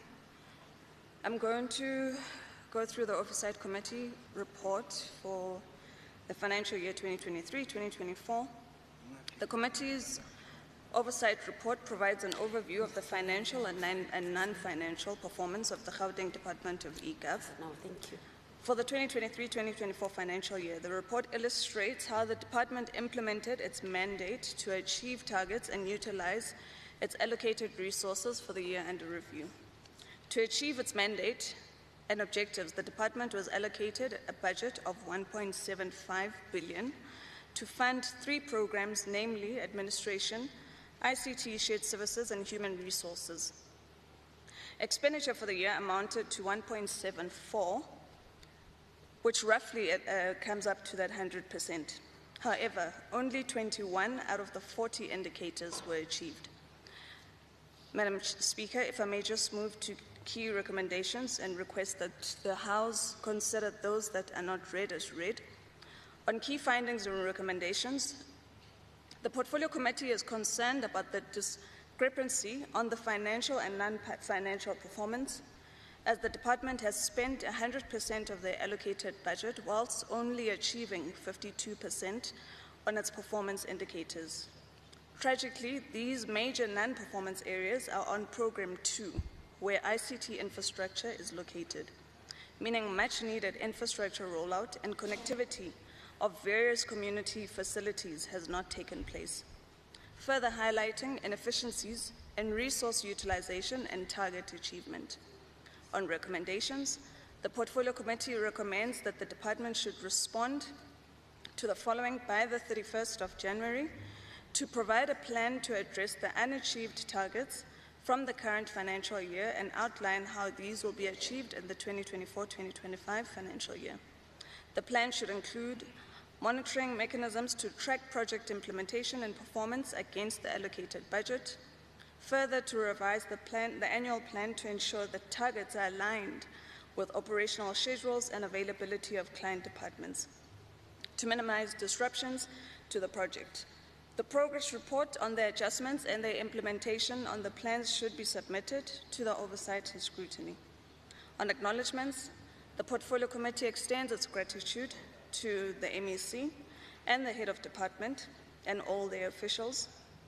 Appreciation and diligence and dedication to the work of the committee goes out to Portfolio Committee members, Member Mekwe, Member Gentile, Member Cilliers, Member Waters, Member Simahla, Member Meso, and Member Moodley.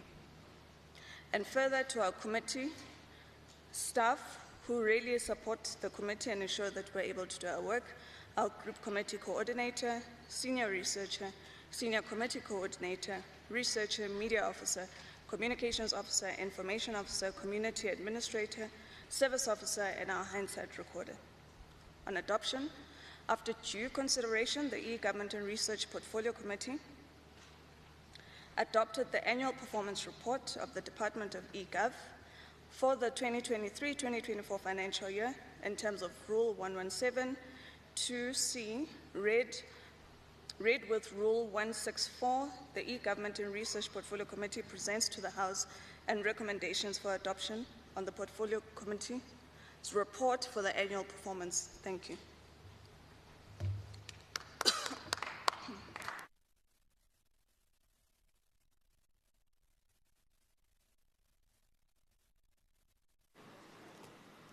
Thank you, Honorable Lopez. The seconder.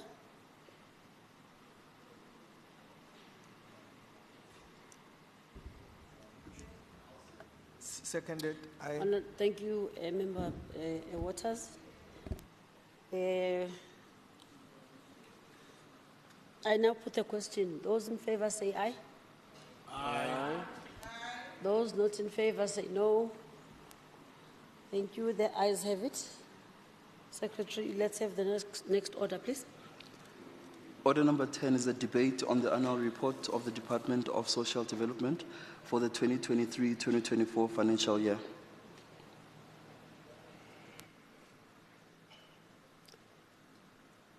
Honorable Simahla. Thank you, Deputy Speaker. In the month of June 2024, a family in Soweto lost their son due to Nyaope, and on the 9th of September, the same family buried his twin sister. Naledi train station in Soweto, like many other hotspots around the province, had become a known drug den. Dealers erected a settlement within a settlement to house homeless users, all while exploiting their 350 social relief grants. Meanwhile, Life in Kanyisa treatment centers were shutting down their doors due to a lack of funding from DSD. In July 2024, thousands of food parcels meant to alleviate hunger experienced by low-income households were found stuck at provincial food banks. As a result, over 390,000 people did not receive food relief through food banks, while over 40,000 could not access the department's food security program. Sewing Corporation staged a protest at the department's offices after it had failed on multiple occasions to pay these cooperatives taxed with the sewing of schools' uniforms. Despite this, 108,000 learners never received their uniform packs. The funding crisis for NPO that characterized the Mbali-Hlophe era has had a significant impact. During this time, NPOs providing essential services for HIV and AIDS, supporting victims of GBV, assisting persons living with disabilities, and caring for children and the elderly faced substantial funding cuts. These NPO speakers acted as intermediaries of the department, and their inability to operate due to the over 200 million budget deficient impacted social development exercising its mandate. Konengi, Deputy Speaker, these issues provide glimpses into the dire state of this department for the 2023 to 2024 financial year. a department which has come to be characterized by corruption and mismanagement. DSD also failed in safeguarding vulnerable members of our province. Of the 5.6 billion received for the financial year, 554 million went underspent, and all 5 programs of the department recorded underspending, the biggest being on the program on children and families, where over 159 million went under spent.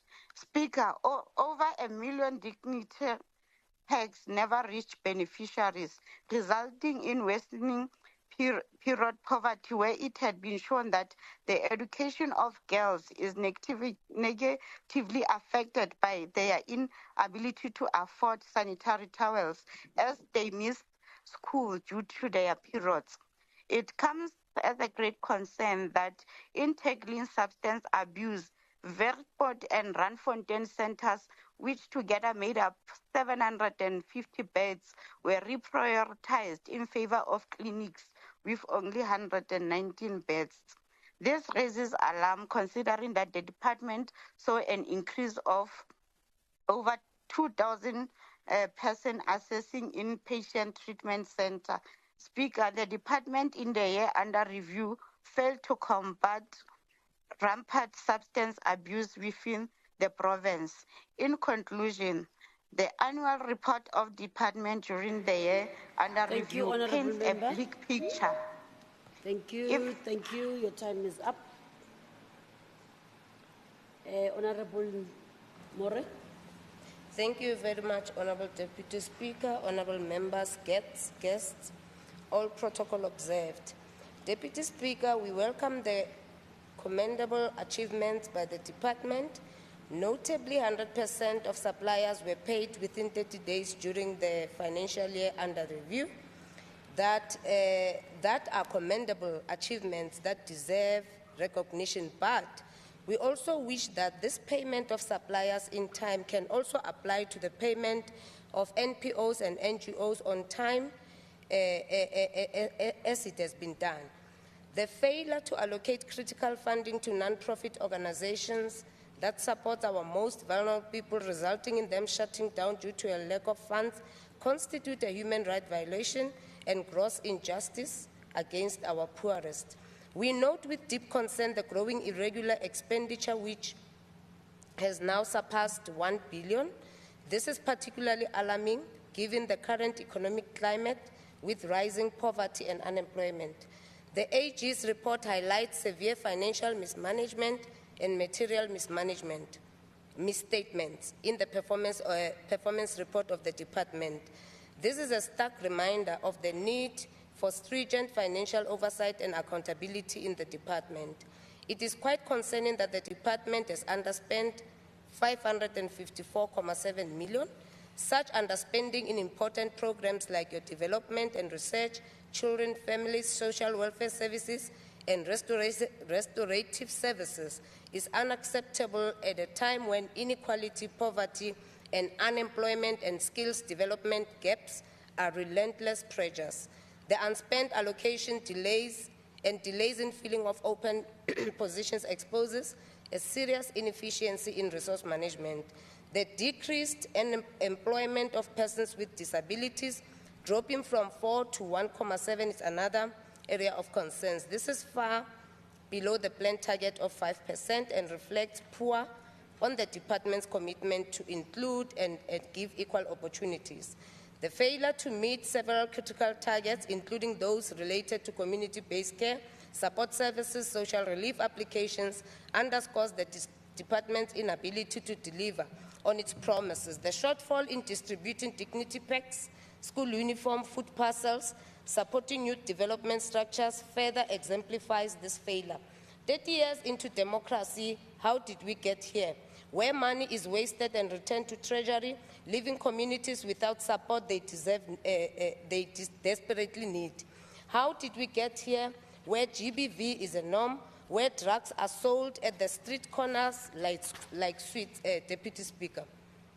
As long as all departments entrusted with the social welfare of our nation do not advocate for strict border control measures. Thank you, Honourable We Member. are okay. Thank you. Honourable Ntseke. Thank you, Deputy Speaker. Today I stand before you to reflect on a difficult year for Gauteng Province, April 2023 to March 2024. A year of profound challenges for Gauteng vulnerable communities, challenges that were men-made and women-made. This was the year of reprioritization, a time that will forever be remembered for deepening the trust deficit between the government and the welfare sector. This is a year that must never, ever be forgotten. As we analyze the 2023-2024 Gauteng Department of Social Development Annual Report, we must confront the harsh reality of decisions made under MEC Mbali Hlophe. It was a year when programs for older persons with disabilities, children and HIV/AIDS initiatives faced severe funding cuts. The excuse, a supposed focus on substance abuse and poverty alleviation programs. But as the details unfolded, it became clear that this was a misstep of alarming proportions. Initially, it appeared that funds were being transferred to non-profit organizations, but the devil was in the details. Many NPOs caring for older persons, children, and persons with disabilities found themselves abruptly defunded without any prior communications. And when these organizations expected their first quarter payments in April, they were left stranded. Only upon inquiry, they were informed of their defunding. The response of these organizations was one of unity and showed the strength of the welfare sector. They protested at regional offices and provincial offices, refusing to let vulnerable people suffer in silence. The Democratic Alliance amplified their voices, lodging complaints with the Human Rights Commission, the Public Service Commission, and the Public Protector. The public outcry grew louder, resonating across provinces of South Africa and beyond our borders.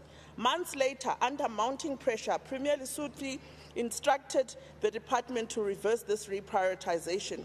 While poverty alleviation programs are essential, prioritizing it as an expense to another critical program was a cruel and short-sighted approach. Despite the reversal, 258 million remained unallocated. The department claimed that non-compliance by 172 NPOs but failed to explain how their beneficiaries were accommodated. Investigation revealed the so-called compliant absorption NPOs were often inaccessible, with vulnerable individuals, including the elderly, forced to travel over 10 kilometers for assistance, a grim testament to the department's inefficiency. The so-called absorbing NPOs did not receive fundings to go with the additional beneficiaries. The department's financial mismanagement led to an alarming 554 million in underspending by the end of the financial year. This included 224 million earmarked for NPO transfers, the balance of the outstanding 258 million.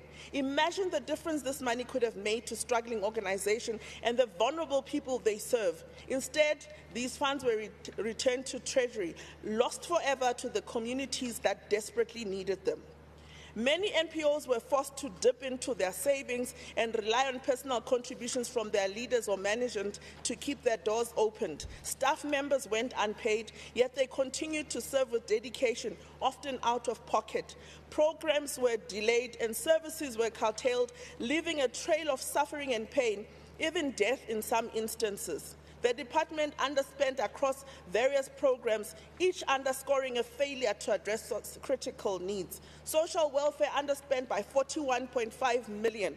Older persons lost access to community-based care, with 3,040 individuals left unsupported. Protective workshops for persons with disabilities fell short of 568 participants.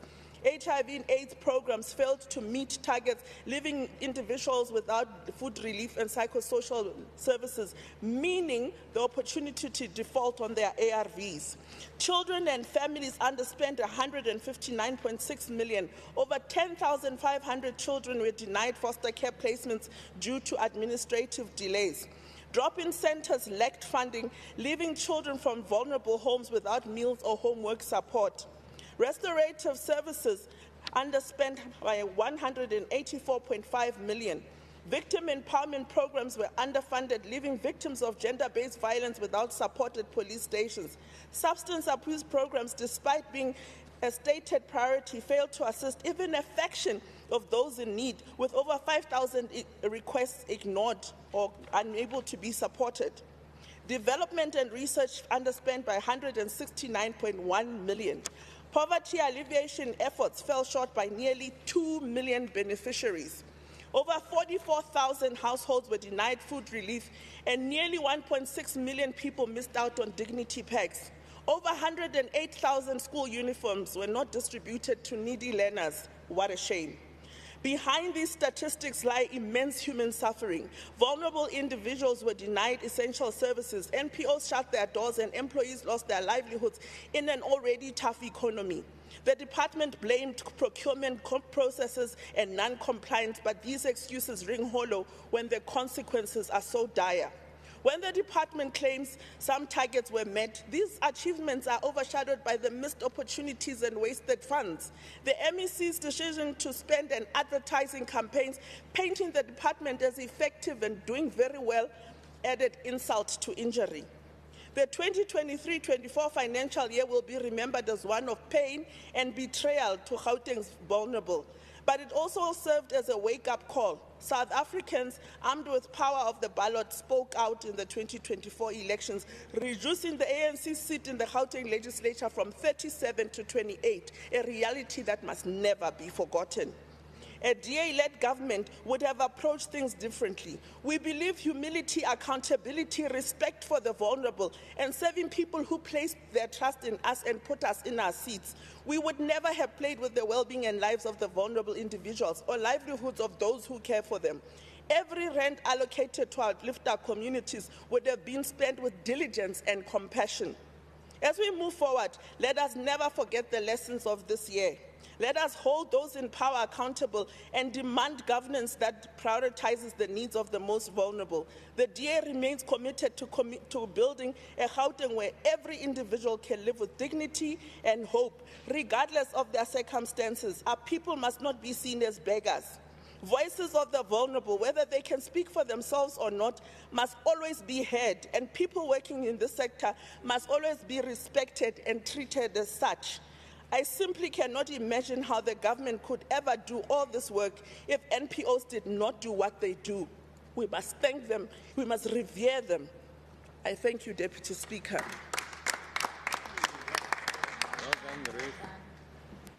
Thank you, Honorable Ntsege. Honorable Choko. Thank you, Madam Speaker. Madam Speaker, the late Mrs. Coretta Scott King, who was married to another late great civil rights leader, Martin Luther King Jr., once said the following, and I quote, "Freedom and justice cannot be parceled out in peace to suit political convenience. I don't believe you can stand for freedom for one group of people and deny it to the other." Close quote.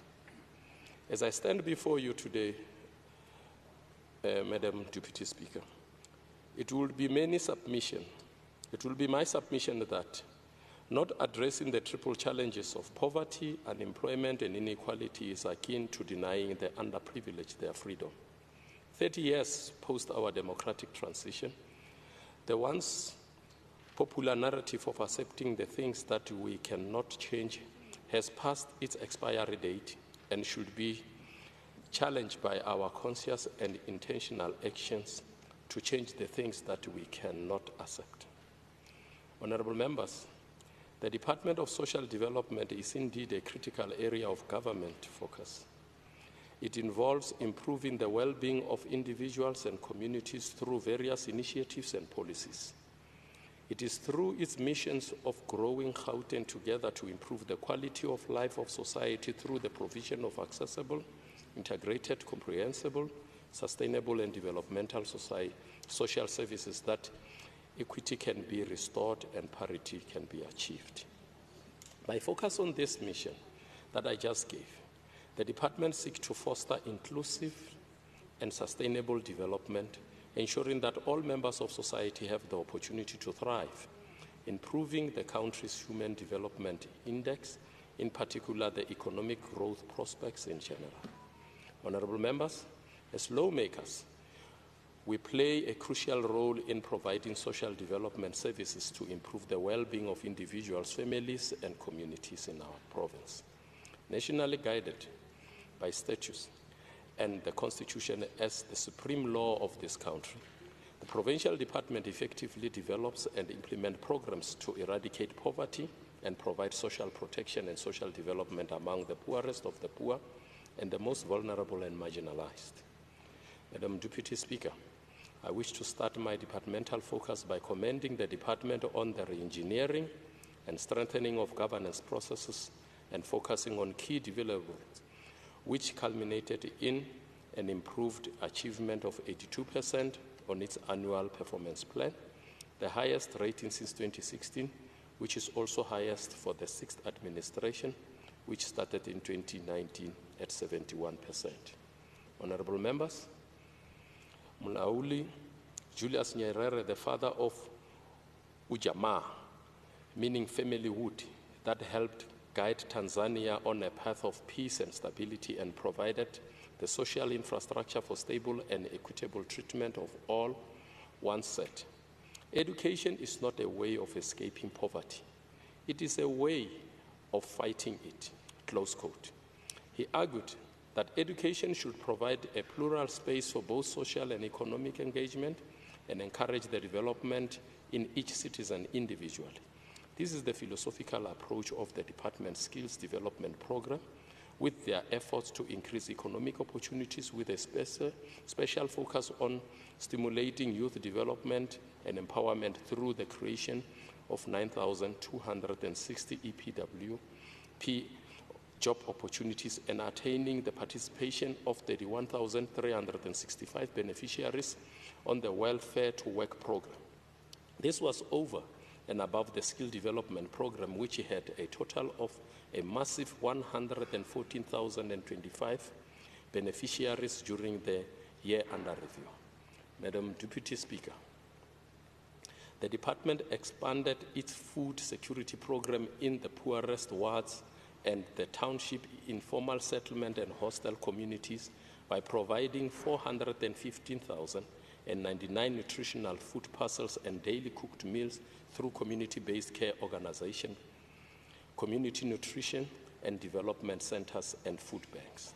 The department furthermore linked around 566 cooperatives to economic opportunities, which include the sewing of school uniform, the packaging of dignity packs, laundry services, cleaning services, contract to cooperatives in previously disadvantaged communities, resulting in work opportunities being created for those participating in these interventions, which is part of the exit strategy to reduce the dependency on government.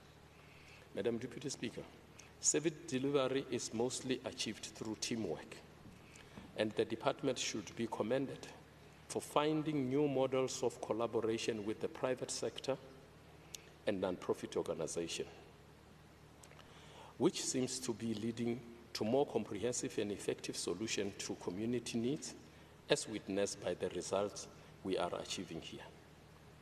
I would like to remind this House of our former President Utata Madiba's words. He said, "Poverty is not an accident. Like slavery and apartheid, it is a man-made and can be removed by the actions of human beings." The department continued to reach out to homeless people through the mobile drop-in service. A total of 9,623 homeless beneficiaries were admitted to homeless shelters, and an increased number of 570,944 participated in homeless outreach program. A further 583 beneficiaries were linked to accredited skills development, where about 251 of them graduated on a range of accredited skills programs, including the web design, end-user computing, petrol attendant, security, welding, pest control, nail and beauty, poultry and pulp, and plant productions, among others. Our substance abuse, honorable members, the department continue to be guided by the National Master Plan of 2019 to 2024. The media campaign launch in this regard reached about 6,966,715 beneficiaries through substance abuse prevention drug awareness program, while about 37,538 access the treatment facilities. Honorable members, there are people who are hurting. There are people who are suffering, we understand. The department has acknowledged that. It has an obligation on that, and it has a mandate as it were to do something. And it is acting on that mandate. Another late legend, the great Muhammad Ali said, "The service to others is the rent we pay for our room here on earth." While our former president, Thabo Mbeki, and I quote, he once told us that we cannot have an island of prosperity in the sea of poverty. Madam Deputy Speaker, indeed, social progress can be measured by the social services that are provided to the people. Over and above what has already been covered, the department has dreams, albeit very expensive dreams.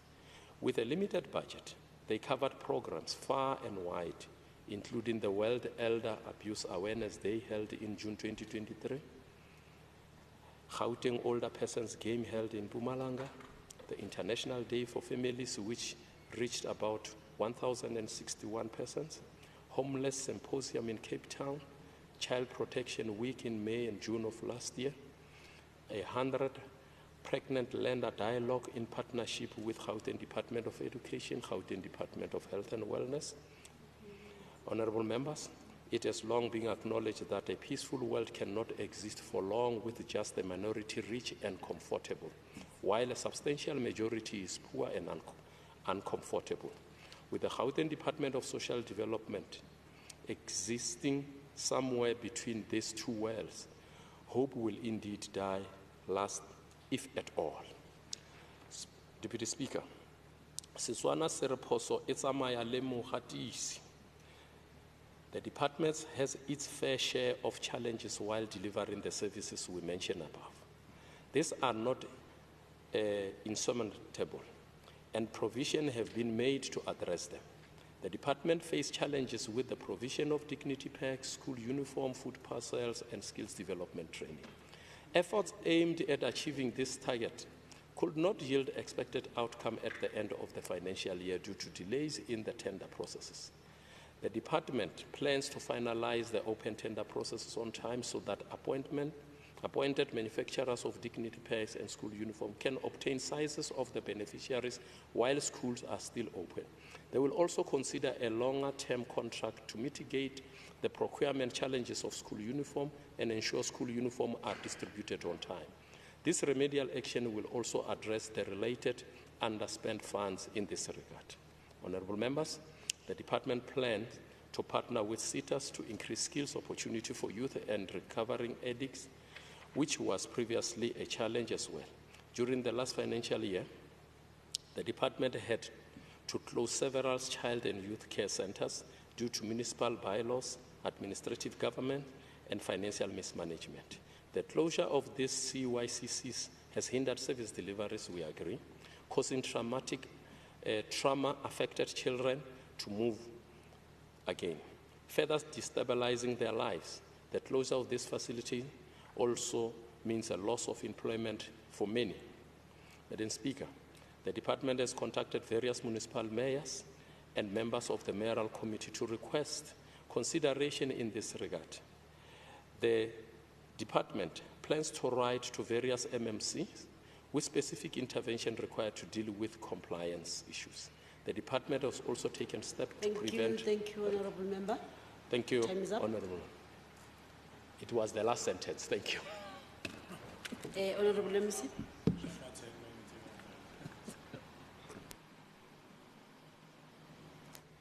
Mbonge Sekela Somlo. Let me acknowledge all members that are here in the House and online. And let me also acknowledge the representatives from all the NPOs that have joined us this afternoon. Deputy Speaker, these are the most important people who make the provincial government to shine in providing services to our people. And without them, people won't get services. So we wish to appreciate the work that is being done by NPOs. That is why even when, with the adjustment budget, the MEC for Finance added money so that they were able to pay, especially the new NPOs that will not have received their funding. So far, we're on track in ensuring that we pay all the NPOs, and hopefully they themselves will also be able to acknowledge that we are doing our best as the department in ensuring that they get their funding. Let me also acknowledge the representatives from 3 centers of excellence who have joined us this afternoon. They are from Iksasa Letu, a training center which is in Alex. They are from Bambisandla Sam, that is based in Carltonville, and they are also from Shilembe, a training center which is in Babsfontein. Deputy Speaker, these are centers of excellence that are funded by the department to provide skilling for the young people, especially those that are beneficiaries. And some of them have been to our rehab centers as part and parcel of skilling them and ensuring that they no longer relapse and not necessarily participate in the economy of the province. Then we are able to empower them and also train them as part and parcel of their road to recovery. And also in some of these training centers, there are those that seek employment who have been trained and also have been given opportunities to be able to do their work. So the department's service delivery agenda is guided by several pieces of legislation, and some of them is part of the work that we're actually doing in ensuring that we provide services to our people. Honorable Deputy Speaker, as part of the elevated priorities for the financial year of 2023-2024, the department made sure that there's food relief for our people, and that through these food reliefs, many of those programs that fight hunger, ranging from food parcels and warm and cooked meals to food gardens in partnership with the Department of Agriculture, were actually implemented. The department also responded to the needy by providing food relief, especially the most vulnerable. On substance abuse, Madam Deputy Speaker, under the review, the department was able to follow through the National Drug Master Plan and was also able to give strategic direction to efforts in ensuring that we deal with substance abuse. And we partnered also with NPOs to roll out community-based patient and outpatient rehabilitation centers, aftercare centers, skills development centers, and recovery support. The focus was also in ensuring that there's expansion of these treatment services. The people who also are homeless, they were also assisted through the provincial strategy on homelessness, where the department was able to make sure that it collaborates with NPOs to ensure that they get access to psychosocial services, the reunification, and also they get warm meals. And the department was able to work very closely with some of these NPOs to ensure that those services are done. Furthermore, the department also launched mobile shower buses that are driven to parks and open spaces daily, so that then they also have access to being taken care of. Additionally, the department continued to implement social and behavioral change programs to address risky behaviors and harmful social norms as a significant component of the existing package. The department was able to make sure that there are parenting skills for parents who also need assistance with teenage mothers, also the Kimoja awareness programs, raising substance abuse, anti-gangsterism programs as part and parcel of the social crime prevention and educational programs, and peer group support in ensuring that it is offered to support groups. And this they did partnering with NPOs. However, Honorable Deputy Speaker, I must indicate that the department also had some setbacks when it comes to funding some of those NPOs. Like the members have already indicated, there was also under expenditure such that an amount of 554 million was actually taken back to Treasury because of non-delivery of services and underspending that the department was actually facing. We intend to turn the tide and turn the corner and ensure that NPOs do not suffer anymore and that they'll be getting their funds as soon as they're able to get them. Even on Friday, we're meeting with the new NPOs, Madam Deputy Speaker, those that had applied, so that then we also give them feedback. Those that will have successfully been funded, they'll get their happy letters. Those that were not successfully funded, they'll actually get those regret letters. But ngesiZulu sithi akulahlwa mbeleko ngakufela. It means we are not saying to them they must remain in the doldrums, but they must also be able to jack up their act and be able to make sure that all those corrections that they need to do, they're able to do. Finally, Madam Deputy Speaker, let's acknowledge and thank everyone who has made sure that the department is actually functional, even the officials that work there, the portfolio committee, for their robust and when they're doing their oversight work, and their continued efforts in also asking questions and making sure that they ask questions. Marabangangibuza indaba engazazi. Ngiyabonga somlo.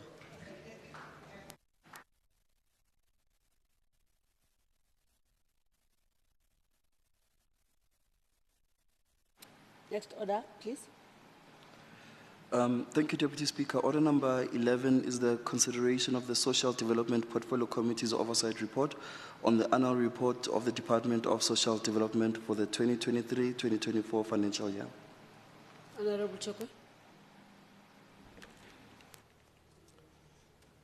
Thank you very much, Deputy Speaker.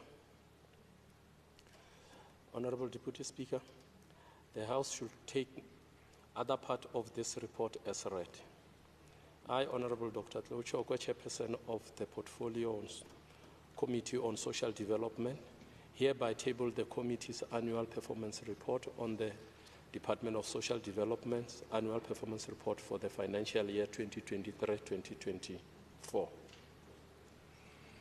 In responding to the growing Gauteng Together, the provincial priority number 1, economy, jobs and infrastructure, and pillar 1 of the TMR, radical economic transformation, the department has been contributing to the economic and developmental agenda of the province. In responding to the escalating rate of unemployment, the department contributed to the SEPO 1 million through the provision of 359 youth internship, 9,260 EPWP job opportunities, and 31,362 welfare to work opportunities that developed youth potential and linked them to other developmental initiatives. The department also intensified its preferential procurement spend, particularly in township, and its main beneficiaries were historically disadvantaged individuals. The committee acknowledged with appreciation the 100% of the supplier that were paid within 30 days during the financial year 2023-2024. In contributing towards the GGT Priority 4, which speaks to safety, social cohesion, and food security, the committee acknowledged that the department expanded its food security program in the poorest wards by providing nutritional food parcels through home and community-based care organization. The committee has engaged with the department on matters related to school, uniform, dignity packs, non-payment of these NPOs, especially the remaining 120 NPOs, the closure of some of the rehabilitation center in Gauteng, and it will monitor the progress on the commitments that have been made by the department during the period under review. The committee has noted with concern the growing irregular expenditure amounting to more than 1 billion in the department, especially with the growing poverty and unemployment trends and limited availability of financial resources that the country is facing. The committee has some concern, Deputy Speaker. The committee is concerned with the underspending of about 554 million, noting the unintended pressures of poverty, unemployment, and skill development. Honorable Deputy Speaker, I would like to thank the MEC for Social Development, Honorable Faith Mazibuko, the HODs, and all the officials. I would also like to express my appreciation to the members of the committee, Honorable Mehwe, Honorable Sesedinyani, Honorable Sharif, Honorable Nseke, Honorable Abrams, Honorable More, Honorable Smatla, Honorable Meso, Honorable Evans, and Honorable Mazibuko for their commitment to the oversight process. I commend them for their diligence during the deliberation on the annual report that we saw for this financial year 2023-2024. I also like to thank the officials that are always supporting us, which is Mr. Nwala, Ms. Mbalo, Mr. Ngobeni, Mr. Nweli, Mr. Mtubi, Ms. Jikolo, Mr. Muloi, Ms. Janka, Ms. Mantata, Mr. Mokoka, and Ms. Ngwenya, and Ms. Ntebi, and Ms. Tulu, Mr.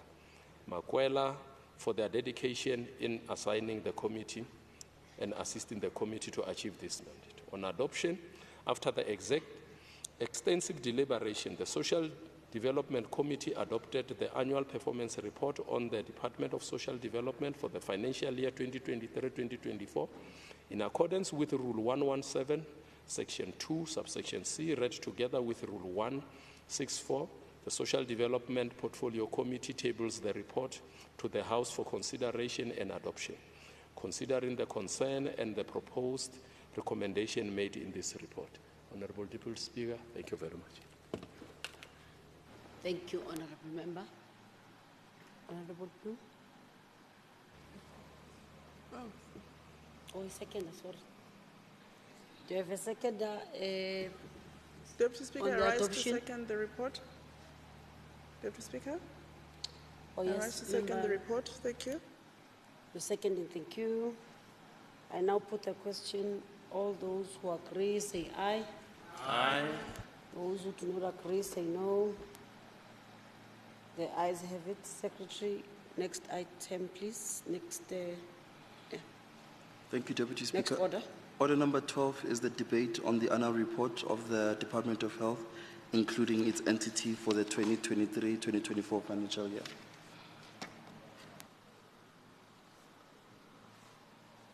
Honorable Blue.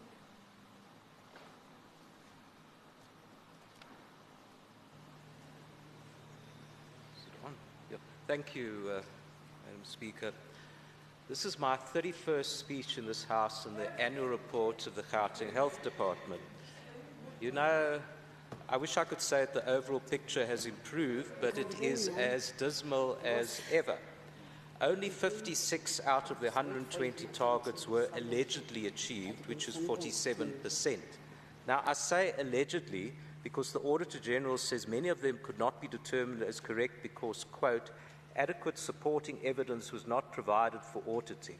And this includes the 86% patient satisfaction figure, which the department quoted after the viral Tom London video that exposed poor care at the Helen Joseph Hospital. Now, we need to remember that this is a department where non-achieved targets mean that patients suffer and die. Look at the emergency ambulance services, where none of the 5 targets were met. For priority 1 cases, the response rate was only 54% within 30 minutes instead of the 85% target. And other targets not achieved include for vaccinations, neonatal deaths, maternal mortality, child malnutrition, TB treatment, and antiretroviral adherence rates. Now you must ask yourself, why is this happening when there's an enormous 64.8 billion rand budget that has actually grown well above inflation for many years, and this is even taking into account the huge increase in population in Gauteng. This money should be enough to run a decent health service such as we see in the Western Cape, but it doesn't happen because of poor management and corruption. And you can see this in the huge irregular expenditure of 2.66 billion rand, which is up up from 2.3 billion rand the previous year. I did the calculation. In the 8 years from 2015 to 2023, there's been a staggering total of, wait for it, 16 billion rand irregular expenditure. 16 billion rand. And we need to ask, why does this happen year after year? Why do we have all these turnaround plans that go nowhere? And why do the scandals continue? Anyway, please don't be surprised, but after 31 years, I've finally come to understand that this department is remarkably efficient and effective. You heard right. You heard right. It's actually a very effective department if you understand the real aims of certain people in key positions. They see the department as a marvelous machine to give jobs to their buddies and to enrich themselves through various scams. It's not about public service, it's about self-service. If you understand this, then you understand why a former chief financial officer refused to investigate the fishy purchases from fake companies that Babita Deokaran identified shortly before she was murdered. You will also understand why she was murdered. You will understand why we have so many unfilled senior positions, as it makes it easier to get away with corruption. You will understand why the critical position of Chief Director Human Resource Management has been vacant for more than 6 years. And you will also understand why underqualified CEOs were appointed irregularly, according to the Auditor General, to 3 of our largest hospitals controlling a budget of more than 10 billion rand. That's a huge chunk of our total budget. You'd think we'd put the very best people in charge, but no, that's not what's happened. And you will also understand why the Auditor General gives a scathing report every year, but his recommendations are not carried out. This includes the lack of consequences for the flouting of regulations. And you will understand why our hospitals buy food from Limpopo and the Free State instead of local companies. And you will understand why the head of department was appointed despite facing an SIU investigation that he allegedly shared more than 10 million rand bribes from 2 fishy contracts. And you will also understand why other staff members get suspended when they are being investigated for much smaller offences, but he is not suspended. And you will understand why hundreds of cancer patients who require radiation therapy suffer and die because the available budget is not spent speedily. And further, you will understand why irregularly awarded security companies were irregularly extended for 6 years and why the new contracts are now double the price. You will understand why former Health Ombudsman Professor Malegapuru Makgoba said the department has no leadership, no capacity, and no vision. And this is what he said, I quote, "The criteria for appointing leadership at hospitals is the weakest. You have your best province run by Mickey Mouse." When you understand this, you will not be surprised the department faces a projected budget shortfall of 4.8 billion rand. They will run out of money early in March next year. So there you have it. This department is efficiently run to facilitate all types of swindles for self-enrichment. When you understand this, it all makes sense. The victims are the millions of people in our province who depend on public health care. You know, Honourable MEC, it's no use running a service with a smile campaign when hospitals are desperately short-staffed with not enough working equipment. It's like using a bandage to treat cancer. Without a radical change in top management, next year's annual report will be just as dismal. But, you know, actually I've thought about it. Professor Makgoba was too kind. This department is not run by Mickey Mouse. It's run by gangster mice. It's a whole mice mafia that runs this department. And I also agree with Professor Makgoba that the missing ingredient to fix this department is political leadership. That's what we're missing. So the DA calls on Premier Lesufi to immediately suspend Mr. Malatana as head of department, and furthermore, he should put the department under administration to deal with the financial crisis that threatens the lives of people dependent on public health care in our province. Thank you. Thank you, Honorable Bloom. Honorable Poho. Thank you very much, Deputy Speaker. Greetings to the House, the Premier of Gauteng, Honorable Panyaza Lesufi, and most importantly, the citizens of Gauteng. Deputy Speaker, the MEC of Health in this province seems to be a very thorough character, who is hands-on and very attentive to the details of her work. So it is very surprising to come here and debate a report that is, in some respects, confusing. Some of the SDIP indicators are completely devoid of any factual references. Reading through the report, one gets an impression that the department does not take seriously the fact that health is a universal right. Deputy Speaker, the most critical service that both the Premier and the MEC have themselves alluded on, which is the health information system, is not fully active across all three layers of healthcare in the province.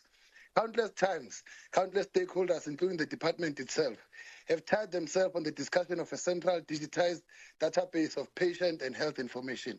In fact, when addressing most of the failed targets, and yes, there are many, the report describes the inability to track down patients as one of the major contributing factors to their failed department target. It is both scary and shocking that with the reasons given in the report, we can't positively say this department is ready to roll out the NHI. They would specifically collapse on the first day, and ironically, they wouldn't even have any doctor available to resuscitate them. On a governance level, the department is marred by a series of excuses. The reasons we are made to believe that the department consistently receives the audit outcome it receives is because of incorrect recording and misstating on financial statements. The reality is that on a very core level of the Department of Gauteng, Health is suffering from a disease of corruption. Fruitless spending, wasteful and irregular expenditure, incorrect budget and fiscal reporting are all just symptoms of corruption. As the EFF, we urge the MEC to cut out this disease from its root, amputate it, and make no apologies. Deputy Speaker, we would urge the department to further relook its human resource capacity. Gauteng has an explosively ever-growing population. The Department of Health needs to increase its workforce, unfunded posts, and ensure that they meet the demand. Emergency medical services have greatly missed their performance target because of, and I quote, the department's limited budget was not sufficient to meet the increased workloads for growing formal and informal settlements. This, Madam Speaker, is the same department that easily returned 800 million to the National Treasury. We are also concerned that the report contains no comments on matters raised by the Portfolio Committee, further raising suspicion. The suspicion is exemplified in this. The SCOPA briefing for the year under review clearly states that funds intended for NGOs could not be clearly ascertained as being used for the intended purposes. Yet, the department has made a commitment to heighten its collaboration with NGOs. As the economic freedom fighters, we do not take this report with a pinch of salt because far too much salt would be needed. And we are unsure of the ability of this department's ability to treat high blood pressure and hypertension. I thank you very much. Thank you. Thank you, Member More, with your salty input. We'll request. Sorry, Member Poho. Member More. So we'll thank, please, Member More. Deputy Chair of Chairs, I just want to engage you. We did not have a speaker on the e-government. No? E-government. Is it possible to get more? Just 1 minute or two?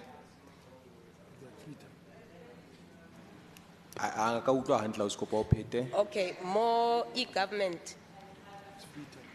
Yes. We did not debate, so I was checking with you if it's possible to get maybe 2 minutes from there or even 1. No. Okay. Thank you. Okay. Restart my watch. Okay. Thank you very much, Deputy Chair of Chairs, honorable members, guests, all protocol observed. We welcome the unqualified audit opinion on the 2023-2024 financial year from the Auditor General. We also welcome the improvements at specialized hospitals, 15% increase in the number of patients screened for diabetes, 65% coverage of over 1.3 million children under 5 years who received vitamin A, decrease in maternal death by 16%, the elimination of mother-to-child HIV transmission, which was below 1% by then. But we are disappointed by the fact that, again, the department underspent and failed to comply with the supply chain management policy and PFMA, which are legislative requirements. Furthermore, the Auditor General could not verify several indicators related to district health services, provincial hospital services, and health facility management due to lack of accurate and comprehensive records. The reoccurring practice indicates a lack of will to create sufficient procurement and contract management processes, including consequence management by the department to deal decisively with those who are involved. This resulted in contracts awarded to bidders who did not qualify, 100 million goods and services procured without proper bidding, contracts awarded to bidders who failed to submit declarations, including unresolved tax matters. It is really disheartening that the total irregular expenditure increased from 2.2 billion in 2022-2023 to 2.6 billion. Action SA notes with concern that only 56 targets were achieved against 120. Only 8% targets were achieved on supporting township enterprises. Only 42%, which is almost half of service providers, were not paid within 30 days as required. The non-compliance of hospitals, all 37, to the occupational health and safety regulations is alarming, and it is shocking that this has been happening since 2022. This exposes staff to work-related illnesses. It exposes patients to other illnesses whilst in the hospitals, and actually results in medical legal lawsuits and litigation against the departments. The emergency medical services, no value for money spending practices is very, very alarming. You cannot be given money, you spend all of it, but you do not achieve even one target. 3 of the tertiary hospitals did not achieve their hospital status. We have 18 billion due to medical legal claims, mostly related to negligence in liabilities. The gross underspending of the budget on the health science and training is alarming because it impacts on the quality of services. Member More, nako ya o e fedile mme. Wow. Okay, thank you. Ke a utlwisisa wena o batla extra nako e fedile. Member Mfikwe. Thank you very much, Deputy Chair of Chairs. Let me acknowledge the leadership, all our MECs and honorable members and guests in the gallery. Chair of Chairs, I rise today with pride and a word of gratitude for the opportunity given to reflect on the remarkable strides made by the ANC-led government in Gauteng, especially in delivering on the healthcare commitments as outlined in the January 8th Movement 2024 Elections Manifesto. The former president of Liberia and the first female African president ever, Dr. Ellen Johnson Sirleaf, once said, open quote, "The future of our continent depends on the health and well-being of our people," close quote. On the 15th of May, we had our own moment in South Africa as we witnessed a defining moment in the nation's history when His Excellency, our President, Ntate Cyril Ramaphosa, signed the National Health Insurance Bill into law. As President Ramaphosa so eloquently stated, open quote, NHI has now passed the parliamentary stage after many years of struggle to ensure that this major transformative policy becomes law, close quote. This monumental step, Deputy Chair of Chairs, of our collective efforts to address healthcare inequalities and dismantle a system that has long prioritized profits over our people's well-being. Honourable members, the NHI is not merely a policy, it is a lifeline for millions of South Africans who have been excluded from quality healthcare for far too long. I am reminded of the words of one wise man who once said, open quote, "He who has health has hope. He who has hope has everything." I close quote.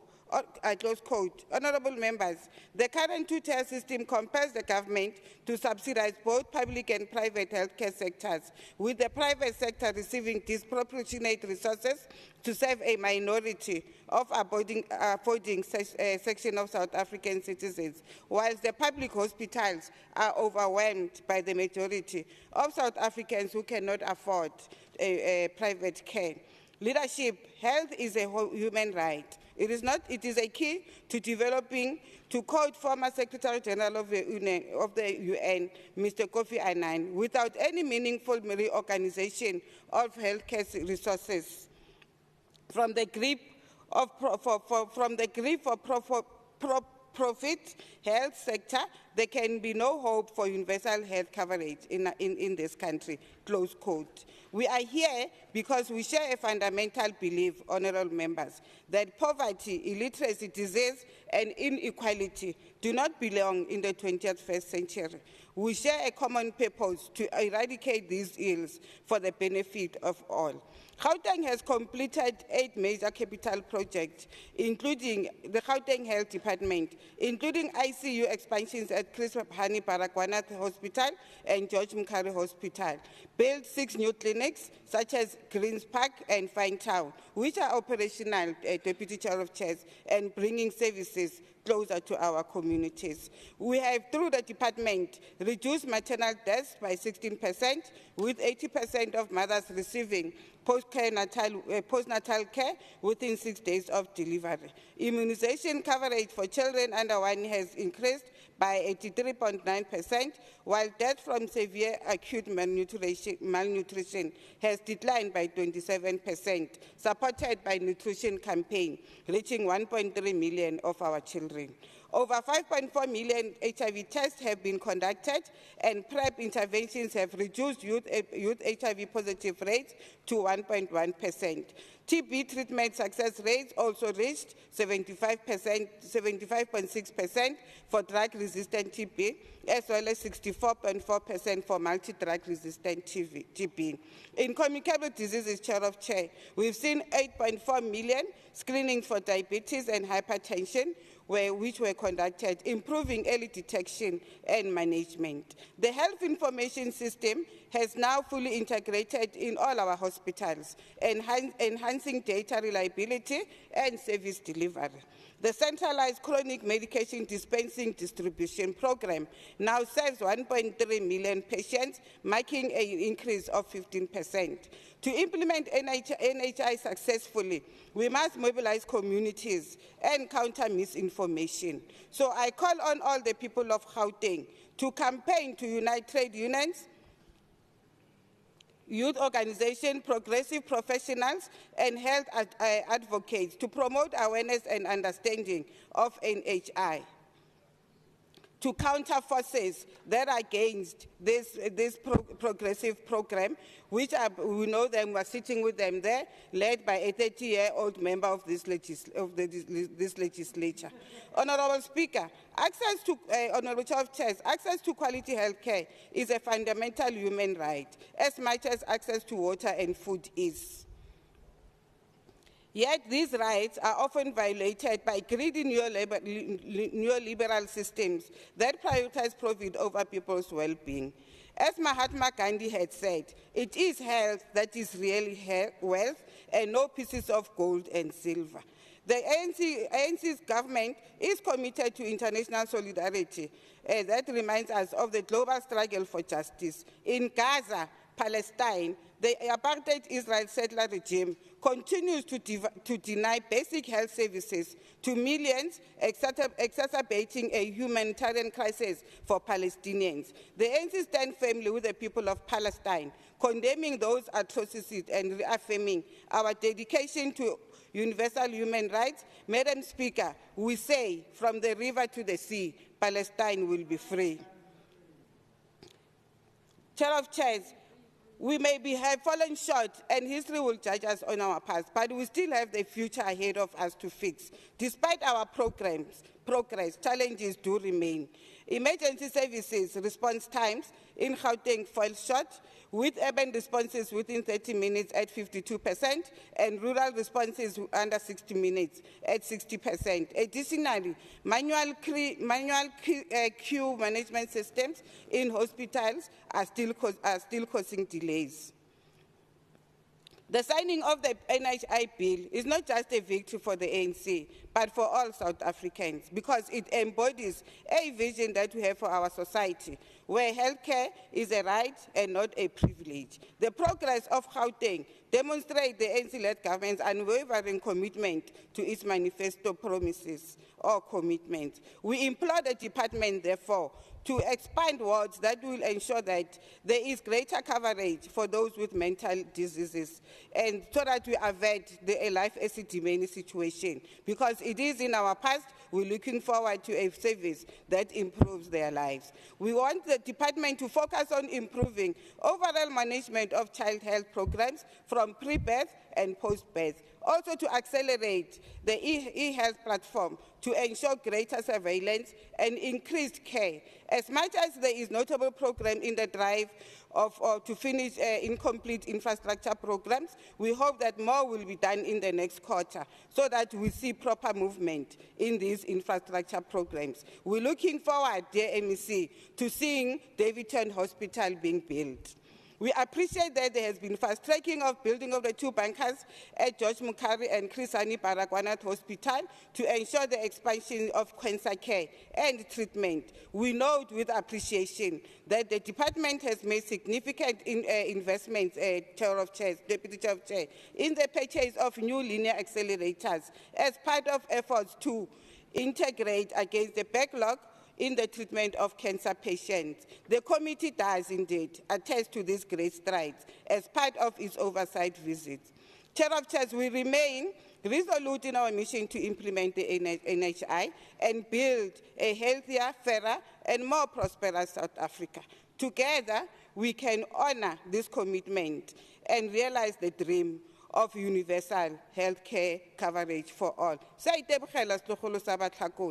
you very much. And Honorable Sign, this irritating voice, you are going to hear it for the coming 5 years. Thank you very much.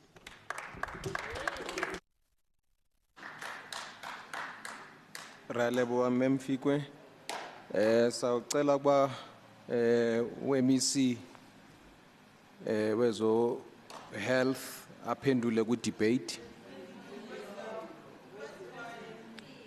Wezempilo ebalekile isiZulu.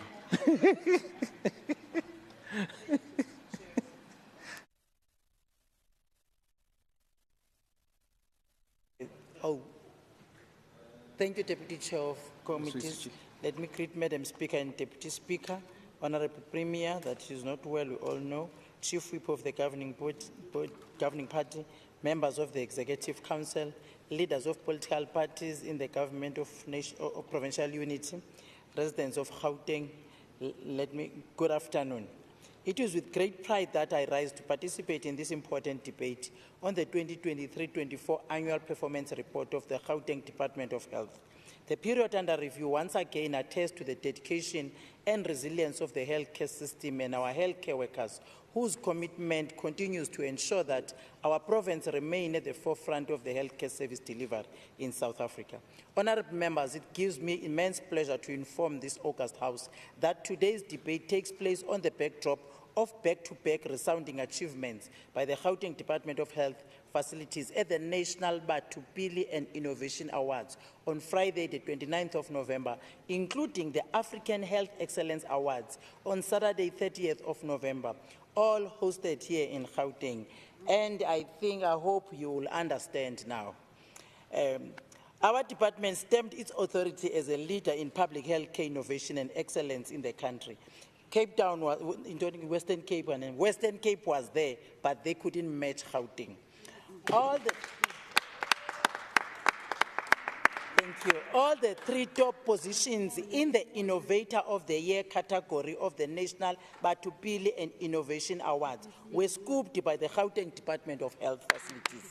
Edenvale Hospital took the first place, which with its innovative speedy queue system, which is significantly reducing waiting times in the outpatients pharmacy by 73%. Charlotte Maxeke Johannesburg Academic Hospital claimed second place with its physiotherapy peer review project aimed at enhancing efficiency of physiotherapy services. Chris Hani Baragwanath Academic Hospital rounded off the top 3 with its triage clinic, which facilitates better navigation of the referral system for patients, improving access to services to more than 7,276 pediatric patients and reduces unnecessary referrals. That's monthly that we're talking about, that number.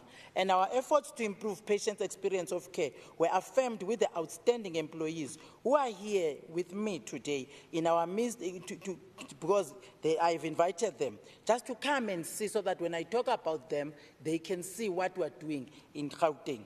Ms. Aldofine Molokwane, a cleaner and a housekeeper at Tara Hospital, and Martha Maboko, Madam Martha Maboko, a dedicated general worker at River Park Clinic, just right next to Alexander, were awarded Best General Worker of the Year, exemplifying our commitment to quality services and cleanliness. If colleagues can clap hands for them. Meanwhile, the African Health Excellence Awards, which are dedicated to honor the exceptional contributions of healthcare professionals across the continent. The Gauteng Department of Health was also honored with a prestigious African Health Excellence Honorary Award. This was the exceptional contribution to healthcare in Africa, particularly in addressing the burden of non-communicable diseases. The recognition highlights the impact of our innovative and inclusive strategies, such as TISH program and the Corner to Corner campaign that have significantly advanced NCD prevention and management. In the 2023-2024 financial year, screening for diabetes and hypertension has reached over 8 million people, with 61,000 residents reached and tested for NCDs through our mobile health clinics. Madam Speaker, Chair of Committees, at the same awards, Dr. Tendo Nechulongwe, based at Charlotte Maxeke Johannesburg Academic Hospital, and Professor Hendrik Mutwaleti, based at Dr. George Mukari Hospital, were also honored for their exceptional work in providing excellence healthcare and making a substantial impact in our province and in our country. These are not mere awards, honorable members. These are accolades that bear testimony that the work we have undertaken is bearing fruit. They embody our commitment to inclusivity and transformation, ensuring that no one is left behind when it comes to accessing quality healthcare services. And I'm pleased to present this award to the House. As you can see them, Deputy Chair of Committees. They are not enough, but I just brought the two. The others are outside. I'll model next to them outside. So, honorable members, despite the challenges that confront the public health system, even the doubtful amongst us cannot refute the evidence of the strides that we are making. Nanga, awards, waboneni, it's not for me. And the Gauteng Department of Health is making great progress in using digital technology to improve healthcare efficiency and patients' care. We have introduced the queue management system at Raima Musa Mother and Child Hospital and Charlotte Maxeke Johannesburg Academic Hospital to make patients' flow smoother and reduce waiting times. The process to digitize patients' records to enhance record keeping and accessibility has gained momentum. To date, over 237 patient files have been converted into digital format at Chris Hani Baragwanath Academic Hospital, which is the first site to start with this project. The others already now, they are beginning to prepare to roll it out. We are taking advantage again of technology to accelerate the rollout of digital fingerprints system to help identify unknown bodies and known bodies, including the patients now, in order to trace their families at both our mortuaries and our health facilities. The system is currently operational at 6 site mortuaries in Pretoria, Garangua, Bronkhorstspruit, Jimiston, Diepkloof, and Johannesburg. Full implementation of the system is expected to be completed across the province within 36 months until 2027. To date, Tembisa Provincial Tertiary Hospital, Chris Hani Baragwanath Academic Hospital, Helen Joseph Hospital, Mamelodi Regional Hospital, Bheki Mlangen District Hospital, Kopanong District Hospital, Tshwane Tshwane District Hospital, Kopanong District Hospital again, Tshwane Lenazia South Community Health Care Center have started using the system. Madam Chair, I'm sorry, not Madam. The first phase of the health information system focusing on administration is already running in all our hospitals. Future phases, including the clinical module, that are in the pipeline to roll out as soon as possible. The implementation of HEAS to enhance real-time monitoring to our health system performance and improve resource allocation has seen an improved performance across all hospitals by 5% and from 95% during 2022-23 to 100% during 2023-24, where system is being implemented. As a country, we're gearing up for implementation of NHI. The Gauteng Department of Health is working tirelessly to ensure that primary health care centers and hospitals meet the ideal clinic and hospital standards required for inclusion to the NHI. To date, 357 facilities out of 372 facilities that were assessed and have managed to obtain the ideal clinic status, Chair. So which means, Chair, we're sitting at 96%. I don't know what the person that was saying we're not compliant, because we're sitting at 96% now, and I'm prepared to provide documents to you, Honourable Member, on what you are saying. We have accelerated our efforts again to refurbish and upgrade several facilities to cater for the growing needs of our communities. The completed ICU wards at Chris Hani Baragwanath Academic Hospital, Dr. George, Jubilee Hospital, Discoveries Community Health Center, Kopanong Hospital have also undergone substantial refurbishments. We have extended pediatric ward, female medical ward, surgical ward at Mamelodi Regional Hospital. By the way, that's the best hospital that we have in the province, and nobody speaks about it. All that they speak of is the failures of the Department of Health, Chair, and that's unacceptable. I want all the members to go and see Mamelodi Hospital so that they can talk about something that they know when you speak about the changes in the Department of Health, including the services that we give. Integration of healthcare services remain a key priority to our department, particularly in mental health. We have allocated significant portion of our hospital beds to mental health services, increasing the number of beds in regional hospitals by 10% and achieving a 22% increase in district hospitals. This expansion ensures that we can provide timely care to mental health patients within 72 hours, which reflects our commitment to holistic care. And we have further refurbished units at Betagloa, South Rand, Tembisa, including opening Gateway Clinic, specialized mental health day care clinic, which is a beacon of hope in Kopanong for the people of Citibank for mental health clinics.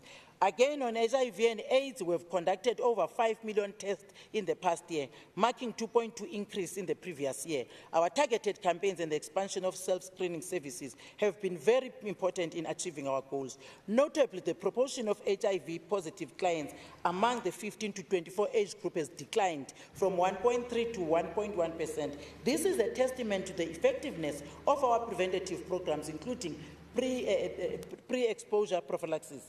Currently, the mother-to-child transmission rate of HIV stands at very low at 0.2%, highlighting our success again in implementing the vertical transmission prevention program.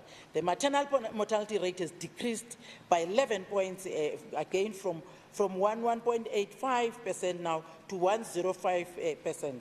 This achievement is due to the strengthening of maternal and mortality committee and implementation of targeted health education programs. As you conclude, your time is up. As I conclude, Chair, thank you so much to all the members, and I appreciate those that have debated, especially Member Mfikwe that highlighted the key things that we are doing as a department. Those that feel that we have not done enough, they must just follow me everywhere. They will see the work that the department is doing. The department of health, Aisafani, Chair. Siyabulela MEC. Don't worry, MEC. When you refer me to Madam Chair, I am not offended. Women are very powerful individuals. So if I'm referred to as a woman, I feel honored, actually. Thank you, MEC. Will the Secretary please read the 13th order? Thank you, Deputy Chair of Chairs. Order number 13 is the consideration of the Health and Wellness Portfolio Committee Oversight Report on the annual report of the Department of Health, including its entity, for the 2023-2024 financial year. Member Letsoalo, you can present the report in the spirit that you were advocating in the morning. No, but of course, and once more, let me extend warm greetings, but it's too hot, so we can't say warm. Maybe let's say chilly, greetings to the residents of Gauteng. And once more, I have the esteemed pleasure to present this oversight report on the annual report of the Department of Health as well as Wellness. I do wish to point out that the report is a public document which can be accessed in the legislature's website or as well as upon a request. The report has already been presented to the public. We had a public hearing a couple of weeks back in Garangua. So the report has been engaged even by members of the public. The report, I must say, is comprehensively detailed, and hence I wouldn't want to read the whole of its content. However, in the interest of a limited time, I plead for your indulgence, Chair, that I mainly focus on the concerns as well as the recommendations as scripted in the report. Of course, I do want to start off by congratulating the department, both on the attainment of the Service Excellence Awards, as well as the unqualified audit opinion. I think the audit outcome suggests that not all is doom and gloom, as others might want us to believe, but that there are great strides which have been made. And then hastily so, getting into committee concerns, I think one of the overarching issues that troubled the committee was the non-adherence of SCMA procedures related to the procurement of goods and services. And there's a specific case which has been mentioned there of a procurement of about 1 million of goods procured without having invited competitive bids as required by Treasury regulations. We'll flag that, but we'll deal with it. And then secondly, the failure to intensify the implementation of the picture archiving and communications systems, the PACS system, in a number of community health care centers. And then thirdly, the unavailability of medicines in some of the health facilities, which impacts on service provision to the residents of the province. Suppose there might be distribution issues there. And then fourthly, whilst noting the overall improvement in the budgetary spend from the previous financial year, I think the committee was mostly concerned about the increase in the irregular and fruitless expenditure. And so that too has been flagged. And then number 5, continuous procurement and deviation process is not being provided for in the department's supply chain management policies, requires a bit of strengthening there. And then number 6, the unachieved target for the percentage of the service providers without disputes and paid within 30 days, which was only at 45%, despite some of the mitigation plans having been employed. So it's an area that requires that the department improves, as well as the non-achievement of the target for the EMS program, quite crucial. And then number 8, the issue related to the non-compliance of hospitals with occupational health and safety standards, which is also a major cause for concern, quite repetitive as well. And then the backlog in the maintenance of some of the health facilities has also been flagged. We're hoping that with the new dispensation, where the department will be taking up those responsibilities, the situation will improve. And then on committee recommendations, a follow-up, a strategic report on consequence management for individuals responsible for non-adherence to SCM policies and procedures when procuring goods, as well as as required by Treasury regulations. A report would be expected by the 31st of January 2025. Number 2, a comprehensive update report on the implementation of the picture archiving and communication system in all CHC facilities, further outlining mitigation plans to address delays. Number 3, comprehensive report outlining the plans to ensure the availability of medicines across all facilities and on time, including consequence management for non-delivery. Whoever that might be causing delays in the system to deliver medicines in facilities, that issue needs to be looked upon. And then number 4, a plan on how to reduce irregular, fruitless, and wasteful expenditure that continues to fluctuate continually, so that we maintain that and we see a reduction in the outer years. And then also a plan to strengthen as well as revise the SCMA policy to include procurement as well as the deviation processes. Of course, this is in line with national legislation. And then a comprehensive strategy to improve performance in emergency medical services, as well as outlining, budgetary resources as well as the expenditure there. And then lastly, a plan to ensure that all 37 hospitals comply with occupational health and safety regulations with an intervention strategy being implemented. So all of those, the committee expects that at least there should be a report by the fall of January 2025. And then on acknowledgements, allow me, Chair, to acknowledge the MEC, Menomantung Komoralo and her team who are here for the preparation of the report, as well as taking the committee through the details of the report and responding to an array of questions that would have been raised.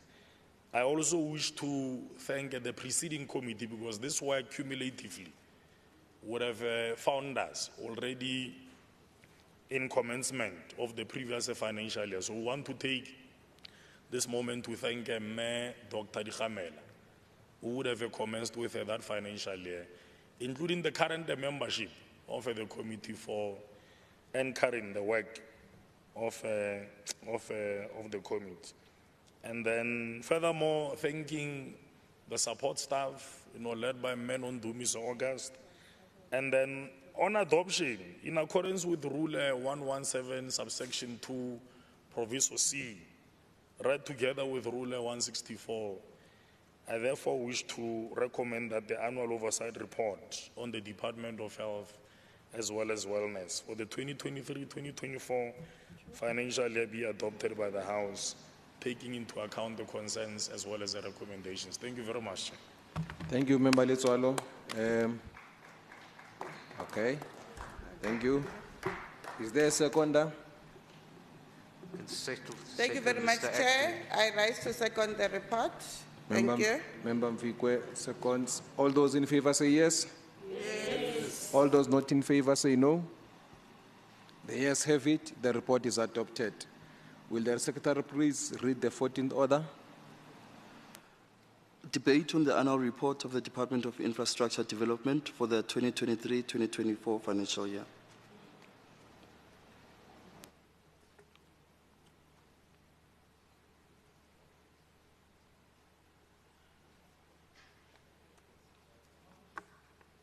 Member Diacher. Thank you, Deputy Chair of Chairs. The Department of Infrastructure Development's performance in 23-24 epitomizes everything wrong with governance in Gauteng. While they trumped a 99.6% expenditure of their 3.77 billion rand budget, only 32 of 46 targets were achieved, a mere 69% success rate. This pattern of high spending with poor delivery is not new. In 22-23, we saw a budget of 3.24 billion spent with 112 million underspending. Yet the fundamental issues remained unaddressed. This is not merely poor performance, it is a damning indictment of this government that has completely lost its way. They set modest targets and still failed, hiding behind excuses that are not reasons but symptoms of a government's lacking willingness, leadership and vision. The crisis in Programme 2, Public Works in particularly alarming, achieving only 62% of targets while spending 2.9 billion rand. This program, responsible for our schools, clinics and hospitals, stumbles from one crisis to the next, failing to anticipate challenges or implement timely solutions. The department is reactive, disorganized and utterly incapable of strategic planning. Most alarmingly, this report is riddled with falsehoods.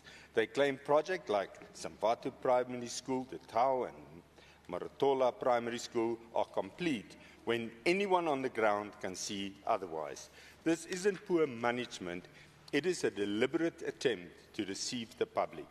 The list of incomplete projects tells a devastating story. Tumelihle High School, Nansfield Primary School and Risterval High School remain unfinished. The Johannesburg Forensic Pathology Lab, crucial for our justice system, stood incomplete until a month or two ago.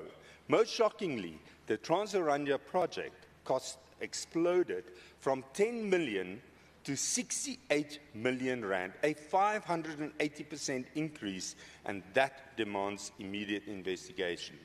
This astronomical cost escalation represents not just financial mismanagement, but a betrayal of trust that demands accountability. The Auditor General findings paint a picture of financial chaos. 112.6 million rand wasted on expired leases, new irregular expenditure of 158.2 million rand, fruitless expenditure of 48.1 million, demonstrate fiscal recklessness. The total irregular expenditure to date now stands at 2.177 billion rand, with contingent liabilities at 317.6 million rand. Operating lease commitments have ballooned to 1.182 billion rand from 994.5 million. These are not just numbers on a page, they represent resources that could have transformed communities and improved lives. Property management remains in complete disarray.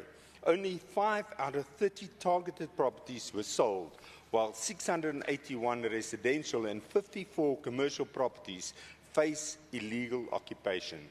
Despite departmental revenue increasing to 35.7 million from 16.9 million, poor debt collection from tenants continue to hemorrhage potential income.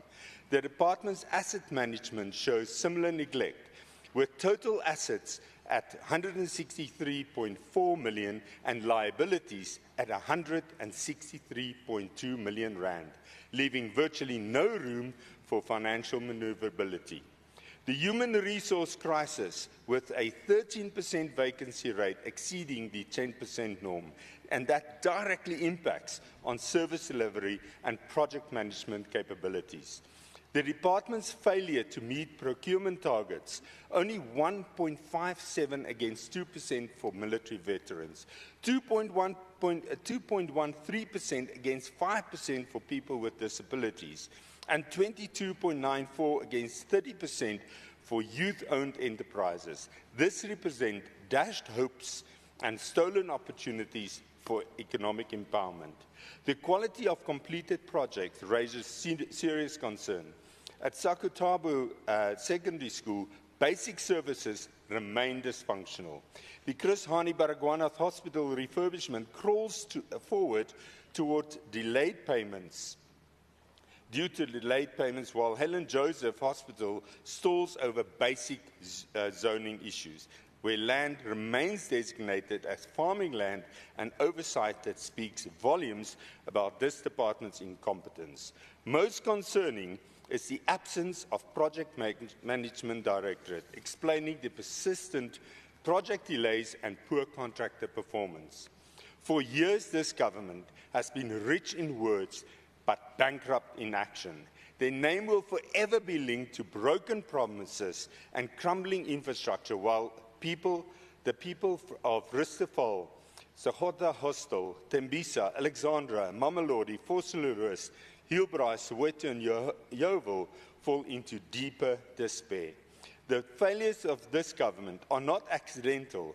They are the consequence of an administration that has lost its moral compass.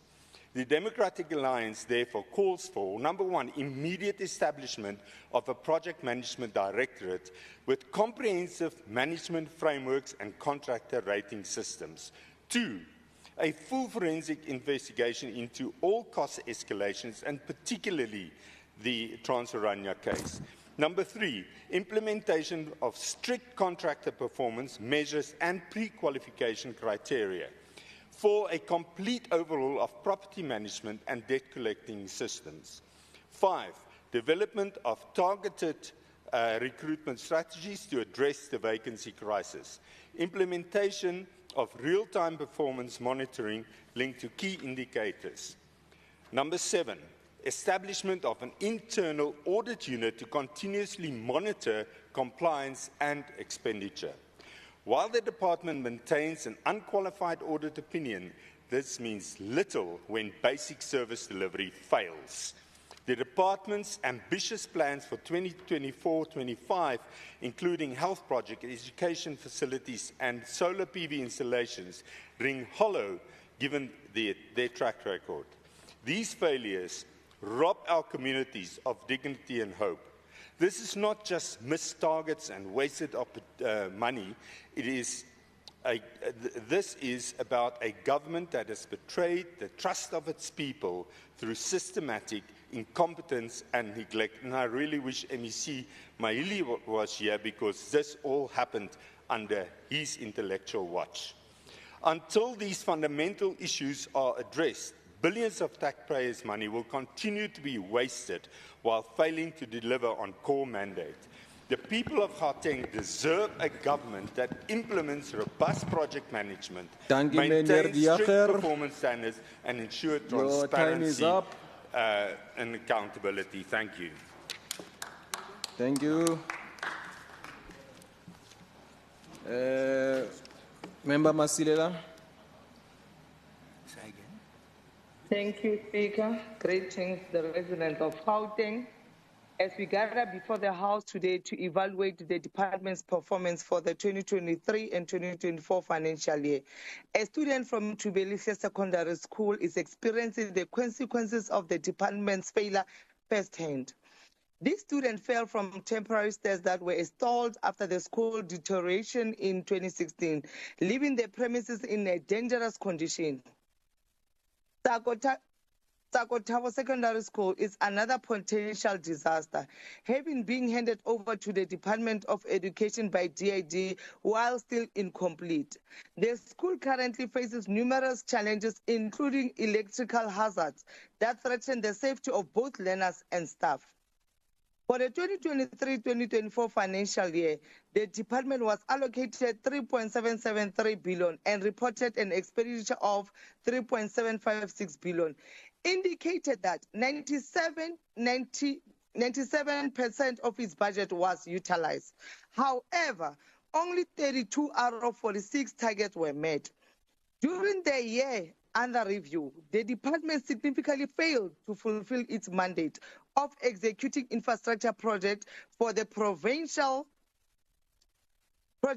other provincial departments, specifically the Departments of Education and Health, through the Public Works Program, which, despite a 99.5% expenditure, only met 62% of its target, namely Beggarsdale Social Integrated Facility, Sundown High School, Johannesburg Pathology Lab Department, Rustenburg Secondary School, Sempato Combined School, Ramfontein Clinic, Kokosi Primary School, Tirela Primary School, and Lair School.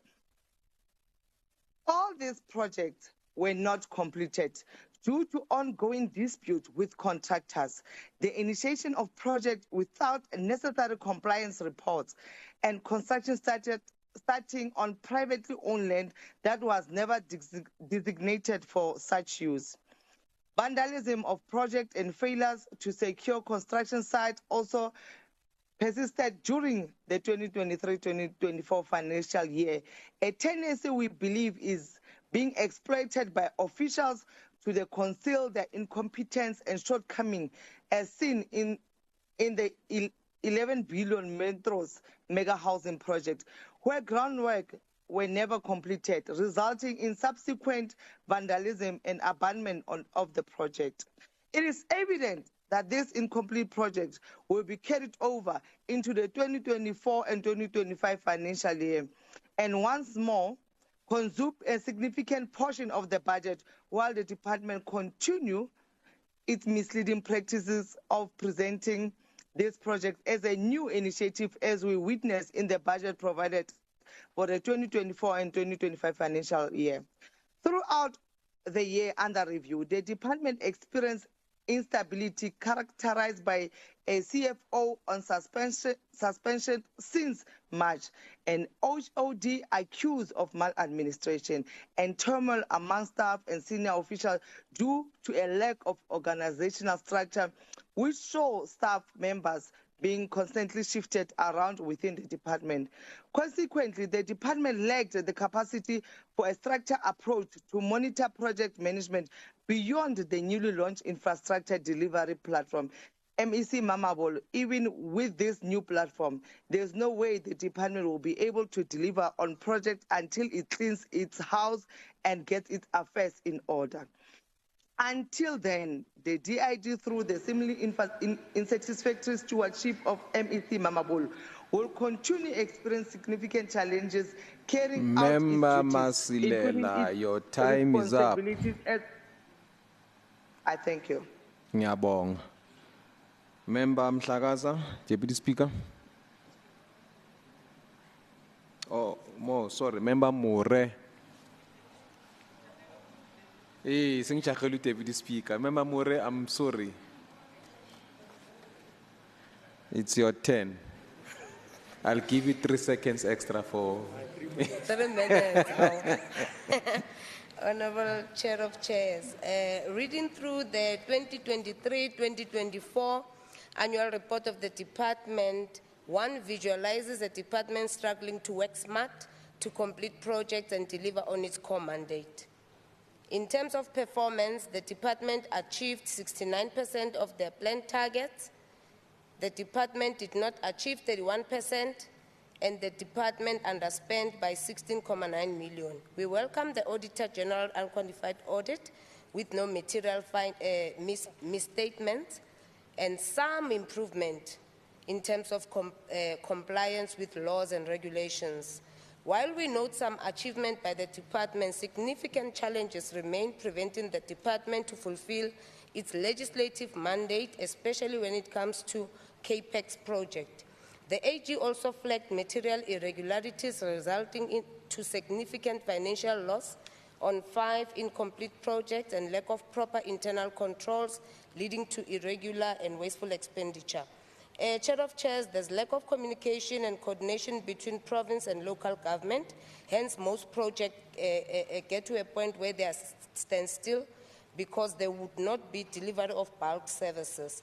Poor contractor performance continues, and it's a reoccurring theme leading to poor workmanship, as we've seen at Noordgesag Primary School, poor project management like we've seen at Tubelihle High School, administrative delays, cash flow problems due to lack of payment, poor stakeholder engagement, community unrest, resulting in some contractors abandoning construction sites.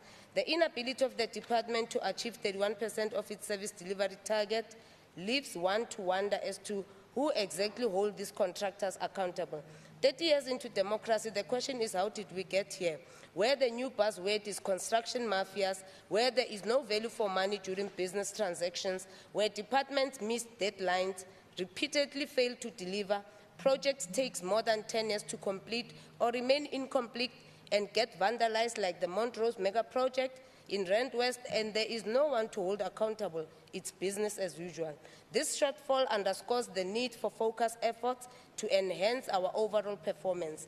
As Action SA, we believe that this report is not a testament to progress. It is a litany of excuses. We cannot allow the department to continue failing our people. We demand accountability. We demand results. We demand that this department fulfills its mandate urgently and with efficiency, so that the citizens who deserve to get the houses and all of that receive that. We hope to see improvement and progress in addressing these structural issues in the current financial year. No more excuses, but delivery and solutions. I thank you, Chair. Right on time. Oh. And I was going to give you extra, but it's fine. I needed it then.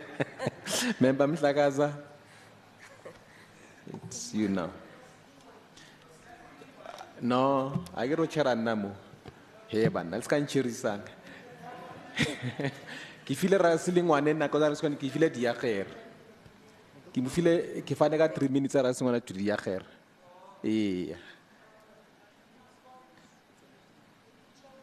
Okay. Deputy Speaker, okay, the mic is on now, yeah. Oh, yes. Am I good now? Okay. Greetings, Chair of Chairs, Deputy Chair of Chairs. Greetings, Chief Whip. Greetings to honorable members of Gauteng Provincial Legislature. And greetings to the most important citizens, or rather our constituency, citizens of Gauteng. It's both an honor and a privilege to stand before this august house today as we reflect on the work of the ANC-led government in Gauteng, particularly as it's inspired and guided by the principles of the Freedom Charter and the commitments outlined in the ANC 2024 Elections Manifesto. The 2023-24 Gauteng Department of Infrastructure Development, DID, annual report provides a compelling narrative of our province's journey in striving for inclusive development, justice, and sustainable progress. At its core, I beg your pardon, Chair, this work is testament to the values and principles that have guided our movement since its inception in 1912, which were later enshrined in the Freedom Charter adopted in 1955. On the 27th of April 1994, South Africans rallied behind the project of building a democratic state, one that reflected the will of the people by voting the first democratic elections. We brought an end to decades of apartheid oppression and systematic racial subjugation. This historic achievement was not an event of circumstance, but the culmination of years of struggle, courage, and sacrifice by countless South Africans. It was a journey of perseverance, beginning with the founding mothers and fathers of the ANC, who envisioned a democratic society built on social justice and equality. Despite the violence and extrajudicial killings designed to derail our path to freedom, peace and wisdom triumphed over evil. Today, we recognize those who suffered for justice, freedom in our land, and we honor those who have worked tirelessly to develop and rebuild our nation. The ANC has always maintained that South Africa belongs to all who live in it, united in their diversity. This ideal remains central to our commitment to defending democracy and advancing freedom. Honorable Deputy Chair of Chairs, the Freedom Charter's vision of South Africa belonging to all who live in it finds resonance in the people-centered approach of the Gauteng Department of Infrastructure and Development. Through its emphasis on community engagement and accountability, the department ensures that governance is inclusive and representative of the people's will. This principle is echoed in the ANC's 2024 Elections Manifesto, which pledges to strengthen the participatory democracy and prioritize stakeholder engagement in shaping development priorities. The department's achievement in delivering schools, refurbishing hospitals, and installing solar systems in healthcare facilities demonstrates its alignment with the Freedom Charter's call for equitable access to resources and opportunities. These initiatives also reflect the manifesto's emphasis on infrastructure development as the cornerstone of economic growth and social upliftment.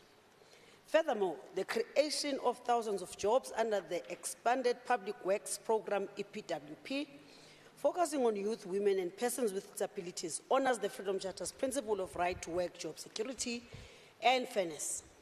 Since the dawn of democracy, significant progress has been made in critical areas such as housing, water, sanitation, education, and social security. The NC-led government has made strides in addressing poverty, expanding transport infrastructure, promoting electrification, and empowering women as well as young people. These achievements are the tangible outcomes of our commitment to the principles of the Freedom Charter. The scourge of corruption remains a blight on our society. However, the NC-led government is resolute in its effort to combat all these challenges. The Freedom Charter's principles of equality before the law is embodied in the DID's commitment to combating corruption, improving audit outcomes, and promoting transparency.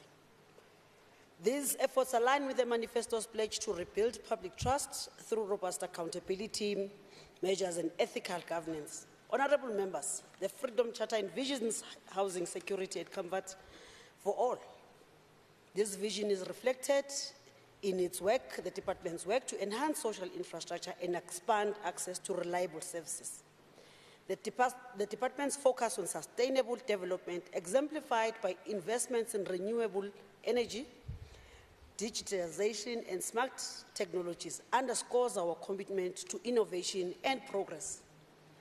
These initiatives not only address poverty and equality, but also fosters resilience and safety, demonstrating the alignment of our provincial actions with the ANC's election manifesto's objective. As we celebrate 30 years of our democracy and 112 years of the ANC's existence, we must acknowledge the progress we have made, while recognizing the challenges that remain ahead.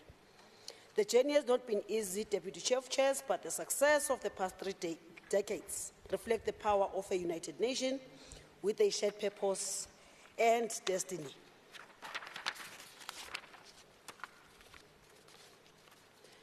In 1994, the world witnessed our historic transition to democracy as an achievement, and that resulted into decades of struggle, sacrifice, and determination. Therefore, the NC's 2024 elections manifesto represents our continued commitment to these principles through initiatives of putting South Africa to work, building industries for inclusive economy, addressing the high cost of living, investing in people who are reaffirming our dedication to creating a better life for all. The NC's 2024 election manifesto also emphasizes defending democracy and advancing priorities that are essential for building a better Gauteng and a better South Africa. The road ahead will not be without challenges. However, through unity and renewal, we will continue to prioritize the interests of the people of Gauteng. The province legislation passed under the leadership of the ANC is a testament to our commitment to advancing freedom and consolidating achievements and defense of our democratic gains. Let us not forget that the success of the past 30 was made possible by the collective efforts of South Africans united in purpose, in common purpose. As we move forward, let us remain committed to the ideals of the Freedom Charter, the vision outlined in the NC's 2024 elections manifesto. Together we can build a just, equal, and prosperous society for all who call South Africa home. I thank you, Deputy Chair of Chairs and citizens. Thank you, Deputy Speaker. You have saved us a good 3 minutes. Of course. We'll now call to the MEC to reply. MEC, Honorable Mamabulo Kolobi. Platform is yours.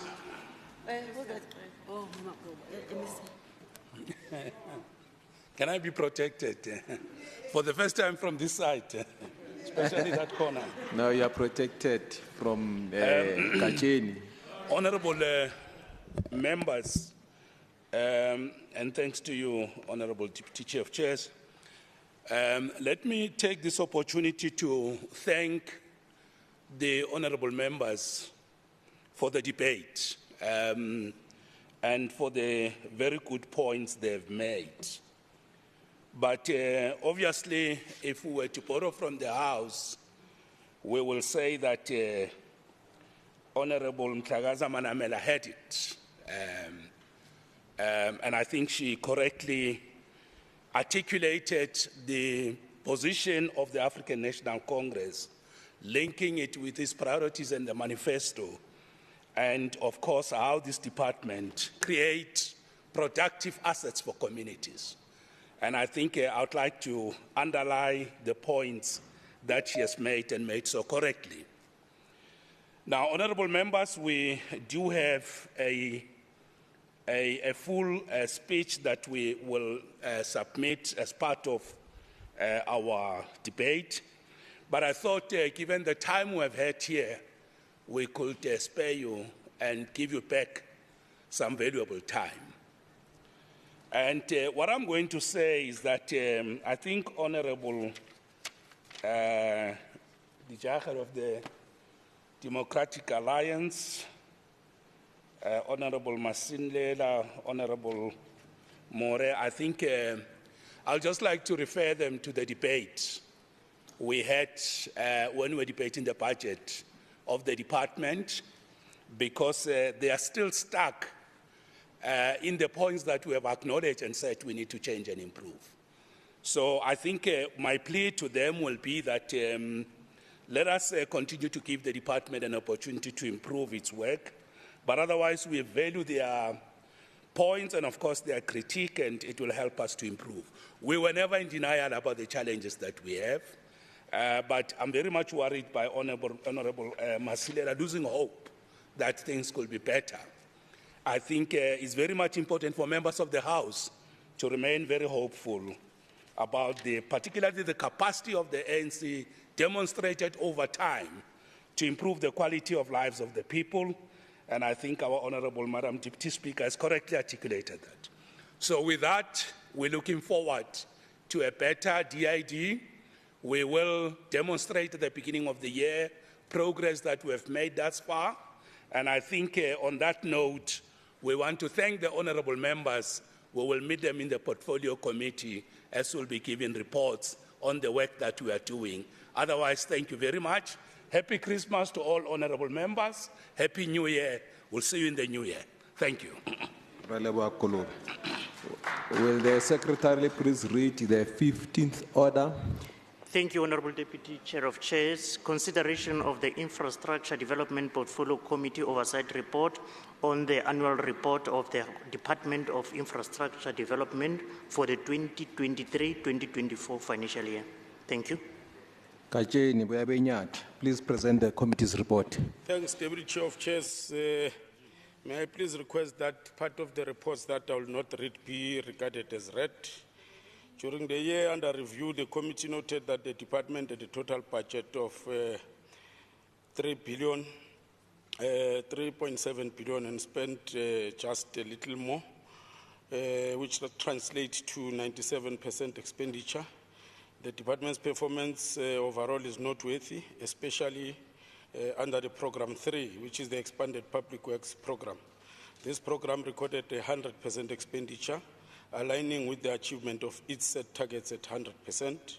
This reflects the success of the initiatives implemented under this program, showcasing the department's commitment to enhancing public works and community development. Program 1 was allocated 531,820,000 and spent 530,334,000, which translates to 99.7% expenditure for the year under review. And Program 2 was allocated a total budget of 2.9 billion and spent 2.9,053,562,000, which translates to 99.5%. While the committee acknowledged the budget performance of the department, it was noted with concern that of the planned 46 targets, only 32 were achieved, while on the other hand, the budget was spent at 97%. The Public Works Program's performance was particularly concerning, with only 62% achievement in its targets.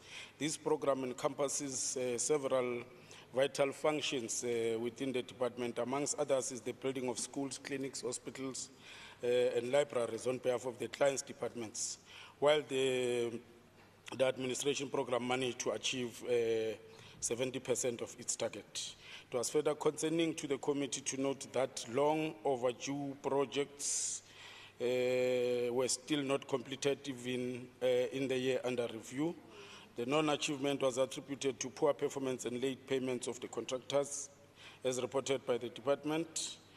The committee noted that the department has achieved an unqualified audit opinion for the 2023-24 financial year, signifying that there were no material misstatements in the performance information and annual financial statements. Despite the achievement, the committee expresses concern regarding the recurrence of specific issues that have persisted over multiple years.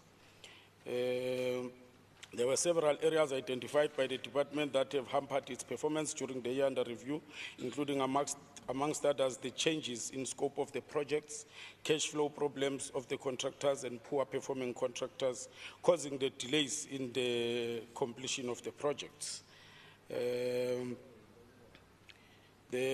committee noted that the Auditor General of South Africa has revealed significant insights regarding the financial operation of the department.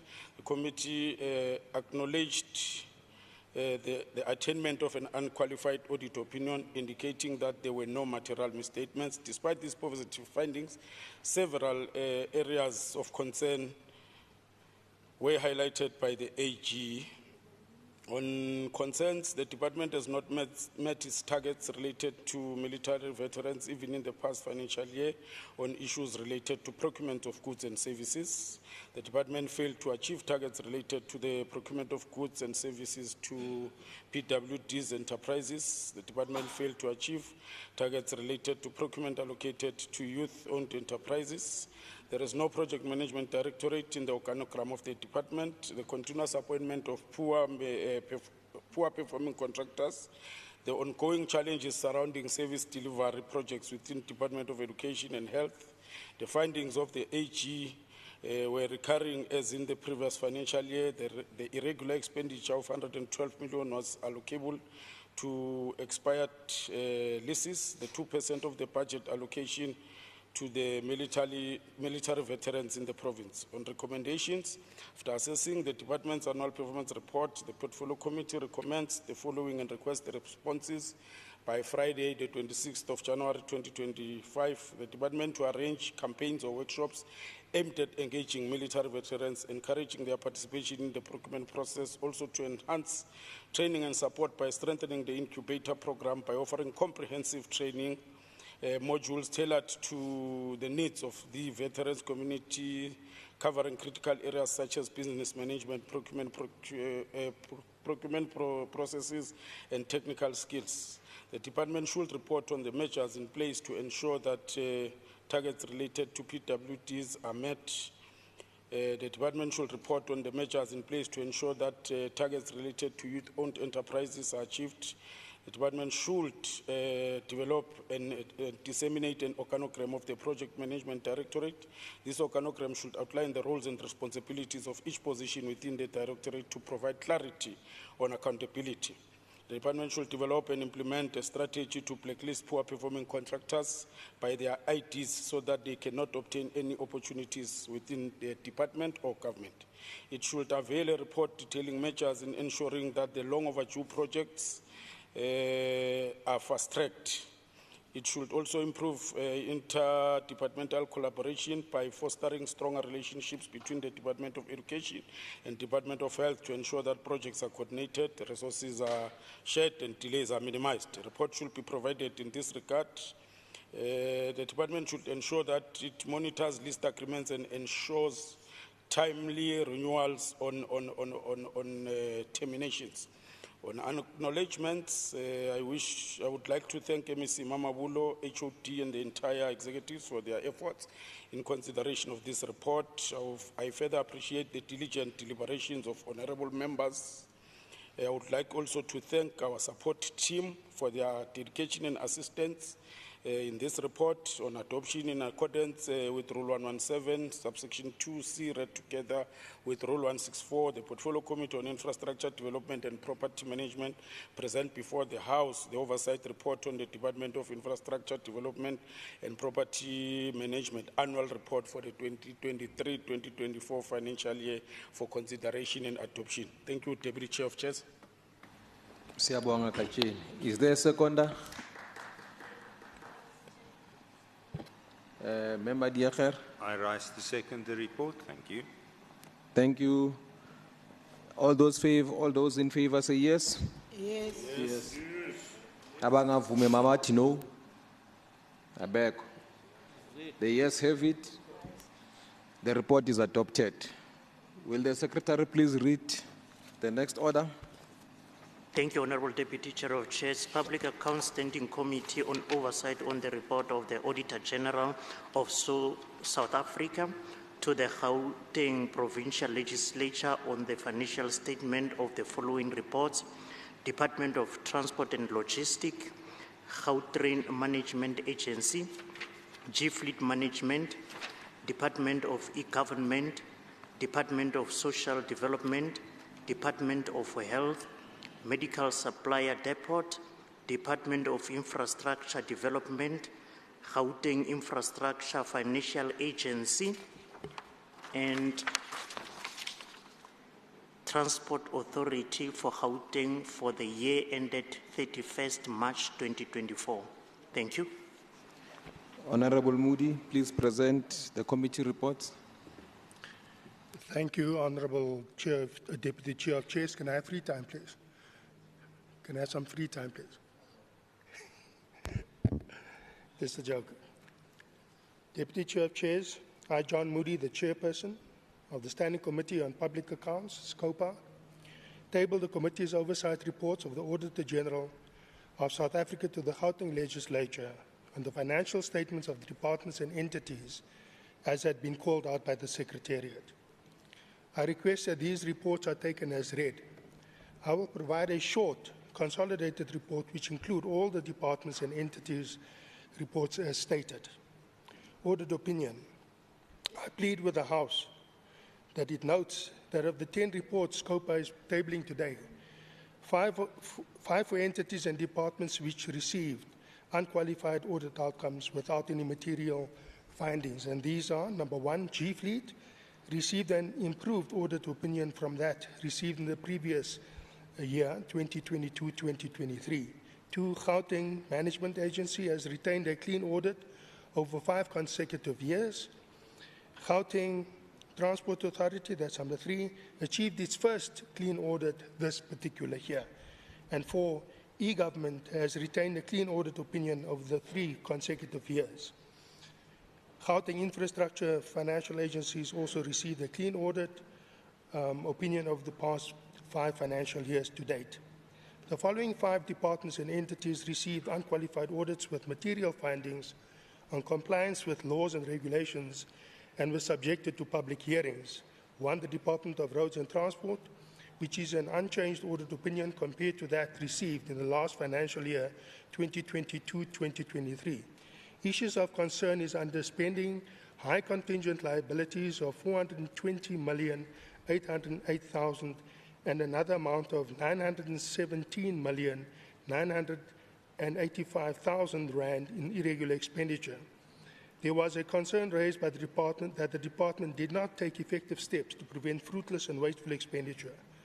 The AG reported that it did not obtain sufficient appropriate evidence that disciplinary steps were taken against officials who had incurred fruitless and wasteful expenditure, as required by Section 38(1), subsection C of the PFMA. This department has 15 committee recommendations to report back on. 2, Department of Social Services. They received an unchanged audit opinion compared to that received in the previous 2 financial years, and thus this is the 3rd year in a row that this department hasn't achieved an improvement in its financial management. The AG reported that the department underspent by 353,631,000 rand. On the issue of irregular expenditure and consequent management, the AG reported was very similar to that of the Department of Roads and Transport. This department has 10 committee recommendations to report back on. The Department of Health, that's number 3. This is an unchanged audit opinion that was over the last 4 financial years. Thus, over the past 5 years, there has been no improvement in the Department of Health's financial management. This department has very high contingent liabilities in the main lawsuits. The AG reported that the department underspent by 589,750,000 on the National Treasury grant. The AG also raised the issue of inadequate steps to prevent fruitless and wasteful expenditure, as well as a concern regarding a lack of consequent management where warranted. There were many more issues of concern raised by the AG and the committee. However, I would opine that the relevant portfolio committee has adequately commented thereon at length this afternoon. This department has 8 recommendations to report back on. 4 Medical Supplies Depot also has an unchanged audit opinion of the past financial years, the same as the Department of Health above. The AG raised concerns regarding inadequate steps taken to prevent irregular expenditure. Furthermore, concerns were raised regarding procurement and contract management, as well as lack of consequent management. A number of internal control deficiencies were identified, and this entity has 7 committee recommendations to report back on. 5, the Gauteng Infrastructure Development Department has an unchanged audit opinion over the past 3 years. The AG reported inadequate steps taken to prevent fruitless and wasteful expenditure, and the AG also raised a concern regarding irregular expenditure amounting to 131,200,000 rand. Issues regarding material irregularities was also raised. This department has 9 committee recommendations to report back on. Deputy Chair of Chairs, I'll defer acknowledgements to tomorrow when I present the last reports to the House. The SCOPA committee notes the commitments made by the MSCs and accounting officers responsible for the management and political leadership of the departments and entities when they appeared before the committee at public hearings, as well as in their responses to questions that were sent to those who did not was not found necessary for them to appear before the committee. We trust that the corrective action taken and plans put into place to prevent matters of concern raised will be implemented and ultimately resulting in the improvement on audit outcomes in the near future. Now, Deputy Chair of Chairs, we've heard here about clean audits, as I said yesterday, but is it translating into improved service delivery to the people of Gauteng who actually deserve it? And I suppose that's a question we have to ask ourselves. Having clean audits speaks to perhaps financial prudence or financial management prudence, but it does not really translate into service delivery, and that is another area of concern from SCOPA. Other matters, yesterday when presenting reports for consideration and adoption on behalf of SCOPA, I brought to the attention of the House the Supreme Court of Appeal's groundbreaking ruling in the case of Bambisa and others versus Nelson Mandela Bay Metropolitan Municipality, in which the court held officials and the contractor jointly accountable to repay expenses incurred by the defendant, as their actions resulted in the defendant incurring fruitless and wasteful expenditure. SCOPA urges all political principals and heads of departments to bring this case to the attention of all officials serving in this government. Adoption. After due deliberations, the Standing Committee on Public Accounts at SCOPA unanimously adopted their reports and the report of the Auditor General on the financial statements of the following departments and entities for the financial year ended 31 March 2024.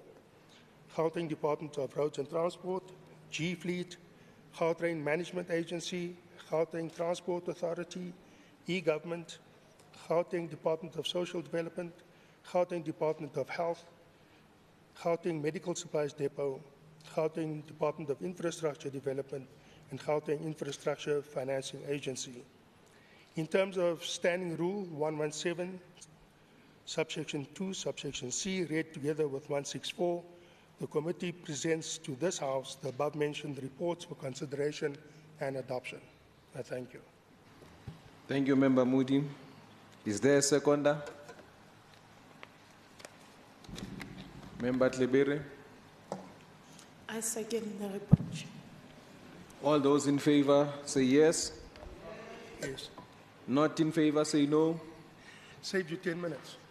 The ayes have it. The report is adopted. Will the Secretary please read the 17th order?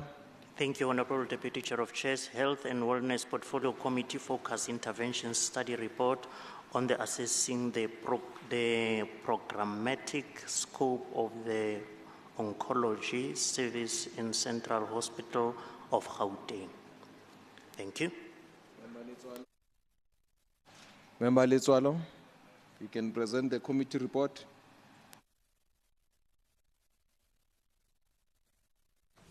Thank you very much, Chair. Let me have that pleasure once more of tabling the committee's FIS report emanating from the 2024-2025 financial year budget vote. Purpose of, and I'm going to read it summatively. Purpose of the FIS was to understand the overall cancer prevention and control approaches and limitations. Number two, to determine cancer patient statistics as well as epidemiological profiles in each treating facility, including mortality rates. Number three, assessment of infrastructure and human resource capacity against cancer incidence as well as a prevalence. Number four, assessment of overall resources for cancer services and related treatment equipment. That includes the maintenance schedules, medicines, as well as the referral pathways. Of course, the theme of the FIS was titled Assessing the Programmatic Scope of the Oncology Services in Central Hospitals. So there's only 4 central hospitals, so it would not have been a full-on assessment, but largely focused on treating platforms.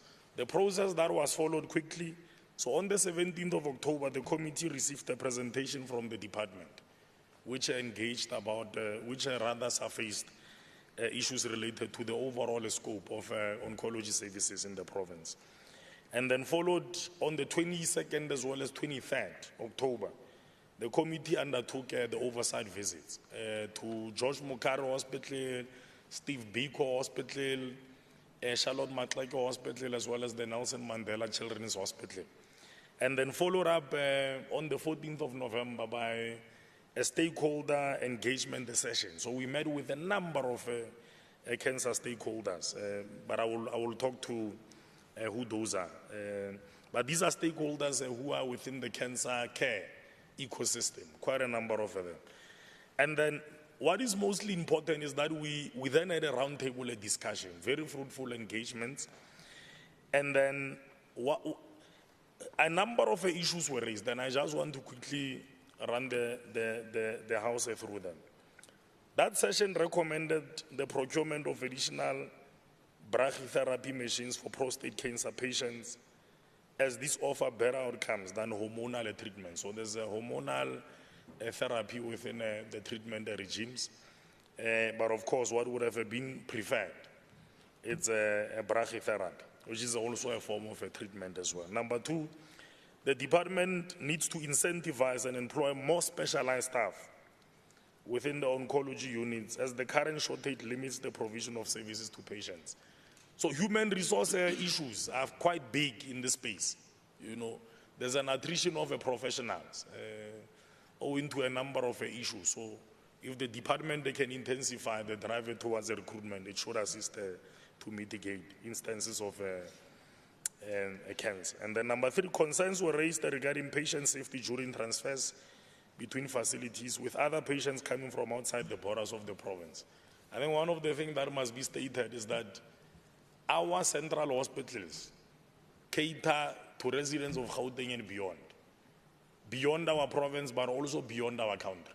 So we've got patients coming as far as Swaziland, Namibia, Botswana, all of those countries, and hence, you know, the added burden in respect of the program itself. And then number four, long waiting times for patients to receive oncology treatment. So there are backlog issues that, you know, are being contended with.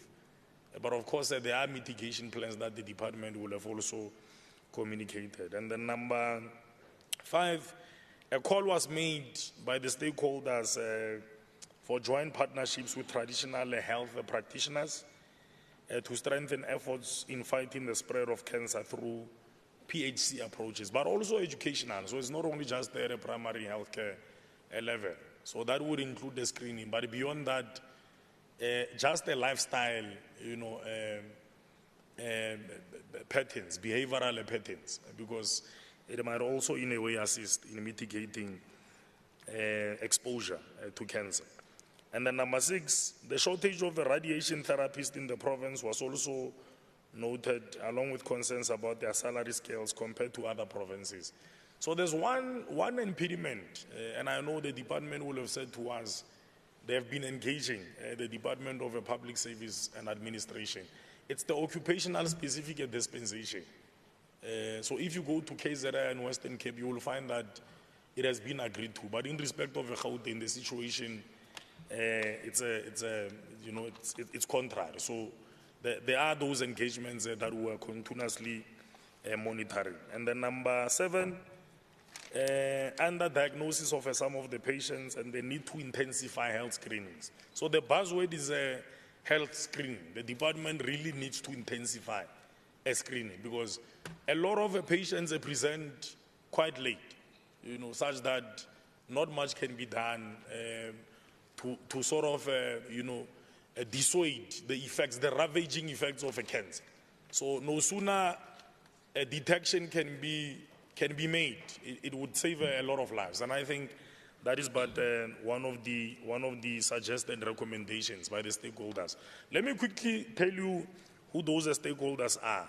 AstraZeneca was there, the NICD, I'm sure all of you know the NICD in the aftermath of COVID, because they were quite active, as well as Roche, South Africa, the Childhood Cancer Foundation, South Africa, CHOC, and then Pink Drive was also represented there. DKMS Africa also represented.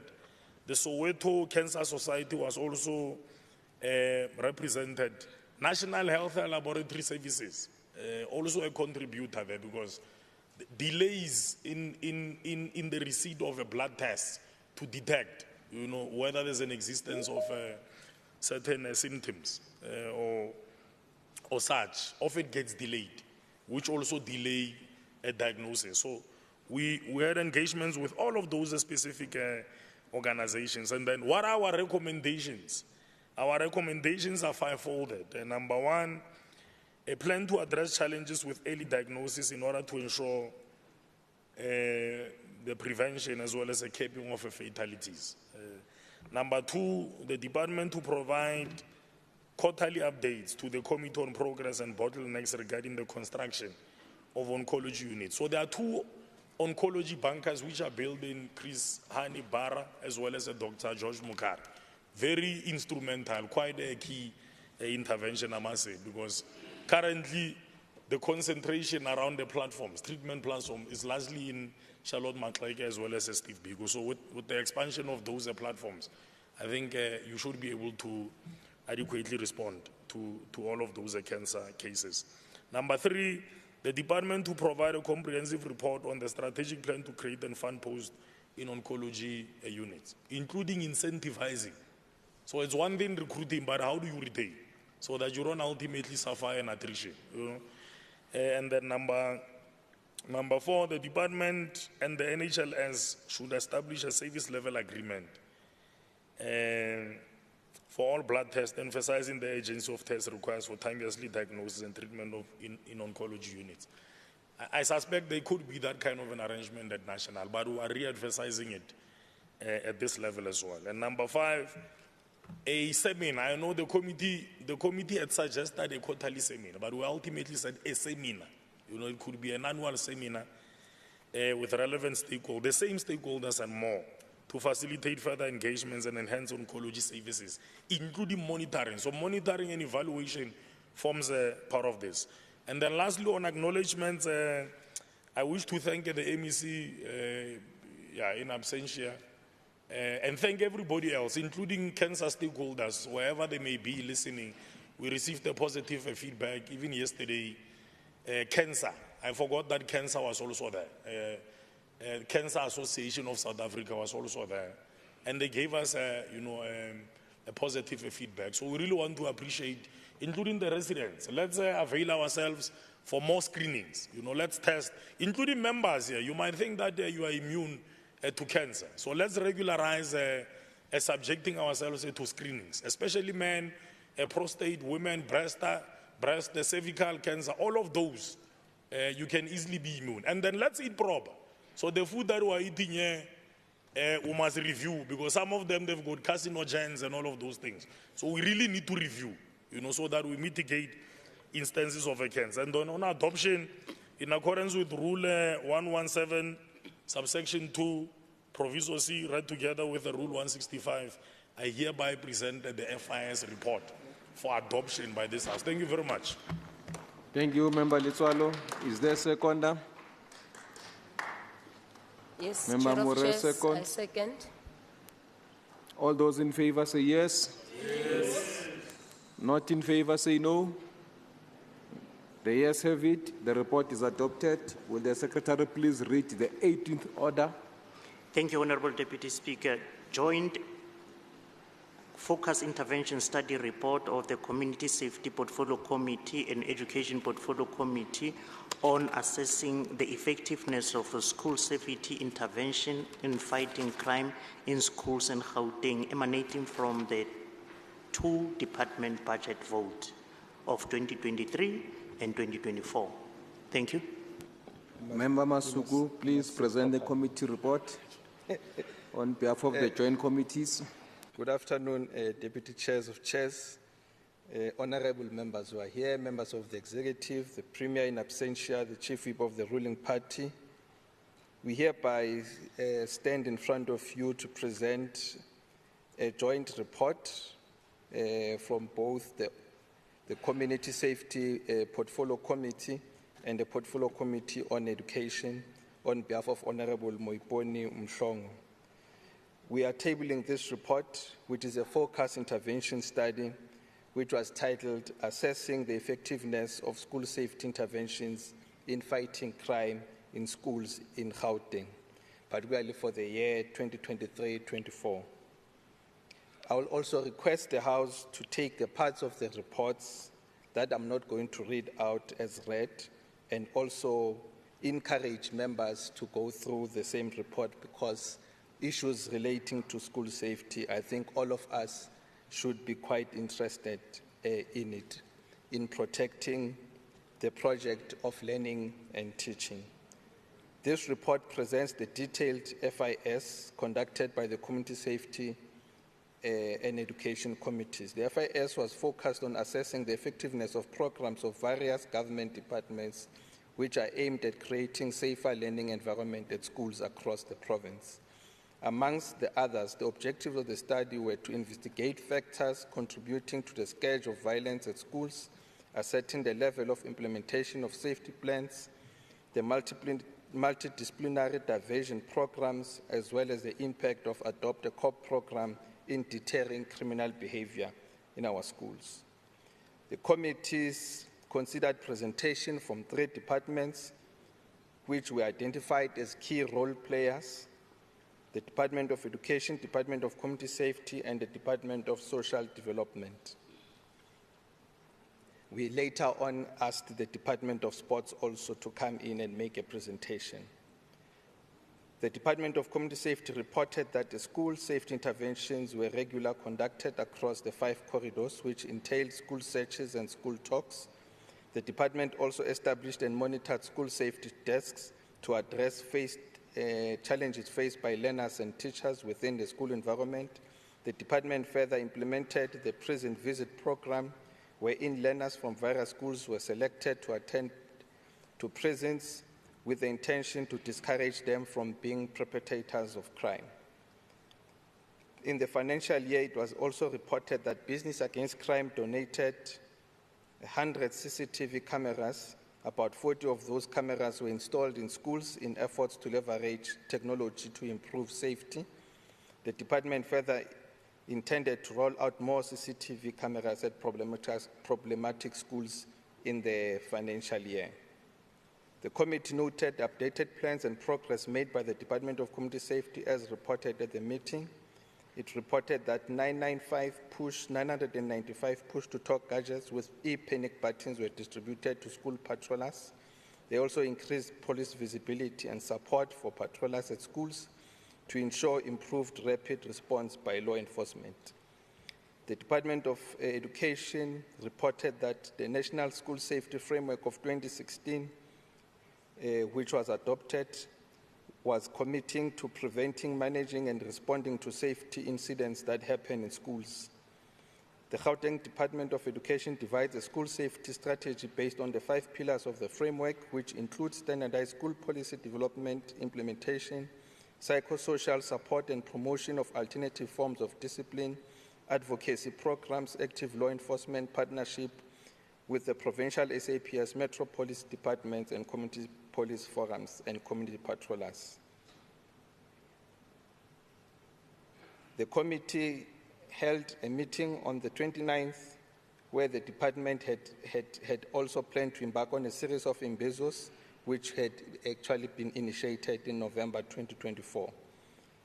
The Department of Social Development reported that it renders an array of services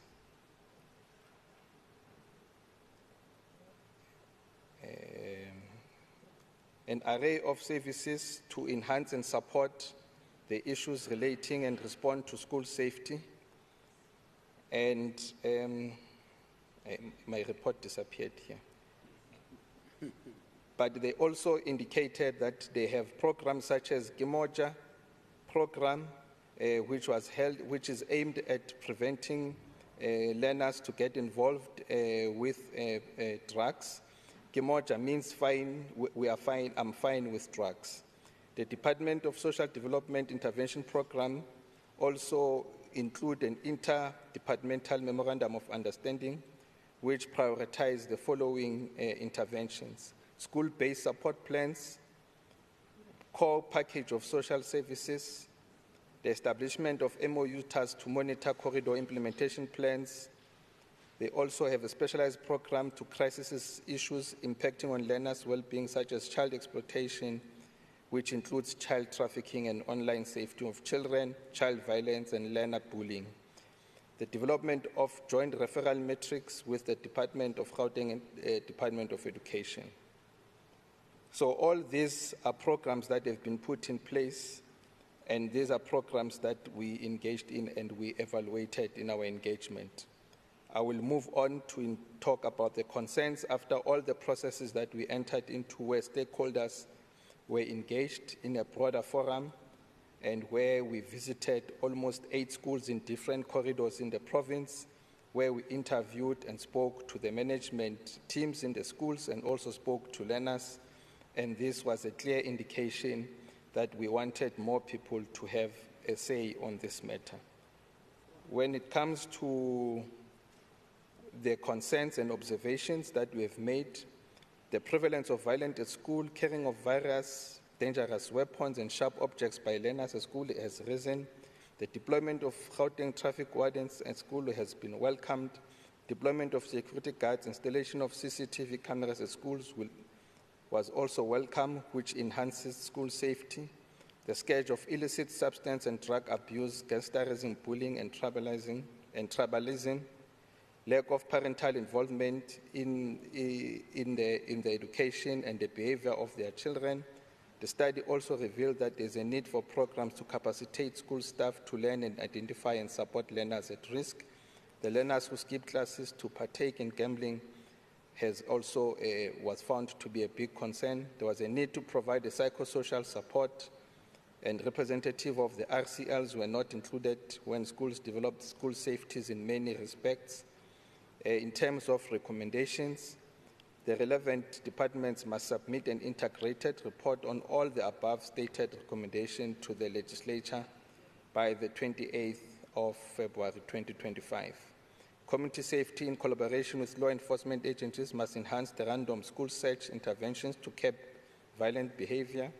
The Department of Education, jointly with community safety, must strengthen deployment of security personnel such as traffic wardens, security guards, and patrollers, and also deploy more CCTV cameras, particularly at schools at high risk. The Department of Community Safety, Education, and Social Development jointly develop and implement a multidisciplinary strategy to curb the scourge of illegal and drug abuse within school. The Department of Education must develop a comprehensive parental involvement strategy. The Department of Education must develop stricter measures to promote discipline and minimize acts of gambling, smoking in the school premises. The Department of Arts and Culture and Recreation must enhance implementation of sports activities and recreational facilities through a construction of combi courts, particularly at previously disadvantaged communities. As a chairperson of the Community Safety and also on behalf of the Education Committee, express gratitude to the people as follows. The Department of Community Safety, led by Honorable Panyaza Lesufi, the Department of Education, led by Honorable Matume Chilwane, Department of Social Development under the leadership of Honorable Nontlantla Faith Mazibugo, and their cooperation when we were considering this focus intervention study. We also like to pass our gratitude to the members of the committee, Honorable Manamela, Honorable Gunene, Honorable Makubela, Honorable Sedinyane, Honorable Moody, Honorable Evans, Honorable Maluka, Honorable Nyati, Honorable Mkwanazi, Honorable Ali, Honorable Bosch, Dos Santos, Honorable Walters, Honorable Ngobeni, Honorable Sun, Honorable Engelbert for their dedication and participation in the FIS. And also like to thank all our staff members of both committees who made sure that this FIS is a success. In adoption, with Rule 165, the chairperson hereby recommends that the report of the Joint Community Safety and Education Committee Focus Intervention Study report be adopted by the House, considering committee's concern and proposed recommendations made by the report. Thank you. Thank you, Member Masuku. Is there a seconder? I rise to second, Chair. Member Moody seconds. In all those in favor say yes. Yes. Those who say no? Okay, the ayes have it. The report is adopted. Will the Secretary please read the next order? Thank you, Honorable Deputy Chair of Chairs. Sports, Recreation, Arts, Culture Portfolio Committee Focus Intervention Study Report on the assessing of the provision of library materials to the non-paying school in Gauteng. How this has impacted learning and teaching in schools. Thank you. Member Tlebere, hukwala wena kajeno. May you please present the last report? Thank you, Chair of Chair. Ubona hore ke kosa monyako. Ke tla e tshwara mo le mo. May I please request that the part that I will not read be taken as read. I'm presenting this FIS report under the theme an assessment on the provision of library materials to non-fee paying schools in Gauteng. This study was aimed at exploring the impact of the provision of library materials on teaching and learning in schools and ascertain if the support provided was adequate for the needs of the schools and the financial implications for the department. The committee realized that the non-availability of librarians or designated staff to render the library program in schools was identified as a challenge hindering the implementation of this program and the utilization of the library materials provided to schools. Moreover, the non-availability of librarians compromises the quality and validity of the learning materials provided. This is because a librarian will be able to do a needs assessment per school and make recommendations to the department on the books required per school as opposed to the department providing books they deem relevant to schools. In some instances, we will go to schools and then we'll find they have provided the African schools whereas there's Africans books whereas they are not needed in that school.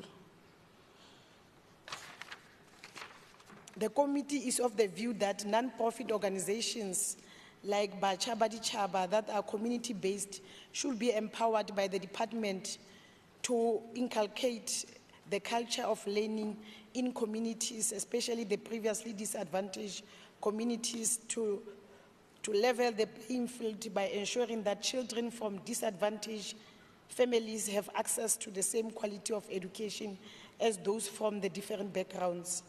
It is also encouraging to learn and witness that with the few resources allocated to the school libraries, the impact of having the library was seen as valuable by some schools as their learners performed well in reading competitions and the general love for reading and improved vocabulary. The department must address the issue of staff running school libraries as a matter of urgency in collaboration with the Department of Education. This is to ensure that the school library program is a success and that the materials provided to schools are per the needs of each school. The work that the department is doing through the provision of library materials in schools is significant. It is therefore important that it links schools with community libraries, and in schools where teachers are committed and need training, the community librarians could be a source of support for such teachers. Common programs between the schools and libraries could be established in these communities. And the committee concerns are as follows. Number one, the unavailability of designated library staff leaving schools incapacitated to run the school library. Number two, there is a challenge noted related to library space for all libraries visited by the committee. As a result, schools struggle to implement some of the activities involving many learners at a time.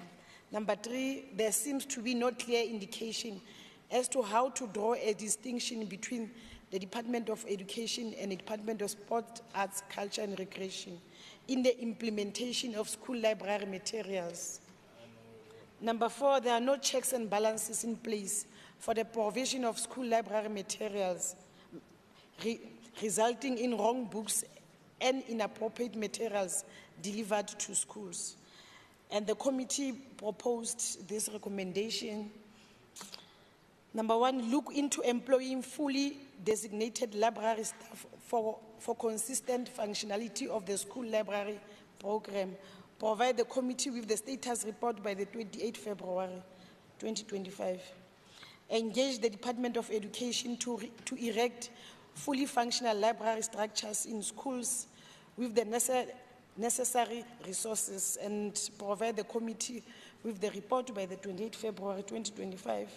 Develop a clear service level agreement with the Department of Education to clarify roles in the implementation of the school library program. Be intentional and follow due processes in distributing appropriate literature which is relevant to the development of children in schools through library materials. And all this to be provided to the committee with a plan to address this matter by the 28th February 2025. And on the acknowledgement, the committee also wishes to thank the MEC for Sport, Arts, Culture and Recreation in his absentia, the Honorable Matume Chilwane and the HOD, Dr. China Machinini, and senior officials from the department for their participation in the focused intervention study process. The committee also wishes to extend its appreciation to members of the committee for the dedication and commitment shown during the process by all members. Honorable Ndlovu, Honorable Litswalo, Honorable Hlophe, Honorable Chabalala, Honorable Diacher, Honorable Mela, Honorable Siteka, Honorable Meso, Honorable Ngobeni, and Honorable Chair of Chairs Adams. The committee also thanks the group committee coordinator, Me Pantswambalo, senior committee researcher, S. Nenelu, committee coordinator, Pelisa Sigubudu, committee researcher, M. Shikwani, Committee Administrator, Luandile Dabula, Senior Information Officer, J. Quits, Communication Officer, A. Dikola, Hansard Recorder, R. Moremi, and Service Officer, J. Mamabolo, for their role throughout the process. In accordance with Rule 117, subsection 2C, read together with Rule 165, the Portfolio Committee on Sport, Arts, Culture, and Recreation recommends that the FIS emanating from the Budget Vote 12 report of the Department for 2024-25 financial year on the assessment of the provision of library materials to non-fee paying schools in Gauteng be adopted by the House, taking into account committee concerns and proposed recommendations made in this report. Thank you. Thank you, Member Trebere. Wanaka Siaka. Is there a second?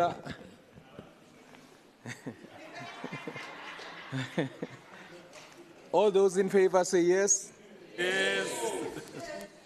All those not in favor say no. The ayes have it. The report is adopted. Thanks to you, members, that you made it easy for us as presiding officers to maintain order, and then that we did not have to revoke Rule 95 and withdraw any member.